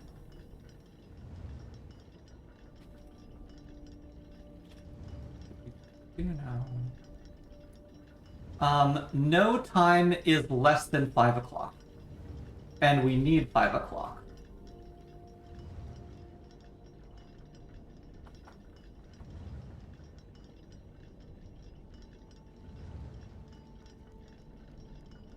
Number 3 could actually just be on the hour because that would put 2 zeros.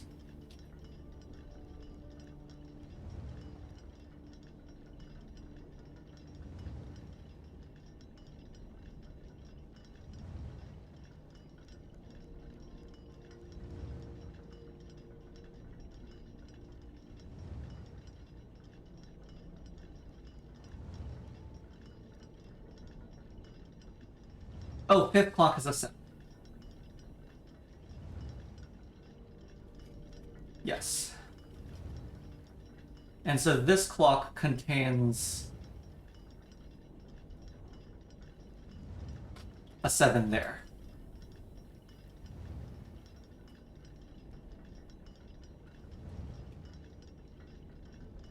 because it is before 7 o'clock.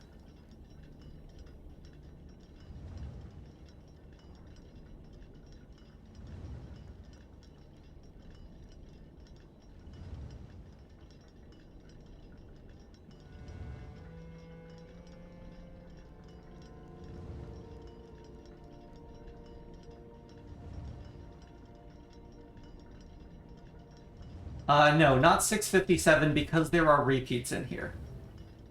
Oh, which means it's 5:57 because the 7 cannot be repeated.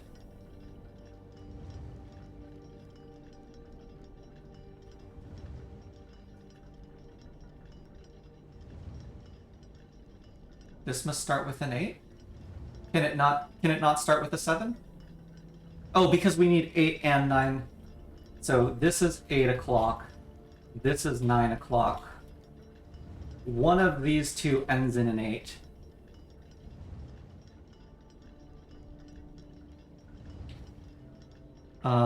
This one is 6 o'clock. So this is 5, 8.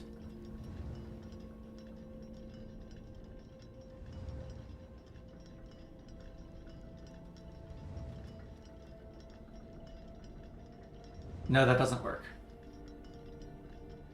Oh, 508, 805, of course. Yeah, I was like 558. Nope, that comes after 557. Yep. Okay.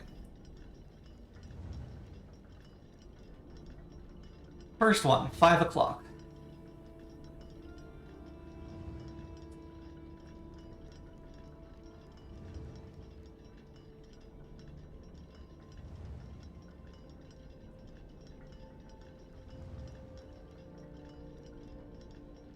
$5.08.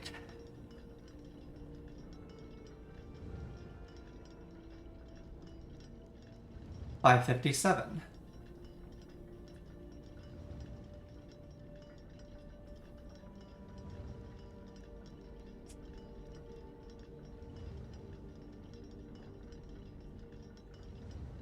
$6 o'clock. 7 o'clock.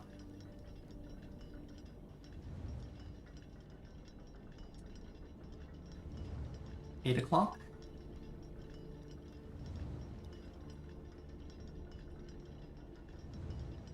8:05. Around and around and around we go. 9 o'clock.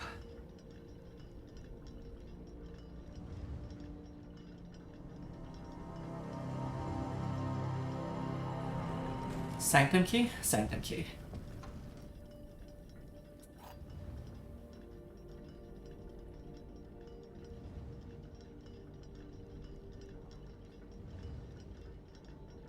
Okay, cool. Found the sanctum key in the clock tower.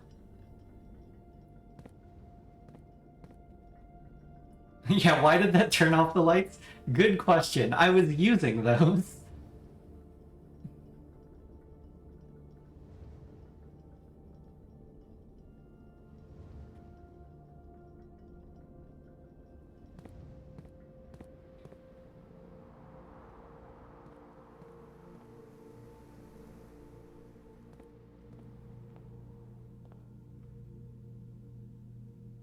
If Pyrex wants to look away, I guess now's a reasonable time to just quickly resolve this.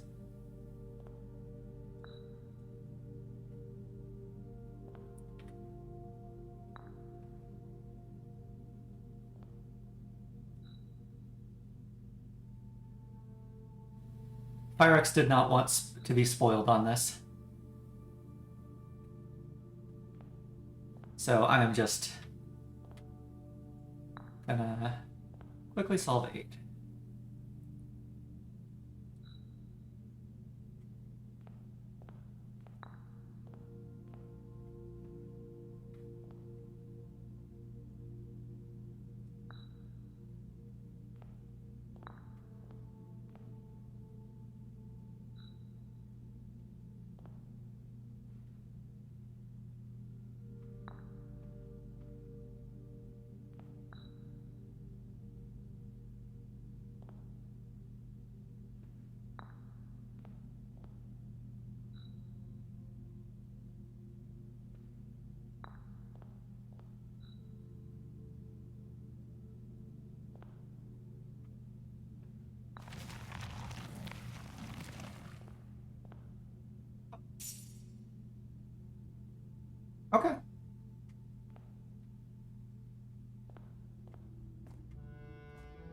Interesting.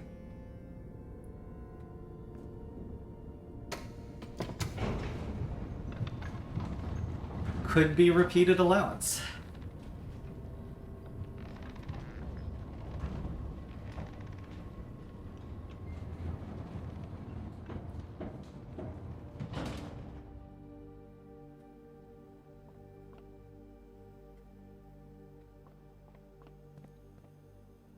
Yep, result was the same.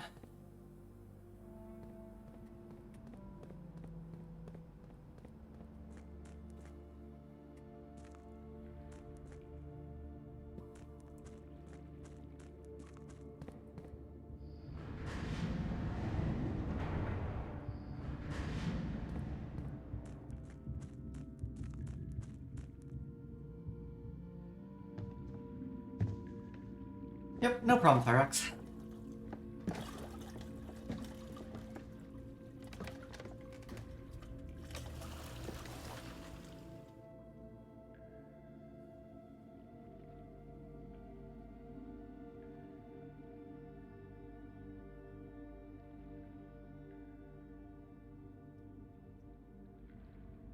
Lazy river.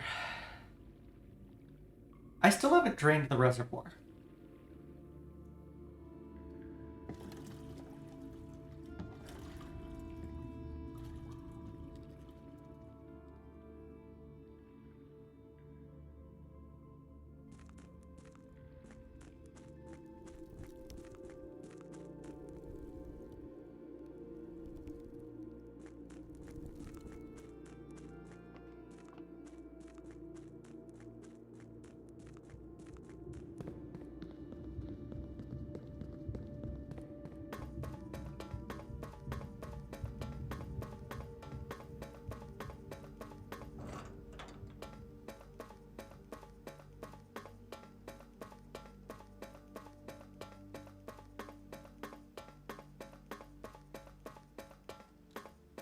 Yes, the reservoir that definitely pumps out on a reasonable timescale into containers that definitely have enough volume to hold it all. Exactly. And so I have Vera.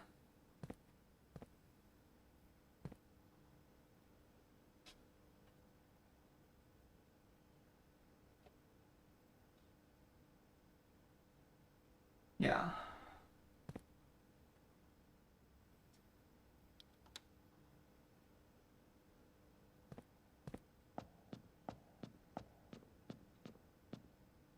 Okay.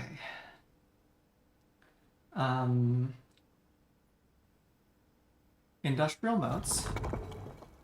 Do I even remember which moats are industrial? The answer is I do not.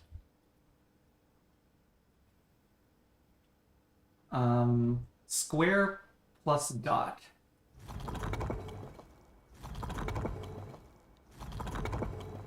There we go. Turtle. Or, no, first we need to set wavy.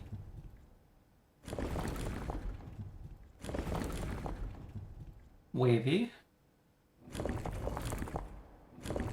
Turtle formation is... Turtle formation. And pink is... gear. Oh, it was right there when I looked back at the screen.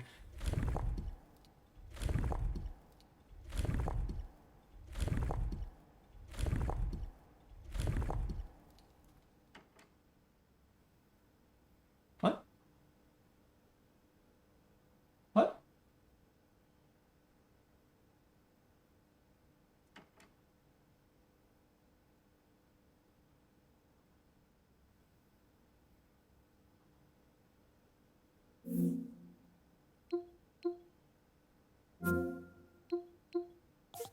I took a screenshot of the sigil fragment. This one at least. I think.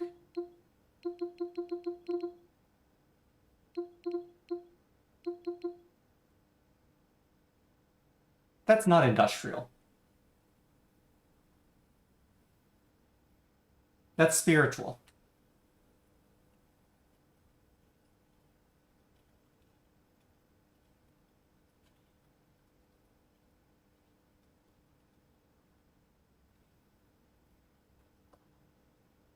Okay. Whoops.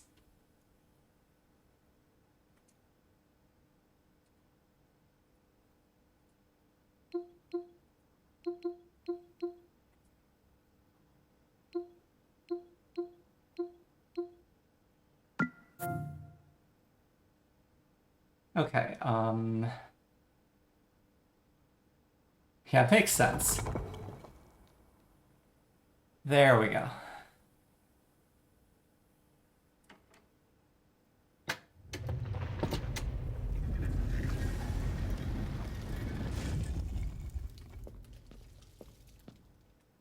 Yeah, these rays are not supposed to extend all the way, but yeah, I'll cut it some slack. Um, from a physical perspective, I think the rays are floating, and so they kind of needed to extend.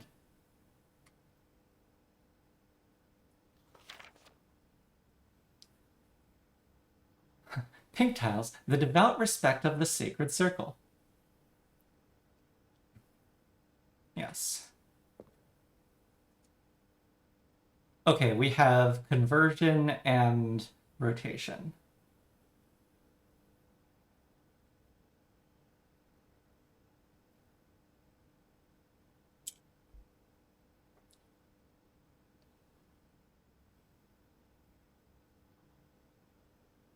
Yeah, so Vera was not the industrial one. Wait, why am I... that... This is not helpful. There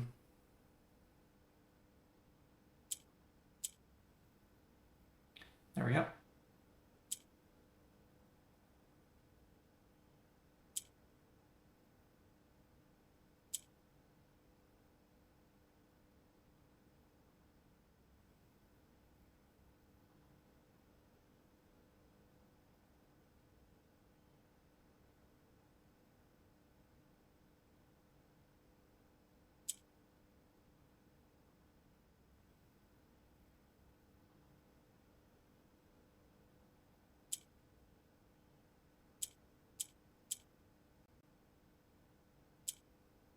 That's...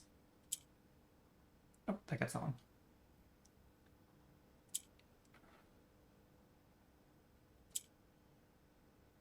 There we go.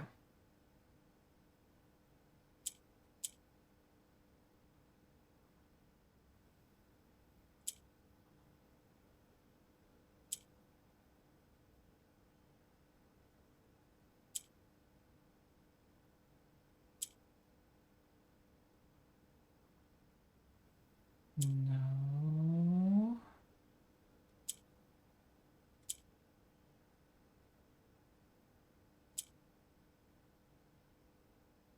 There.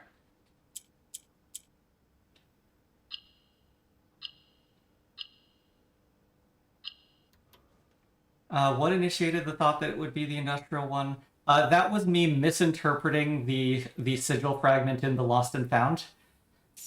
And when I rechecked the screenshot, I was like, that is not the industrial mode.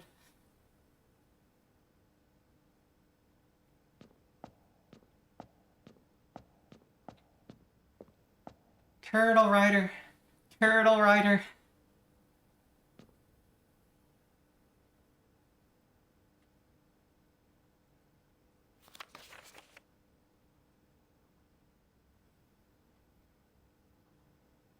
Despite my prejudice against Mother Nature, I own that I have deeply loved my time here at Vera.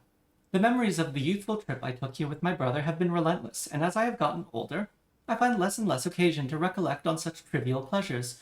One thing I do remember vividly, which has not lost a single speck of charm, are the famous turtles. Each visitor of Vera, upon arriving, is lent one of these hard-shell friends for the duration of their stay, to serve as both steed, guide, and companion.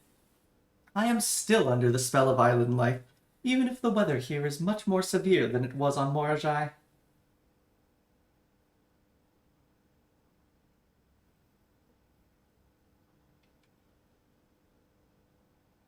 Um...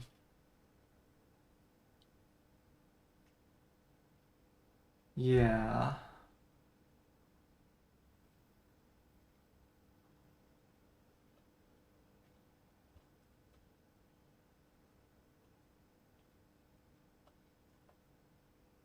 Industrial Turtle Riding Nation would have been so good. Yeah, so Miranda Aries was number 1. Ben Aries was number 8. Vera was after Morajai. We also have that Morajai's weather is more mild.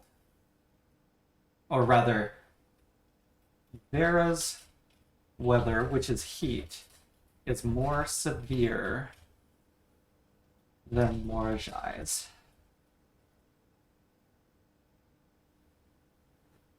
Which could be a hint to what the weather in Morajai is.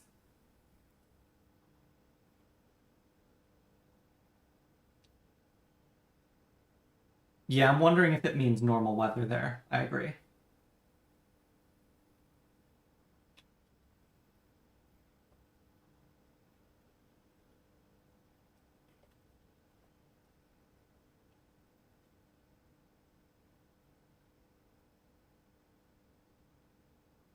Okay, which means we're only missing the moat for Morajai. Also,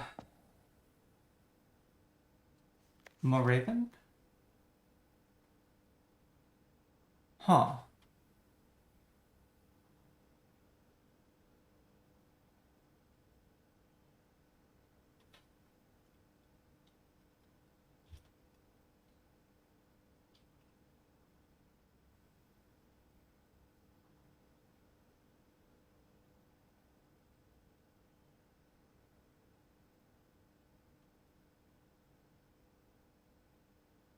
Or maybe McRaven?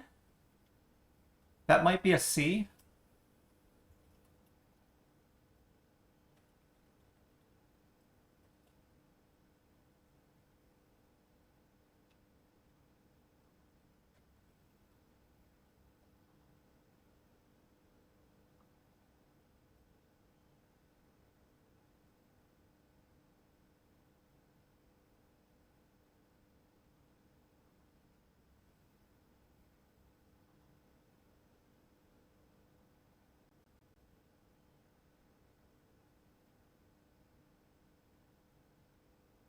Yeah, color painting, tent on the sandy shore. Battle.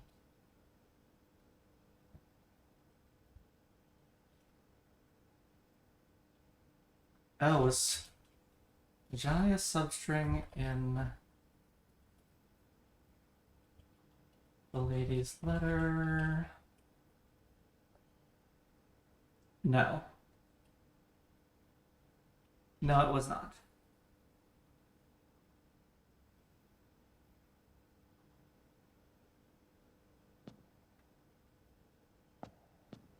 Okay, but we're definitely learning.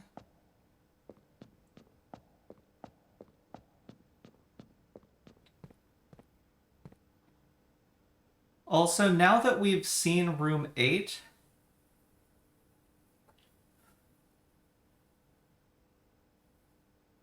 I don't think room 8 has a sanctum key anymore.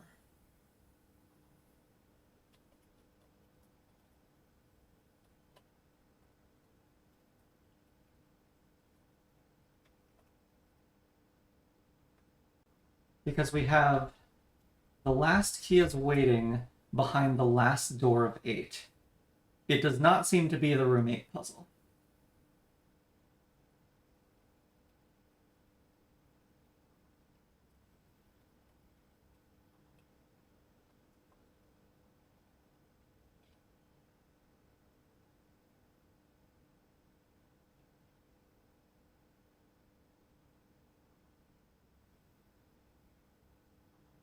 Oh, the mechanical room. You're right. Mechanarium? Of course. Yes.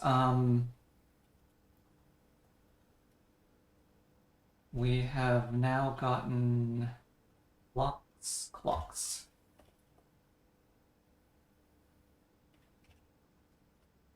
Okay.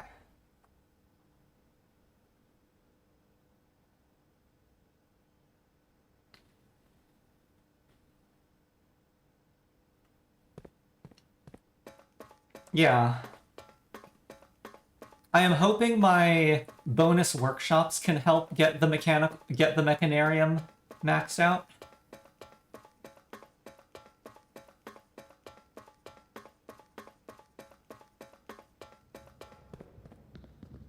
Oh yeah, and there were ways to boost mechanical room chance.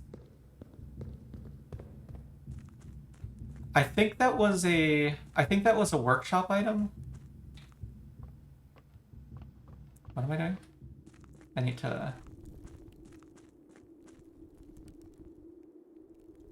to reset the room, or the rotating gear, adjust the general underground.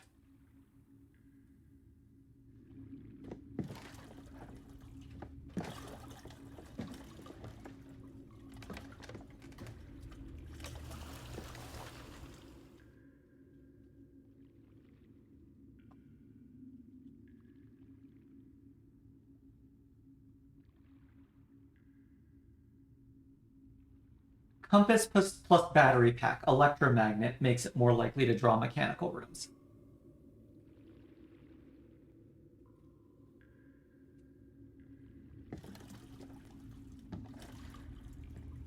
Thank you. Apparently I can skip the boat ride.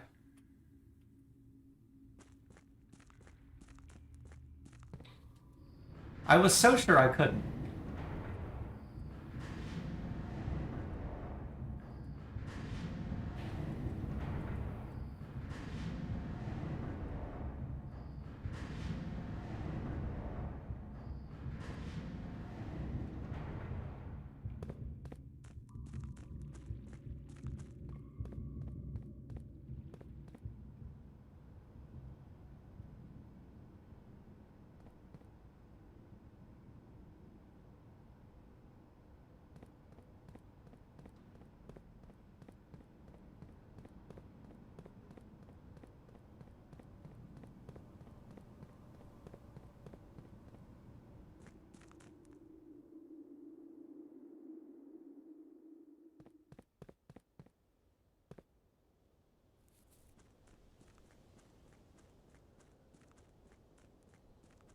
Alright, we can check what the trading post offers.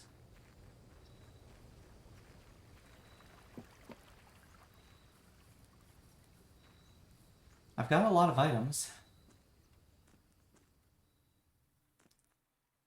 Soon.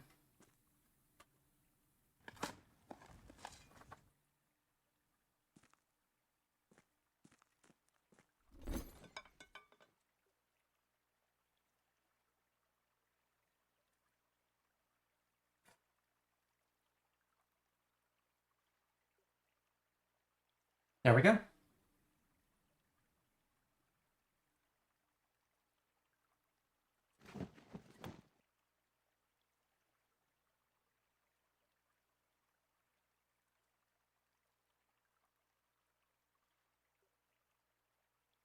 Yeah.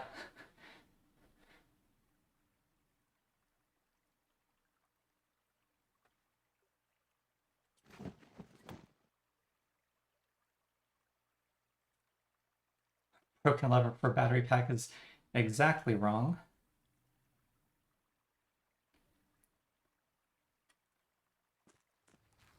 It seems to stay constant for a given item on a given day.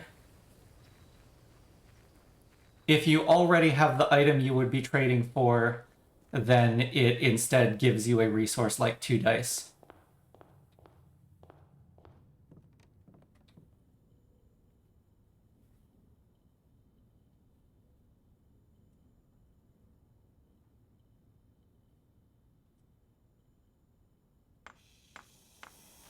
Questionable choices time?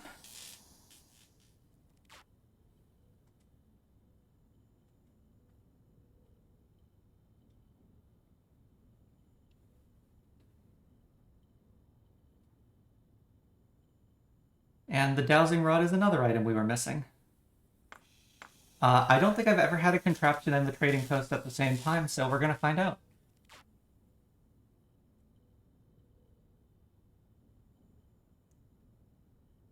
While drafting, the dowsing rod points towards rooms that may contain more items today than usual. Interesting.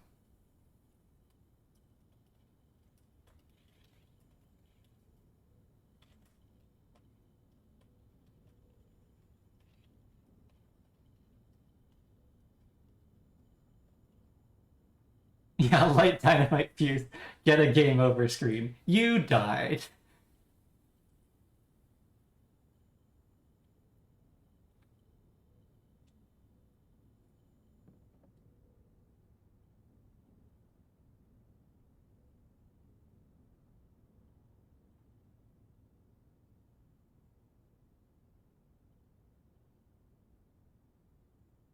The metal detector was from the trading post. I've never been offered a metal detector in this house.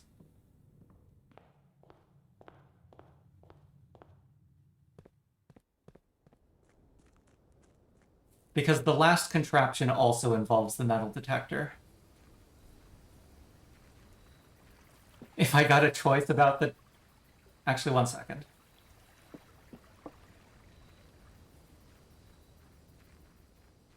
Before we potentially blow ourselves up, let us try scorching the sundial.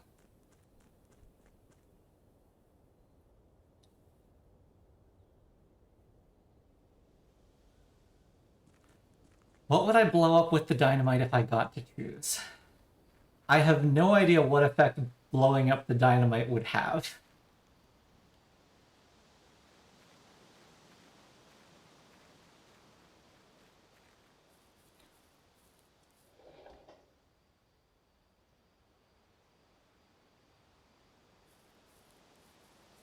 Smudge pot going.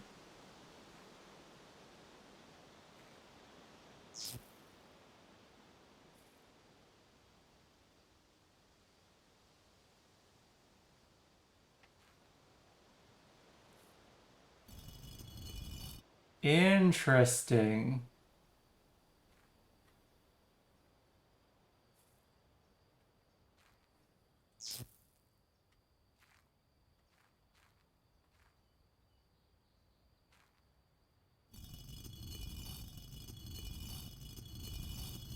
What?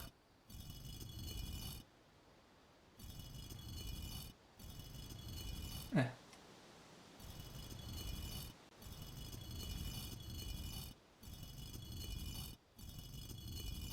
Okay, the hit targets for these is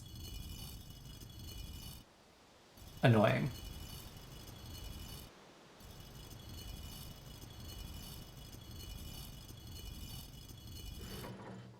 There we go.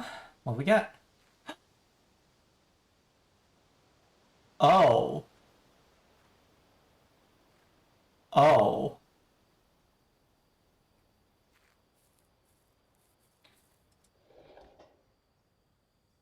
Uh. Uh.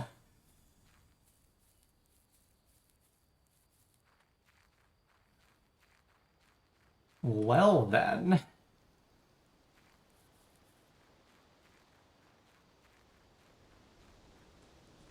Perhaps you could find somewhere to plug it in? Or what was it? What was the description? Looks like it might be able to be plugged in somewhere. A small data microchip.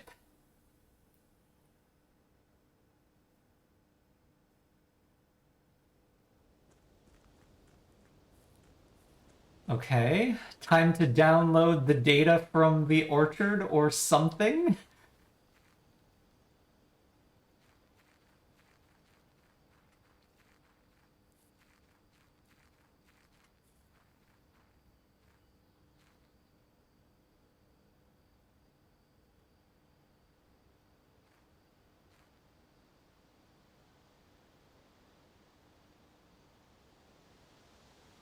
I was expecting more fanfare.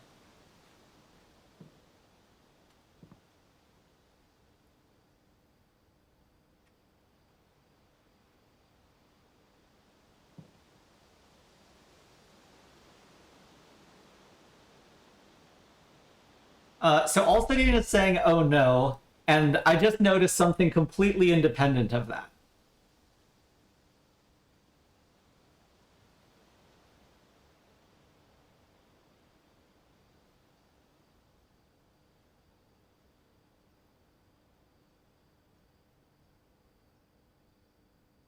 That is a ruby stand. You are correct.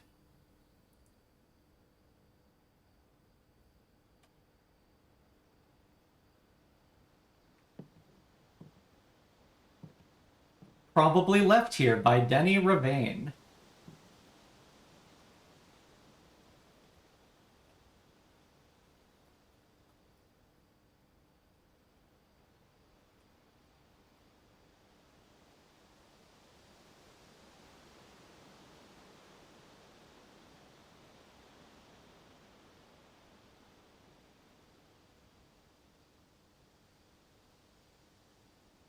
So these little stands have been underneath the ruby gems from the ruby crown of Arinda Ares.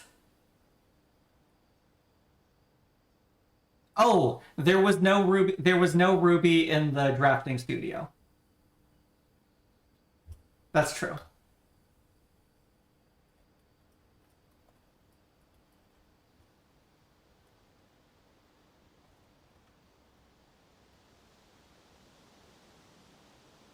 That's true. Yeah, there was no gem in the drafting studio, so it's possible.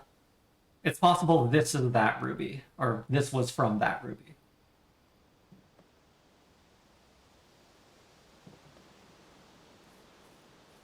Separately, I've plugged in the microchip.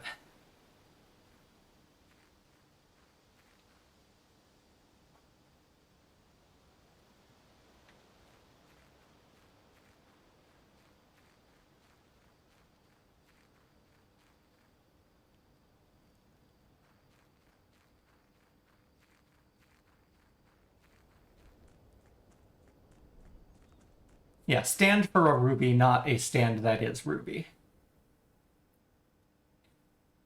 Okay, the light is off.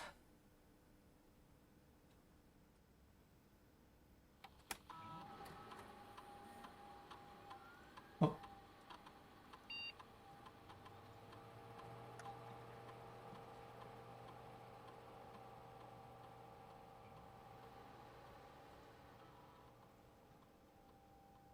Yeah, the apple orchard has been empowered by the microchip somehow.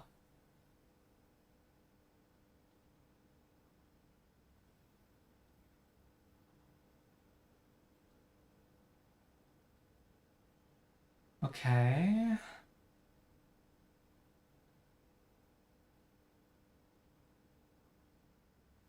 I was definitely expecting something to happen when I plugged that chip in there. Do I need the full set first? I was really hoping for something to do before we got the full set.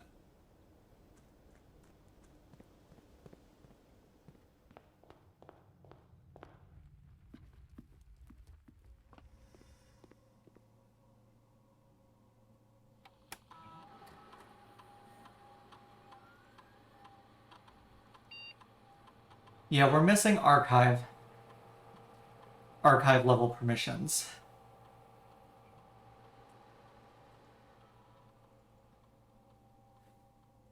We have an admin password, but not an archive level password. Archive is a higher tier.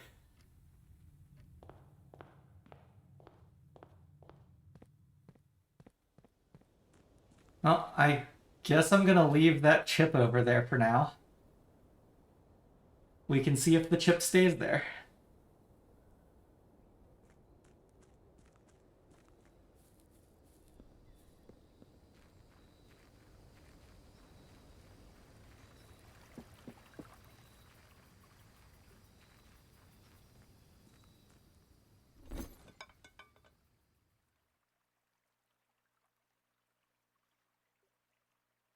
I just wanted to check that I couldn't get another metal detector.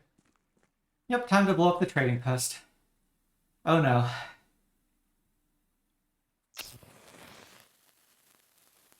This is not far enough back.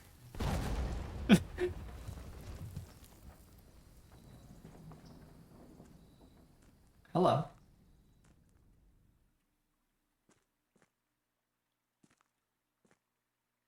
Hello.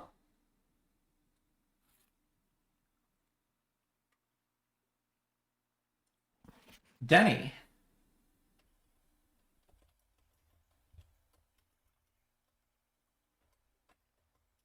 Letter to Kristoff from Denny. Here's the rest of your share, 40 gold from the moonshine shipment we made last week. Okay, so they're just moonshine runners. This may be the last batch for quite some time, as I feel it is no longer worth the risk, especially given Anne's continually increasing suspicion. But I do need to ask another small favor of you. Next week, when you take the Baron to town, if you can fabricate some excuse to delay your return by an hour or two, I would be much beholden. Uh-huh.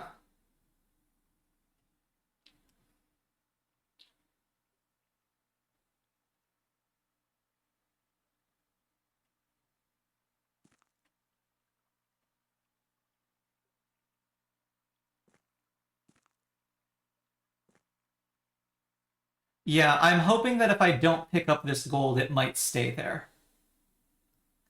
Okay, and so the trading post has their hidden still. Of course, of course.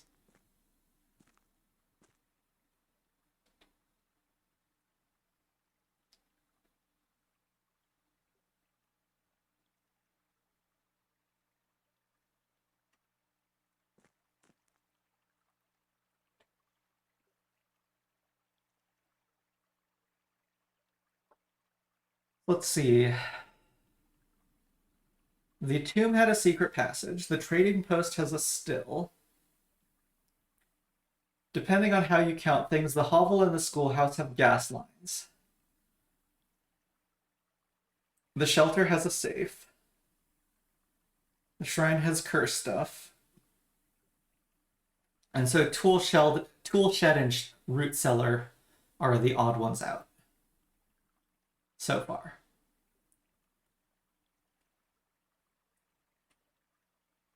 Oh, and you were asking about the hall pass.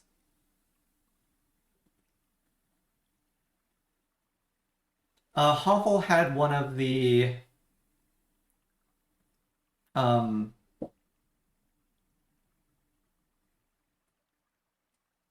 but just the hovel had one of the gas lines.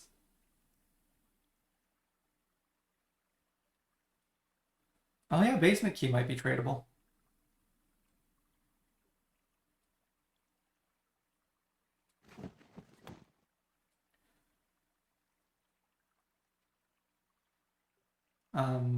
There.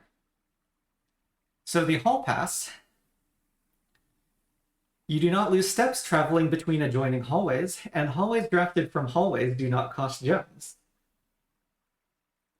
Yeah, the dowsing rod was also just hall pass in that sense. So it should now... Oh, it has reset to silver key.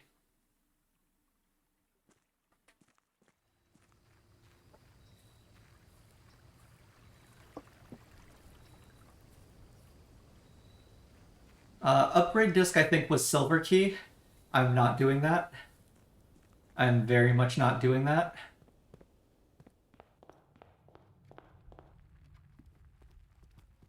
I have a perfectly good computer right here.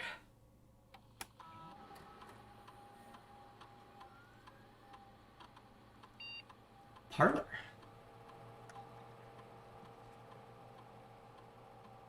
3 gem prize. 2 wind-up keys in this room.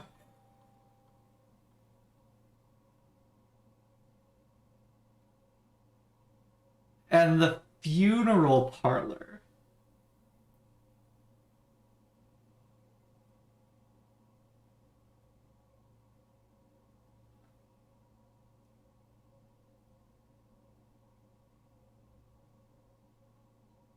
Gem prize is equal to red rooms in your house. If you open an empty box in funeral parlor, lose 30 steps.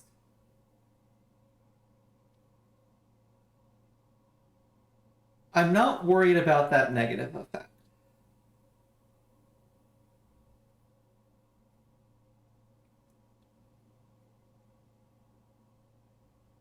Maybe?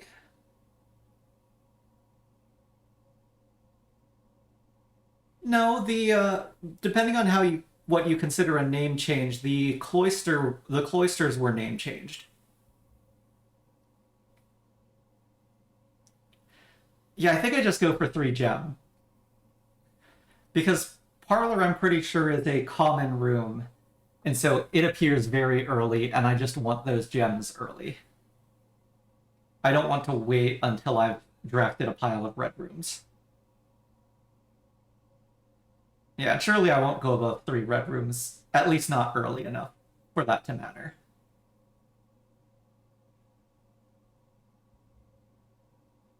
Yeah, the funeral parlor is one of the red rooms, so it's minimum 1 gem. But getting better than 3...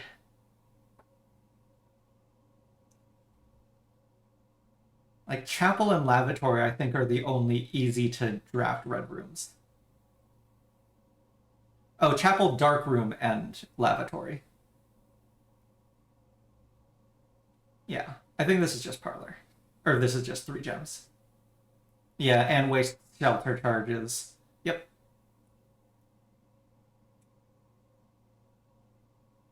Success. Okay, so 1, 2, 3, 4, 5, 6,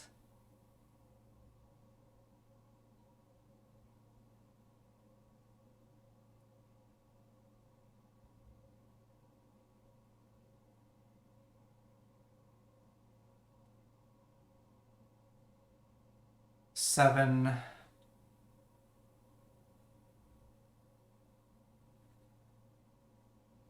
oh, and non-numbered, 8, 9,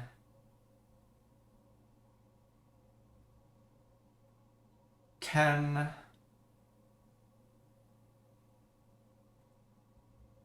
11, 12. I think that is all upgrade discs. I want to say that the drafting volume on the subject of items said there were 12 upgrade discs.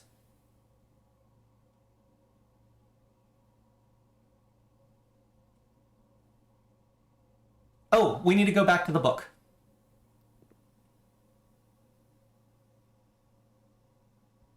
Oh, it was 16? Okay. It was a nice even number. Okay, not all the upgrade discs then. Great. More to look forward to. But book.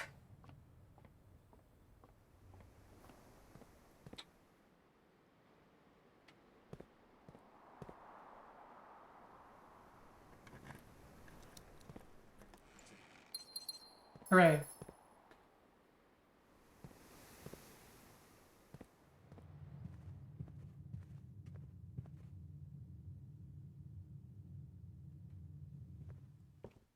Right, okay, so we set this aside because we were rushing for the clock tower.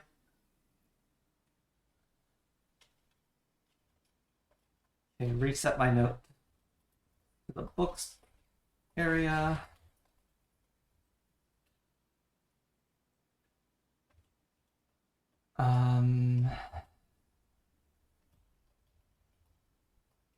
I do not have an entry for Curse of Blackbridge yet.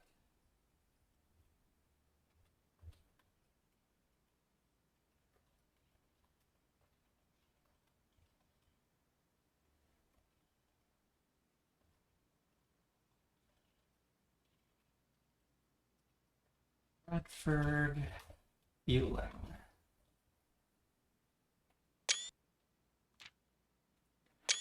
The legend of Blackbridge is one that's well known to the people of the Grand Realm, for versions of this tale have been passed down from generation to generation. With each new telling, the story has changed, becoming over the years more colorful, more verbose, and, as one might expect, increasingly horrifying. However, with so many renditions and unique personal touches, the task of confining and binding this tale to text seemed an ambitious and impossible challenge. Over the course of my research, I have heard dozens of variations of the legend, and while the details would often change, I was surprised how much of the story's heart remained the same. Yet the more I listened, the clearer it became that there could never be a definitive version of this tale capable of capturing all the wonder and myth of Blackbridge. In the end, I chose to write down what felt most authentic, the story my grandmother told me as a boy long ago. Part 1. Oh, there's multiple parts. The Berry Picker from Oris. Many years ago, before peace had become a familiar word, there lived a group of rogues so wayward that the locals deemed it appropriate to call their number the Unholy Hounds. They were feral outlaws composed of society's worst, in a time when society was at its worst, and for each crime that fearful travelers credited to the group, a dozen more lay unclaimed, each worse than the last.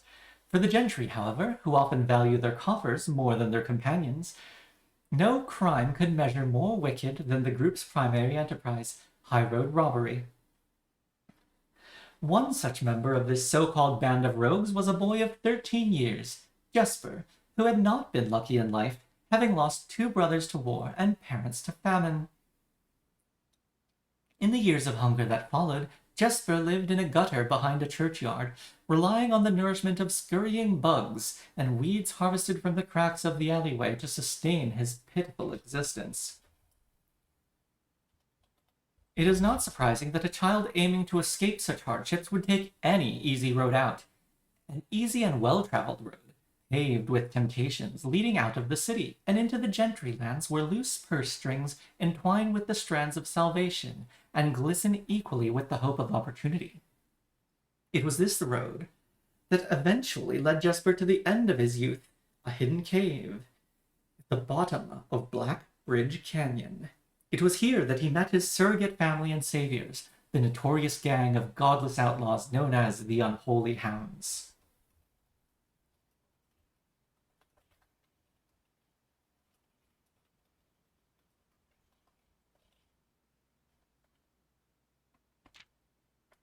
Despite the hardened circumstances that had led him to this vocation of banditry, Jesper was surprisingly tender-hearted and was often teased by the group for being too kind for such an ignoble life. For this reason, Jesper was assigned the innocent role of berry picker. It was not just innocence that set berry picking apart from the gang's more wicked undertakings, for it was the only duty performed without the safety of night's concealment. Jesper, no stranger to solitude, did not protest that he alone worked while the others slept soundly, tucked away in the cave at the bottom of Blackbridge Canyon. On one such occasion, Jesper decided to get an early start. He left the cave, berry basket in hand, and set out into the woods before the morning sun had even brushed against the tallest treetops. It was colder in the mornings, but the headway dawn afforded meant Jesper could reach the furthermost berry patches without worry of being chastised for tarrying upon his return. It took over 3 hours on foot to reach his destination, and along the way, Jesper had passed many a familiar bush, all priorly pillaged and so bereft of berries that one would have to dedicate several moments in earnest examination before finding a single one. Jesper was patient, but even patience has its limits. He was confident that, even accounting for the time lost to this long stretch of travel, his efforts would be well worth the pains. Surveying the patches in this new grove surprised even Jesper. The red dots suspended among the leaves seemed as numerous as stars in the skies. Upon seeing such a bounteous sight, he clutched his berry basket tightly and nearly toppled over out of joy. Once he had regained his senses, Jesper quickly made a decision. He would not reveal the location of this newfound treasure. Instead, he would earn the respect of his confederates who, upon seeing his yield, might attribute the success to hard work. Smiling at his plan, Jesper set off to fill his basket and was making steady strides in the task when the sound of thundering hooves interrupted him. A carriage is approaching. The thought of it made Jesper freeze. Had he been so enchanted by his discovery that he had neglected to observe his surroundings? How could a roadway be so close? He ducked down and crept toward the impending sound, hiding behind one of the larger bushes nearby. It was only a moment more before the sound's source revealed itself. Within 50 paces of where Jesper hid, an elegant carriage with gold trim came soaring around a corner of trees, led by 2 beautiful white horses and conveyed by a stern-looking driver seated atop the vehicle, flaunting the most sophisticated regalia Jesper had ever seen. It was not just any carriage, it was a royal carriage. Even without ever having witnessed such a sight before, Jesper was certain. The sight had so transfixed Jesper that he stood awestruck, unable to tear away as the carriage approached. The little concealment the bush provided was soon proven unequal to the driver's lofty perch, and upon spotting the boy, he pulled the reins with such effect that the noble steed slid to a sudden halt with precise control. "You, boy! Get out from behind that bush!" he shouted with a rigidity that betrayed a modest amount of fear. "You startled me half to death coming round the bend of my own drive and me seeing such an unfamiliar place. In a place where there ought not be any face." Jesper quickly contemplated running. The man was much older, and his dress was suitable for courtly behavior, not dashing through bramble and mud.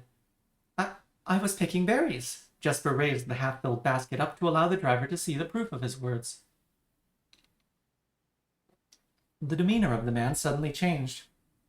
It was a change that Jesper was familiar with. He had many times seen the same stern expressions on the most fiendish bandits melt away when presented with a berry basket. Any suspicions that the driver might have had instantly evaporated, for even the notion of a member of the unholy hounds picking berries seemed farcical. The softened expression even made allowances for a smile. "Berries, eh? Say, you couldn't have picked a better spot for them, could you? I used to pick berries here as a boy." Jesper took his cue to finally step forward out from behind the bush, proudly brandishing his basket. "I know, and what luck I found them. I have only just begun picking, and look how many I have. It would have taken me fourfold the time back home to procure this number." The driver bent down for a closer look. "And where's your home, boy? It must be quite far." Jesper replied with a scripted response. "A little south of Tanner Fork, just past the burnt woods." South of Tanner Fork, past the burnt woods.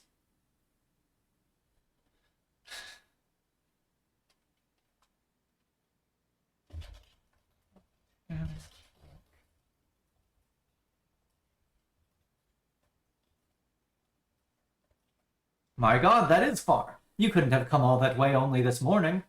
It was true. Tanner Fork was in the exact opposite direction that Jesper had traveled, and while that response would seem perfectly reasonable in a location closer to Blackbridge Canyon, he could see why it might seem less believable here.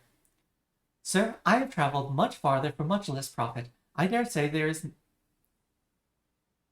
no distaste yet made by man that would not be worth undertaking for a prize such as these. Surely you have tasted them for yourself?" Jesper felt happier with this response, as it seemed to amplify the man's smile. "In my youth, often, but perhaps I took it for granted, because I never had to travel very far. And even then, my father would always drive us here in our carriage, so I'm ashamed I never had to walk such a stretch to earn an equal reward." It was Jesper's time to smile. "Then let my efforts reward us both today." He raised the basket even higher. "A taste in memory of your youth, sir."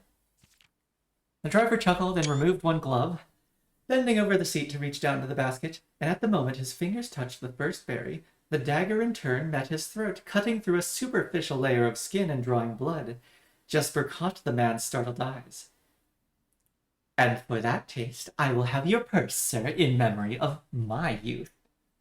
The driver's arm had gone stiff, his chin raised and trembling, more frightened than he had ever been before. Whether unable or incapable of speaking, he did not respond to the boy. Perhaps he did not think his jaw could afford to be engaged at this particular time. Jesper let the basket drop, freeing his other hand to probe the man's pockets.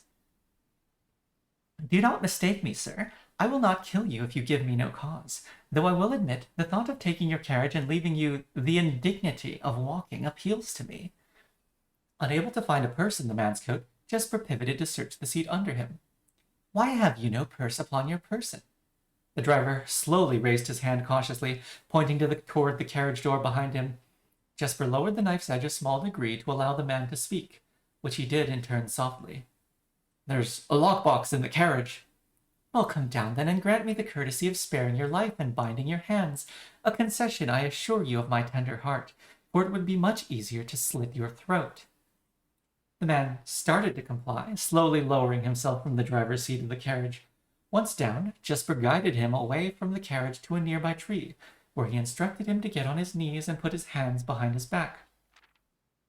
Excusing his inexperience, the man indulged Jesper while he figured out how to adequately bind him. The smile and kindness Jesper had seen on this man's face, now nothing more than a distant memory. In their place, cold, dark eyes displaying no emotion. I wonder, should I grant you the same clemency you are showing me? Oh, no. I wonder, should I grant you the same clemency you are showing me? Jesper stopped, surprised by the question, but ignored it, secured the final bindings, and then hastily returned to the carriage. With one hand on the door's handle, he turned back to the man. If there is no lockbox, there will be no clemency. Inside, the carriage was surprisingly dusty and unswept, a stark contrast to the elegant and polished golden facade of the exterior. It had apparently been many years since a passenger had enjoyed passage in this vehicle. This all but confirmed what Jesper had suspected. The driver of this carriage was not a liveried servant in the employ of some greater master. Any curiosity that this observation might have further produced was quickly abandoned upon seeing what rested under the carriage's back seat. A large wooden lockbox. Despite its hefty appearance, the box was surprisingly easy to handle. Within a few minutes, Jesper had dislodged it from its hold and carried it out into the sunlight. Inspecting the box carefully, 2 observations were made. Totemic symbols found carved on all 4 sides of the box hinted that the box was very old and likely not created by Orindian hands. It reminded him of artifacts from the old world and was presumably crafted in one of the ancient realms. Secondly, the box was secured by a rusted, yet robust padlock and would not open easily without a key. Jesper looked over to see the driver quietly observing from his indentured position. Do you perhaps have a key you can provide me to open this box? Without emotion, the driver replied, There is no key to that box. Jesper stood up. Easy enough, then. He headed over to a nearby rock of sizable dimensions and lifted the stone up, carrying it back to the box. If there was ever a time when that lock had been resistant to brute force, it wasn't recent. With one hit, the stone had completely shattered the rusted lock. He bent back down and opened the lid. Inside was an effigy, a crude figure chiseled from stone. Without too much deliberation, Jesper bent down and picked it up, somewhat surprised how heavy it seemed given how light the box had felt. Having expected to find something more akin to gold or gems, he looked questioningly to the man, hoping to find an explanation. The driver's smile had once again returned. You are cursed, boy, for deadly is the stone. You have opened that which should never have been opened, and you are cursed. Jesper carried the effigy over to the man and shoved it in front of his face. What is it? That's 1. Feeling his disappointment rising to anger now, Jesper tightened his grip on the effigy. 1 what, you mumbling agentor? Nope. Moment.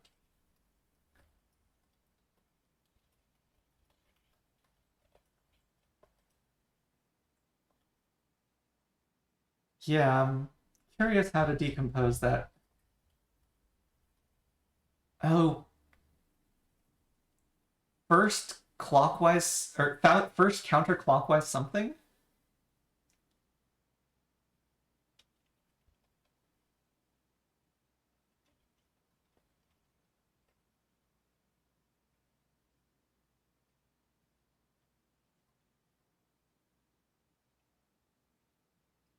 Interesting. The man did not seem intimidated. Oh, and in God's name, why have you no purse upon your person? The man did not seem intimidated. 1 pace. He paused for effect. 12 more, and you will be dead. He only had a second to flinch before the effigy struck him in the head and put an end to his cryptic ramblings.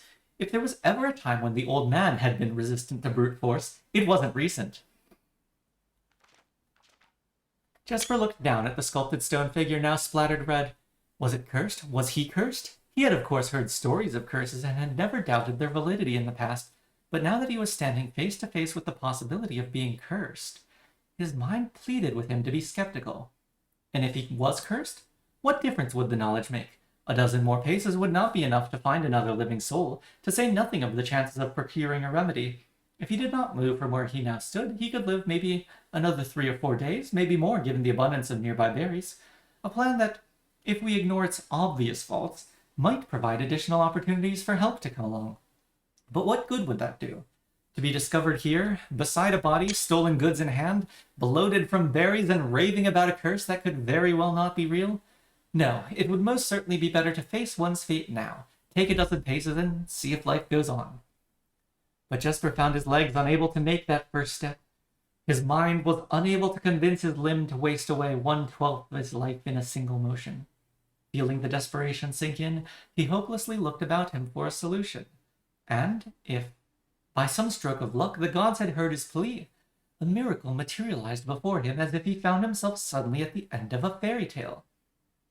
2 white horses and a carriage of golden trim were beside him, the answer to his immediate prayers. He laughed at his fortune and calculated the short number of paces back to the road. 4 paces back to the road. Perhaps only 3 if he jumped. He made a quick survey to see if there was anything he wished to grab before taking the plunge. He thought about removing the driver's fancy coat, as that appeared to be of some value, but the additional risk of undertaking such a task too great to chance. And so, after a profound breath, he took his 2nd, 3rd, and 4th steps, though they were quite large. Seated now behind the horses, he reached for the reins and suddenly realized that he was still gripping the effigy. If the curse was real, then it would most certainly be better left here. If, on the other hand, the story was fictitious, there might be some appraisal that could be made of the figure. It was, after all, found within a lockbox, whose typical function of oft secures objects of value.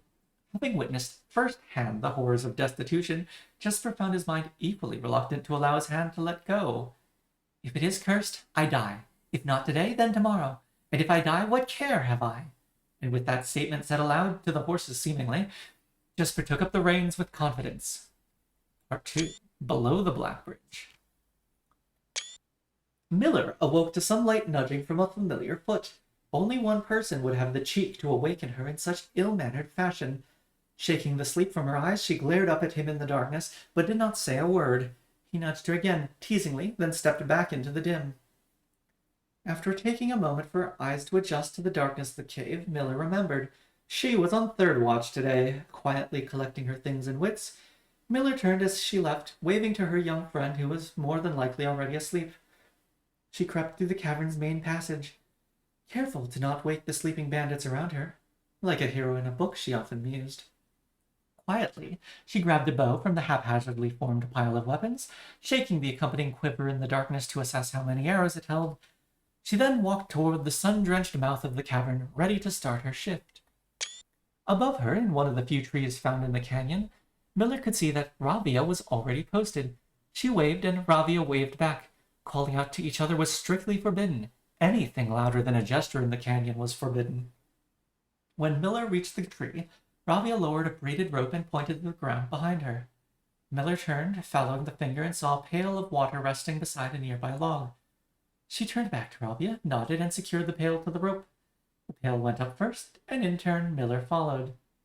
Ravia reached across to grab the water. Miller leaned back to give her space. There was not much room for maneuvering in this tree post, a necessary concession for the concealment the outpost demanded. Ravia tilted the pail up to her mouth dramatically, illustrating how thirsty she had been. Miller laughed silently as water poured out, splashing onto Ravia's face. It was a bit too daring and noisy of a joke, and had the others been around, they would have certainly been scolded for the unwarranted sound. But Miller appreciated the efforts Ravia took to verbalize the silence of the morning. They had been on 3rd watch together for over a month, and during that speechless time, their friendship had grown into something special. Affection was unsurprisingly scarce among the unholy hounds. She had felt camaraderie before, of course, but intimacy never. From their elevated vantage, the girls could see both the concealed entrance of the cavern as well as a clear view of the bridge that spanned across the canyon. Black Bridge was the link between the Gentry lands and the northern mountains, the overpass that connected Orris and Reddington.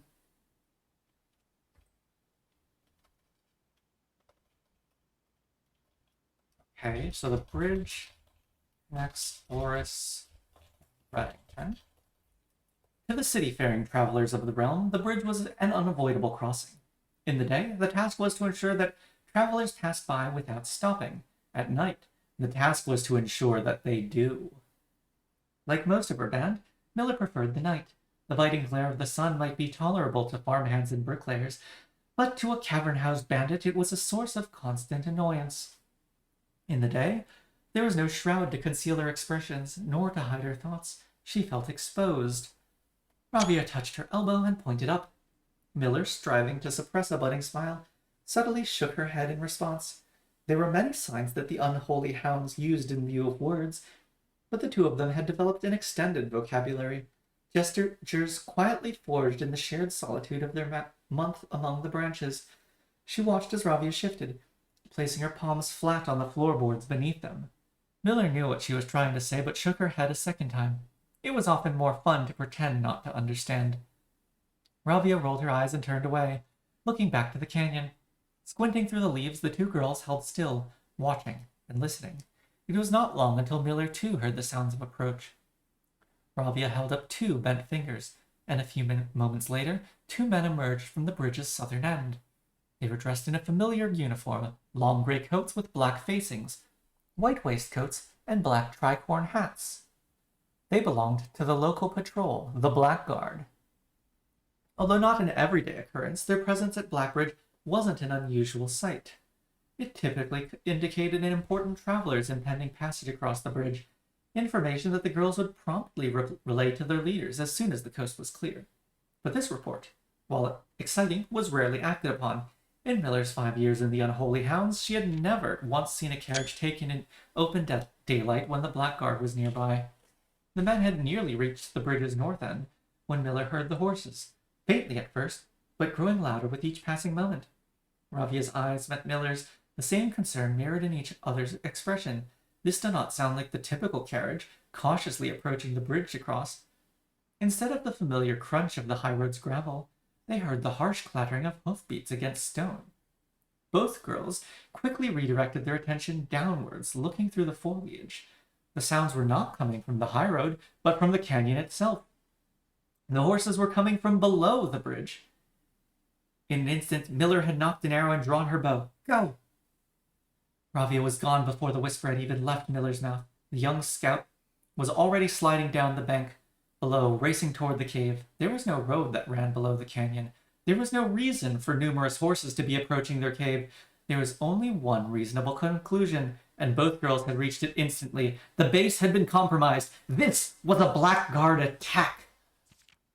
The moment the horses came into view, Miller let loose her first arrow. She was surprised to see a carriage. She had expected cavalry. Before she even finished processing that thought, her second arrow was in the air. Without a trail, it would be unthinkable for a carriage to traverse such rough terrain. Yet she watched as the wheels jolted over the rocky riverbed. A third arrow was now in flight, and there would be no need for a fourth. The driver slumped over just moments before the vehicle dipped into a small ditch, slamming into an embankment. The force of this sudden halt immediately shattered the front two wheels and catapulted the driver from his seat. Utterly confused now, Miller quickly glanced over her shoulder to see if any horses were also approaching from the rear.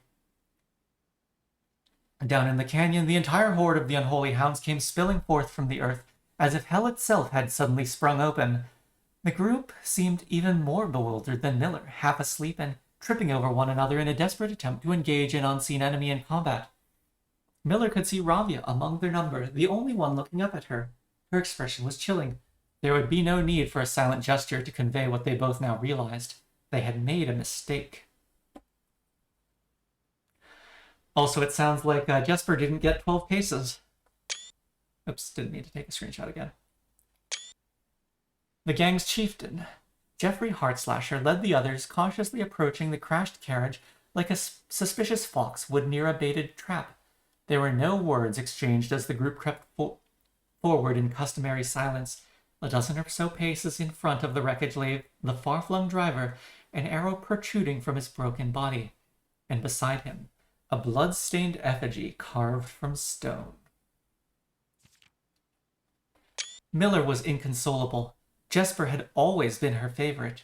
He had always shadowed her in the night, clinging to the hems of her every move, the way a child tails behind an older sibling. Tender-hearted, she had always called him, though deep down she had known that wasn't quite true. His appearance of gentleness concealed a raw, resilient durability that emerged in the most perilous of situations. He had been a flower among the nettles of this cave. but he still had thorns, honed by a grim past and 100 hands of misfortune. They buried him in the darkness, in the back of one of the larger cavern rooms. He was interred with a berry basket and a silk handkerchief that he had treasured. The mysterious effigy they had found beside him served as a distinguished gravestone, a marker that stood out as somewhat special among the rows of similar swords marking neighboring plots. No one spoke, not even in whispers. There was nothing to say. Oh look, the Arendicor is on one of those gravestones. Miller awoke the next day to a thunderous shaking and rattling of the earth, a far cry from the playful nudging of the previous day. She strained to adjust her eyes, but the choking sting of stirred-up dust caused her to flinch. Panic was also in the air. The sounds of scurried footsteps and clattering feet filled the space around her. But even in alarm, the silence was louder. What was it that sounded so strange? Miller closed her eyes tight and used her feet to guide her along the passage. The whispers around her were getting louder, and intense voices could be heard ahead. Louder speech than she had ever heard spoken in the canyon. A growing dread grew as Miller approached the mouth of the cave. Her eyes now open wide despite the dust. Shouldn't it be day? Miller felt a hand in the darkness pulling at her. It was Ravia. The two embraced, and Miller did not need to see her to understand. Ravia placed 2 bent fingers against Miller's cheek, and with that touch against her face, Miller felt the same sinking feeling from the previous day. 2 bent fingers confirmed what Miller had suspected. The girls had forgotten to relay one critical piece of information to the others. Did the Blackguard see the commotion below? An hour or so later, the screams began.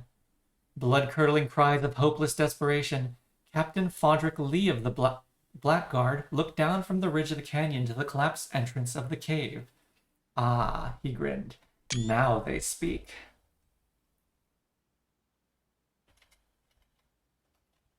Captain Fodrick Lee of the Blackguard.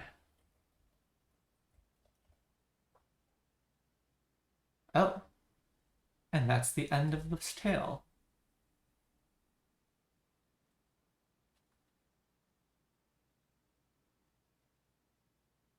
Lee.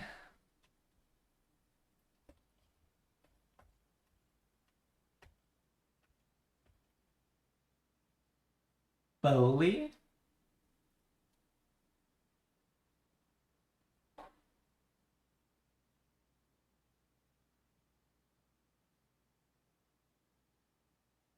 The Major was Bowley.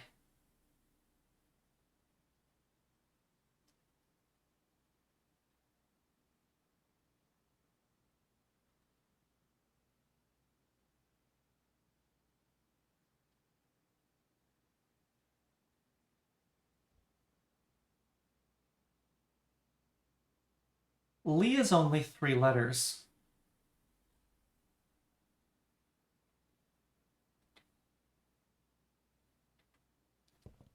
Now let's check. And as far as I could tell, yes, that was the whole story.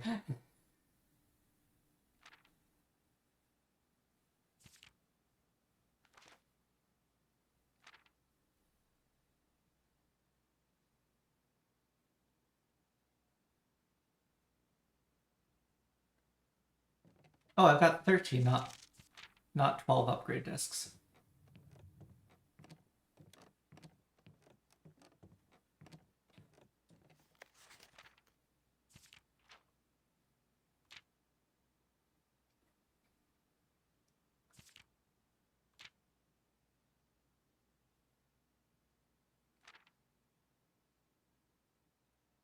I'm not expecting Blackbridge Grotto to require a curse.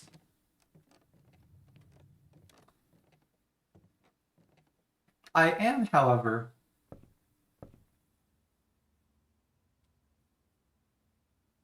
oh, this story unlocked the gift store curse box. Interesting.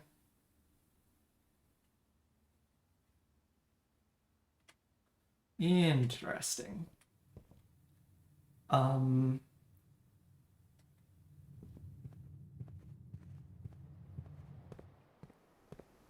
Any name with the family name of Lee would violate our naming convention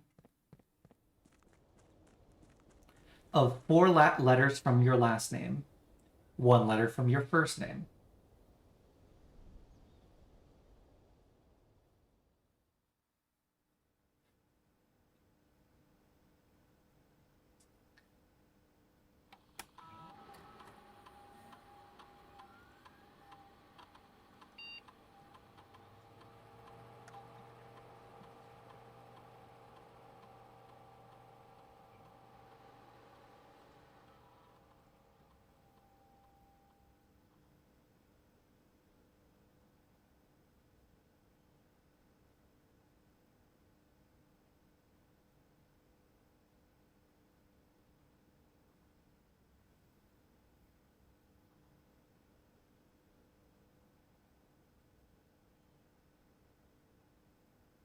Hello.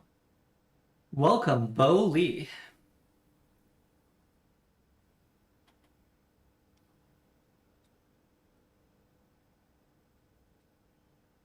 Okay, all of these controls should be the same. Check connection off-site. Still disabled.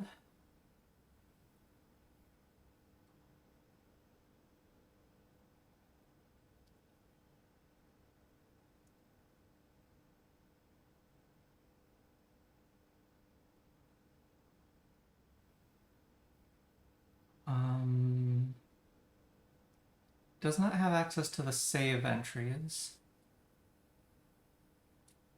Well, let's see if we have access to deleted entries here.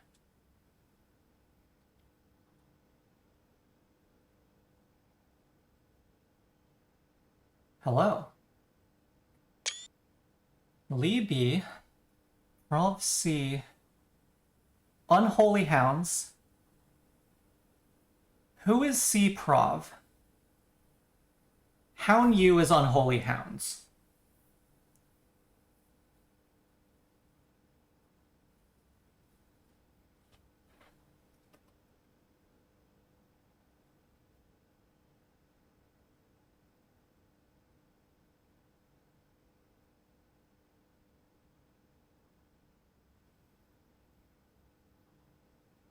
Log view access restricted to the following admin keys.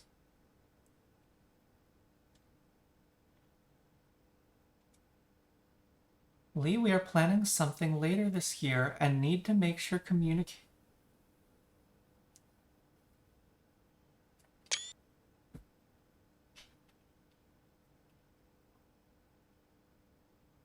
Prov does not match anywhere in my notes.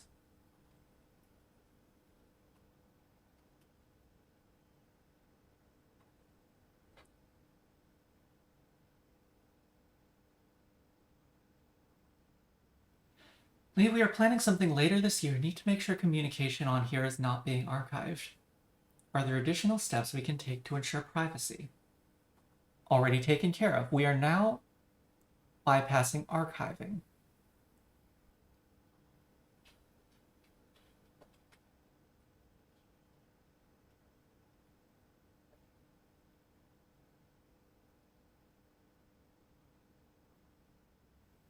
Randolph shouldn't notice anything out of the ordinary.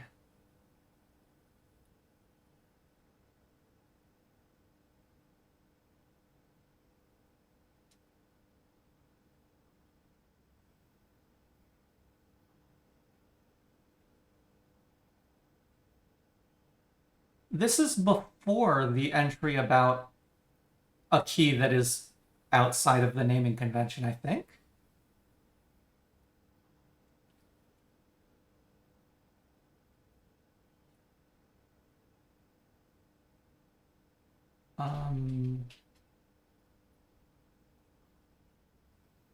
Oh yeah, that comma after Randolph there does seem odd.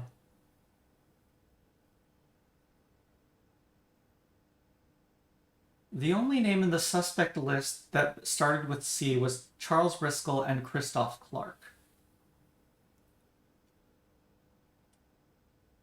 Good, no one else on the estate knows we're here. Other than Mary, of course, who saw Lee on Tuesday. But Hound Yu has a plan to take care of her.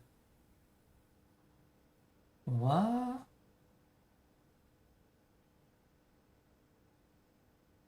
What?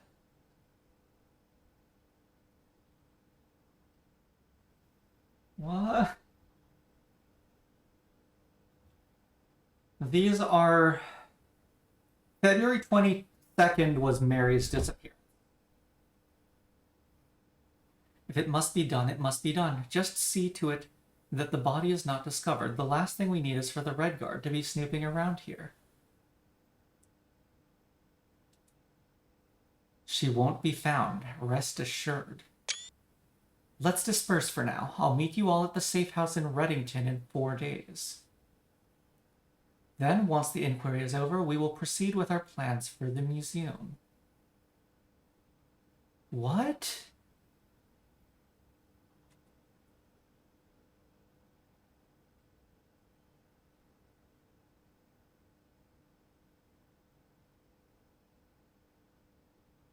None of this agrees with what we've found in the safe house and elsewhere.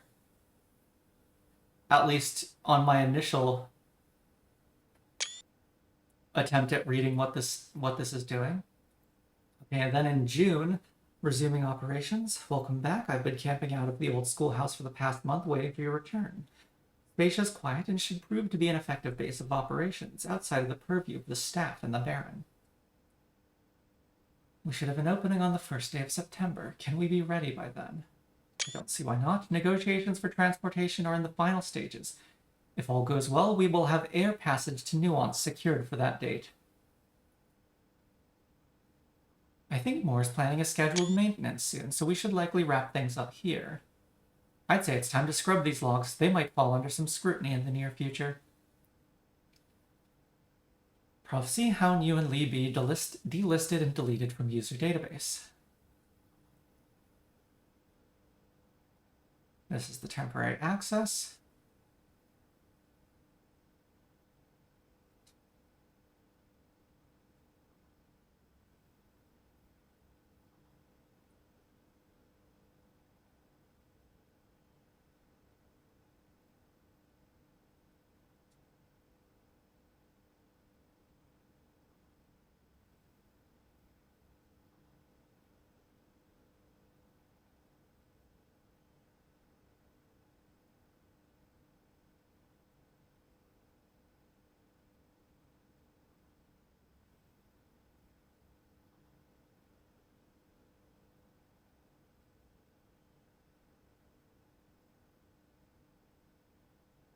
I'm confused.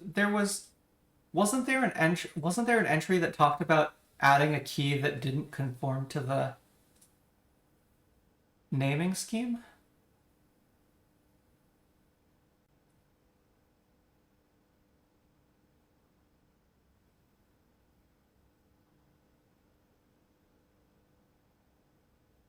Was that not an admin log entry?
Um...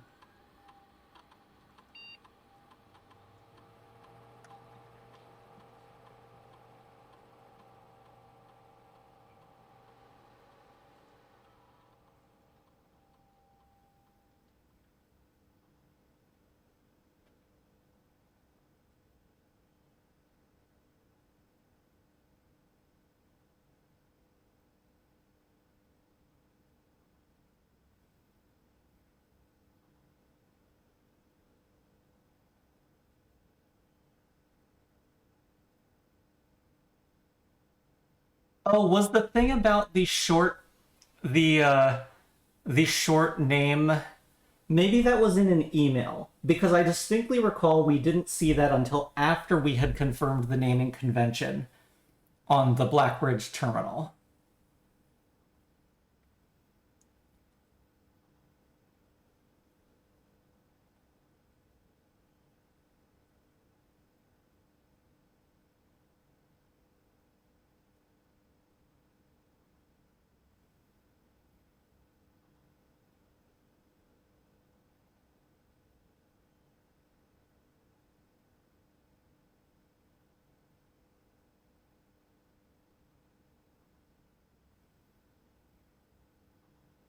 Um, the second thing I'm noticing here is the deleted log entries. Oh, wait.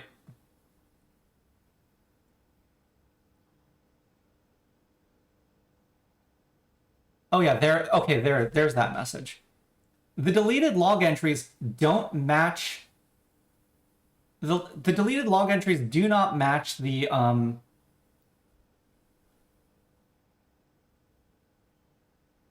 do not match the logs we were just reading.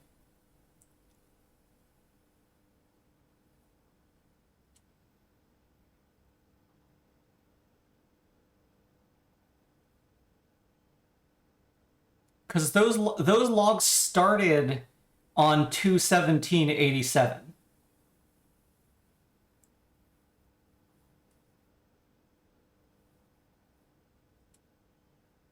And then continued in June.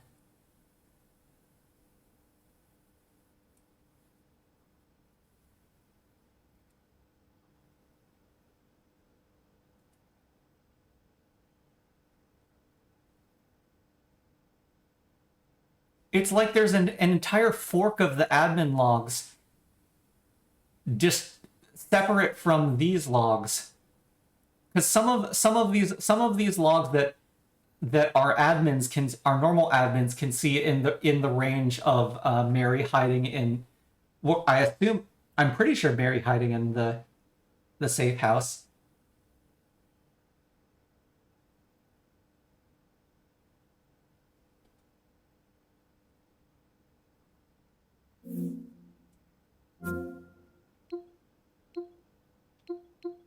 I think the dates do not check out.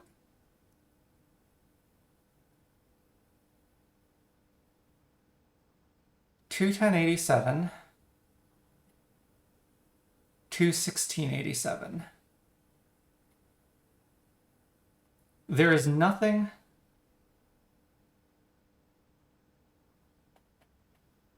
These keys are created on February 10th.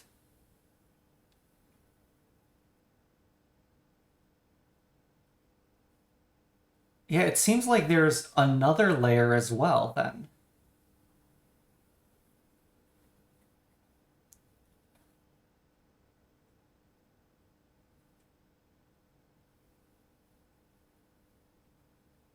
$825, $826.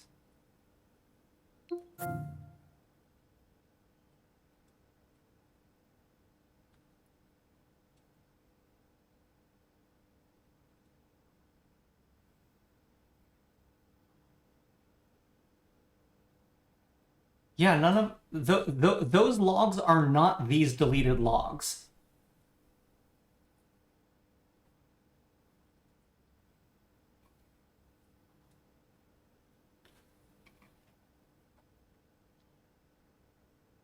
And the admin key requested on July 24th, 87 is not Bo Lee.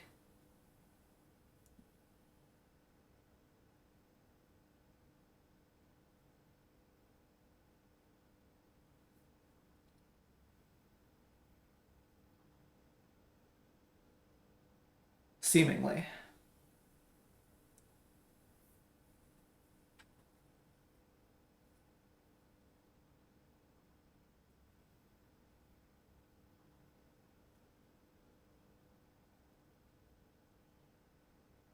$827, $828.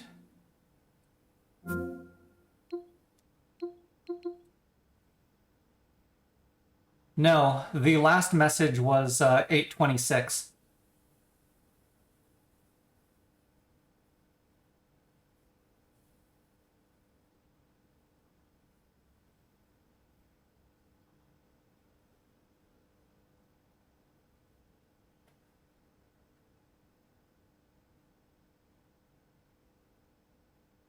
Yeah, they're clearly all working simultaneously with each other. Yeah, all this was happening in 87. 87 was the year that my mother disappeared and there was the museum heist.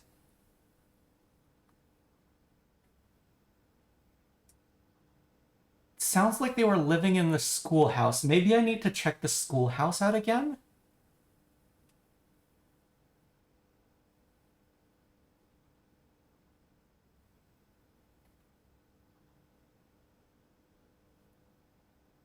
Our plans for the museum. They're not the ones... I don't think they're the ones who stole from the museum. The emails in the shelter and the letter we got from Mary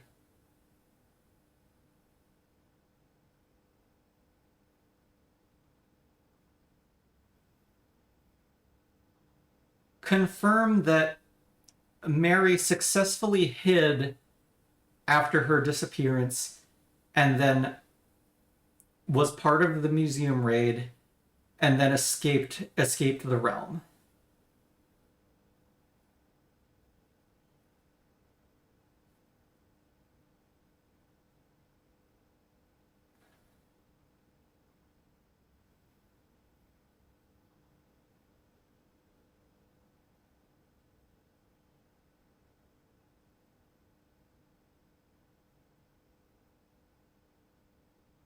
One possibility is that Yuhoun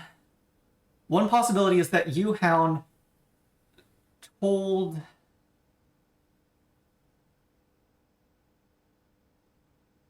these other two that she would be killed, or implied to these other two that she would be killed, and Hound Yu was in the loop on Mary going into hiding, and then we just have a 6-7 month period in which these three are bouncing between a safe house in Reddington and the schoolhouse on the estate, as accessing the Blackbridge terminal, while at the same time we've got Mary and her group of four total other conspirators working on the museum heist in the safe house of the Royal Station.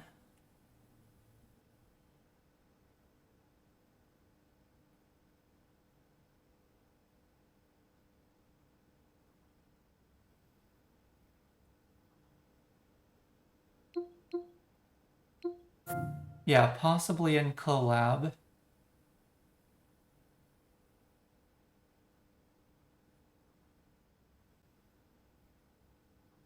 Or just fake logs.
We supposedly have all three delisted admin keys now.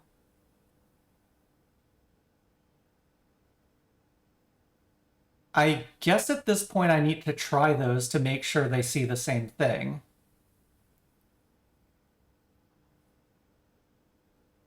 Yeah, they were delisted, not deleted. So the only effect was that they do not show up in the user database.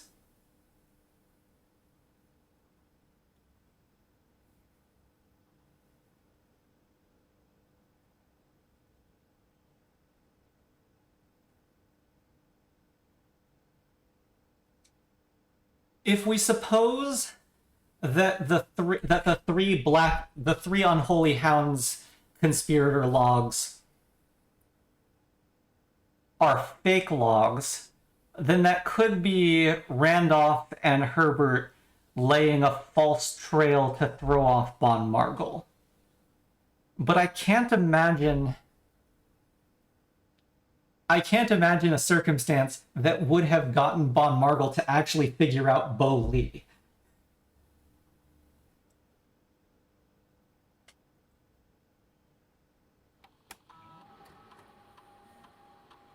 Or any of these others.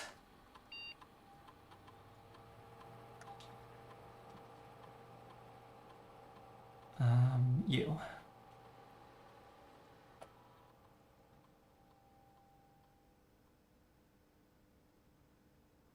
Was that not correct?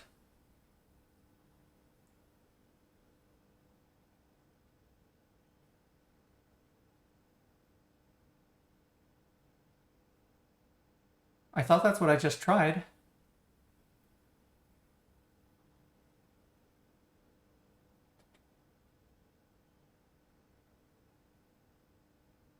Okay.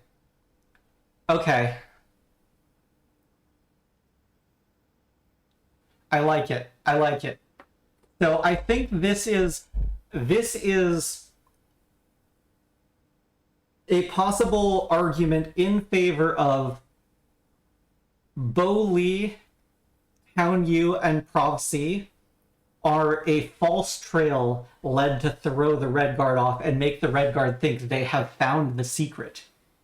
Because we know there are 3 delisted admin keys. Bon Margul somehow figures out that Bo Lee has admin access here, whoever Bo Lee might be, logs in as Bo Lee, sees all of these logs claiming to be some sort of conspiracy that kills Mary and runs an assault on the museum, a heist on the museum. Or Mary claims that Mary was aware of their plans and Mary needed to be dealt with. Therefore, we killed off Mary, and we, these 3 mysterious conspirators,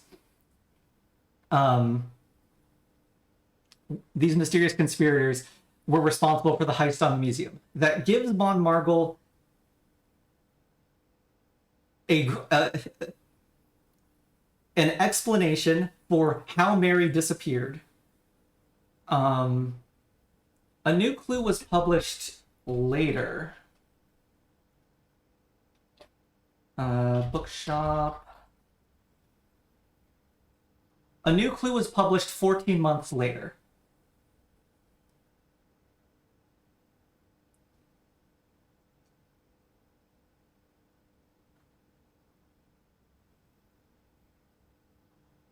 Yeah, 88.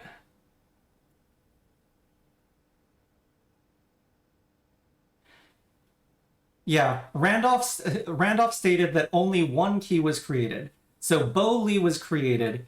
In the fake logs that Bo Lee has access to, we claim that we have also created Hound C and Prov C. And then we delist all 3 of these keys according to the fake logs. Therefore, Bon Margul now stops looking for the other 2 delisted keys. Yeah, Bon Margul, I believe we have evidence that Bon Margul came by to investigate after Mary's disappearance, and again came by to investigate after the heist. Yeah.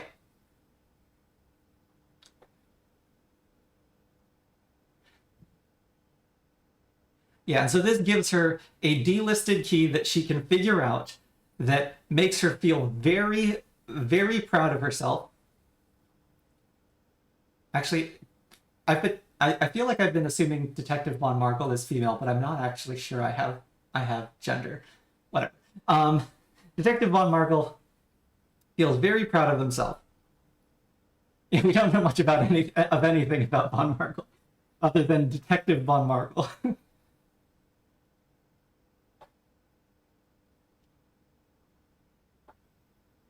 um, the the news article from '88 about the publishing of a new clue mentioned that it proposed that a new clue was based on Detective Von Marble somehow.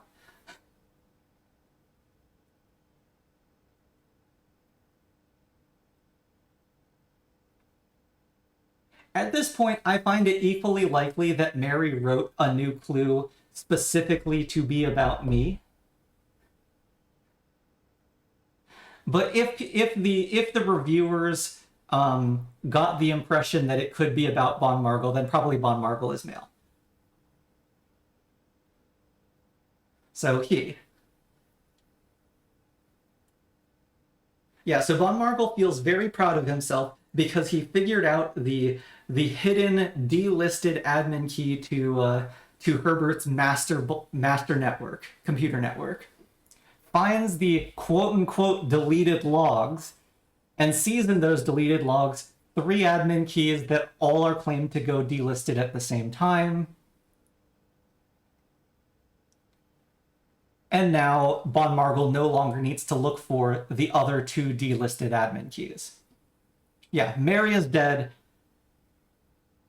We have a quote unquote lead on the true conspirators of the museum heist.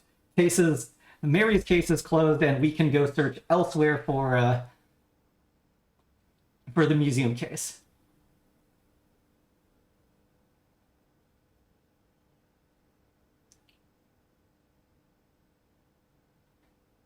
Well, so Lee B still works because Lee B was created by Randolph. The other 2 keys were never created by Randolph. The fake logs just claim that those other 2 keys exist.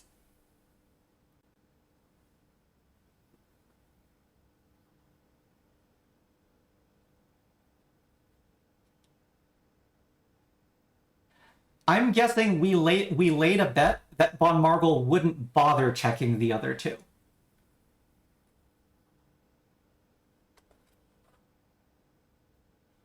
Von Margle would have seen the explanation and thought, I have uncovered the secret, and stopped looking.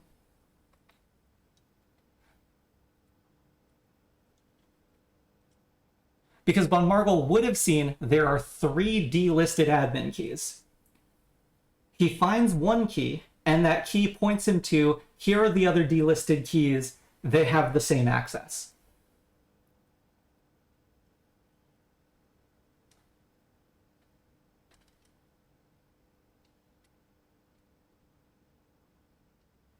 I have no idea what points Von Margle to Bowley.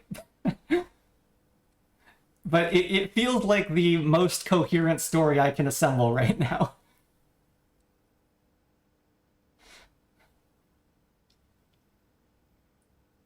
Yeah.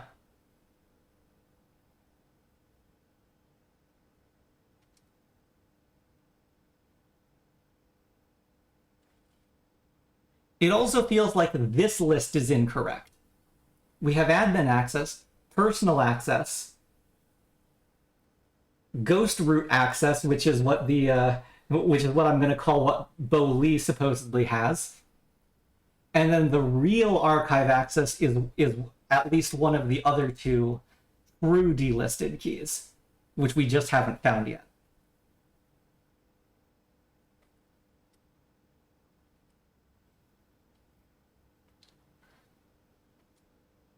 This game.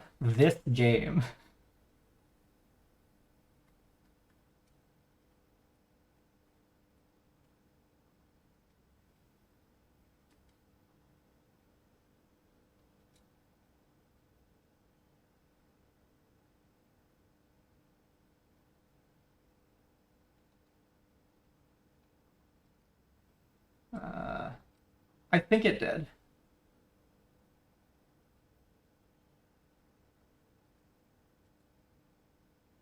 Okay, let's just try Mark B. Um...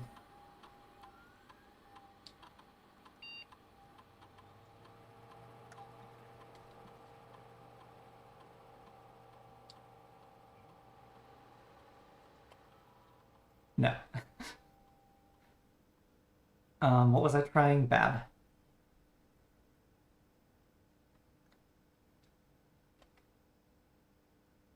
Yeah, it still says admin key even though she only has personnel access.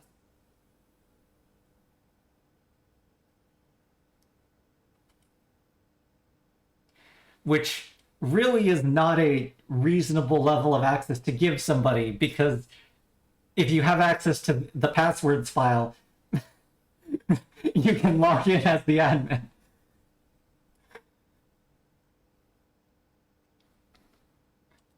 It's true, none of them have passwords. But yeah, A key is then short for admin key.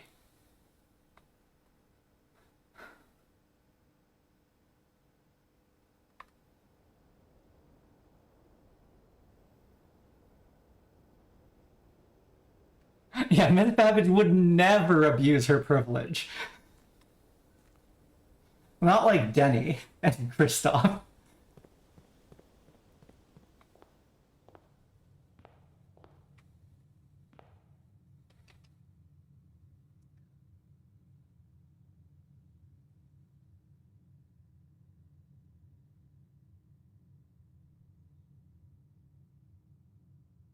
Okay.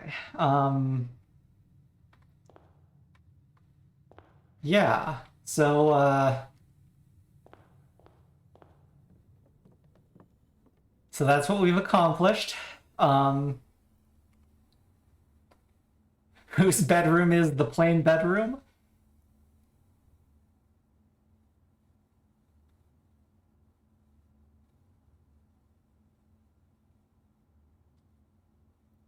Assorted family members?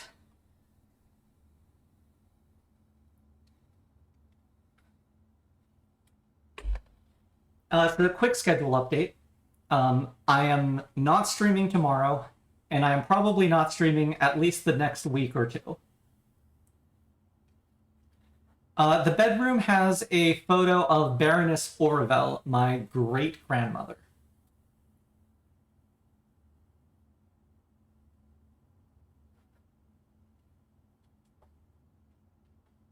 Yeah, I'll be traveling. I'll still be traveling after that as well, but I might try to do some Invisible Ink streams while I'm out.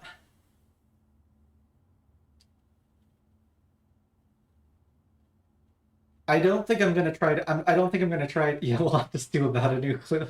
I don't think I will try to do blueprints while I'm out as much as I want to, because I don't think I can really do it properly without my local notes doc, all of these screens.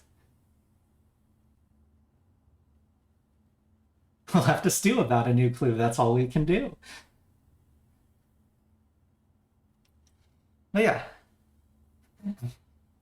this is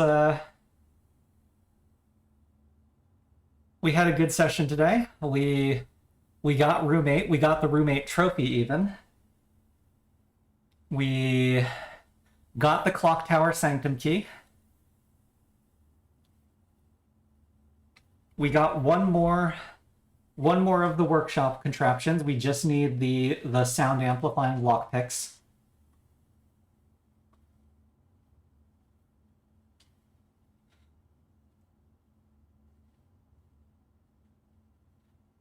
We have gone on a possibly wild goose chase with the Blackbridge computer system. We found Denny and Kristoff's hidden moonshine still. We found another socket for the Blackbridge microchips. Still no word on the other two microchips. And the new socket does nothing, as far as I could tell, with the one chip we have. Oh yeah, we also found a missing ruby stand, ruby socket.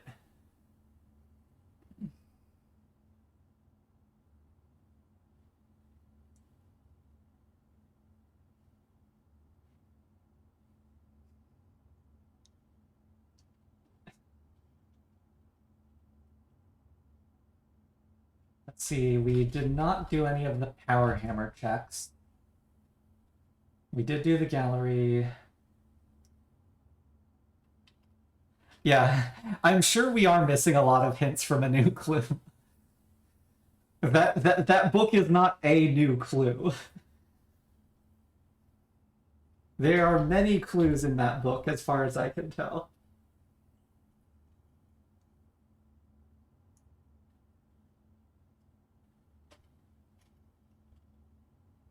Huh.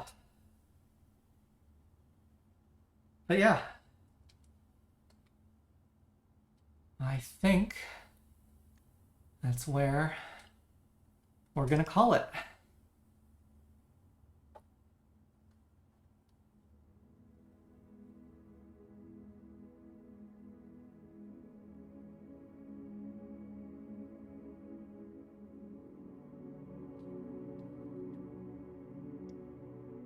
Jigsaw House of the Dead.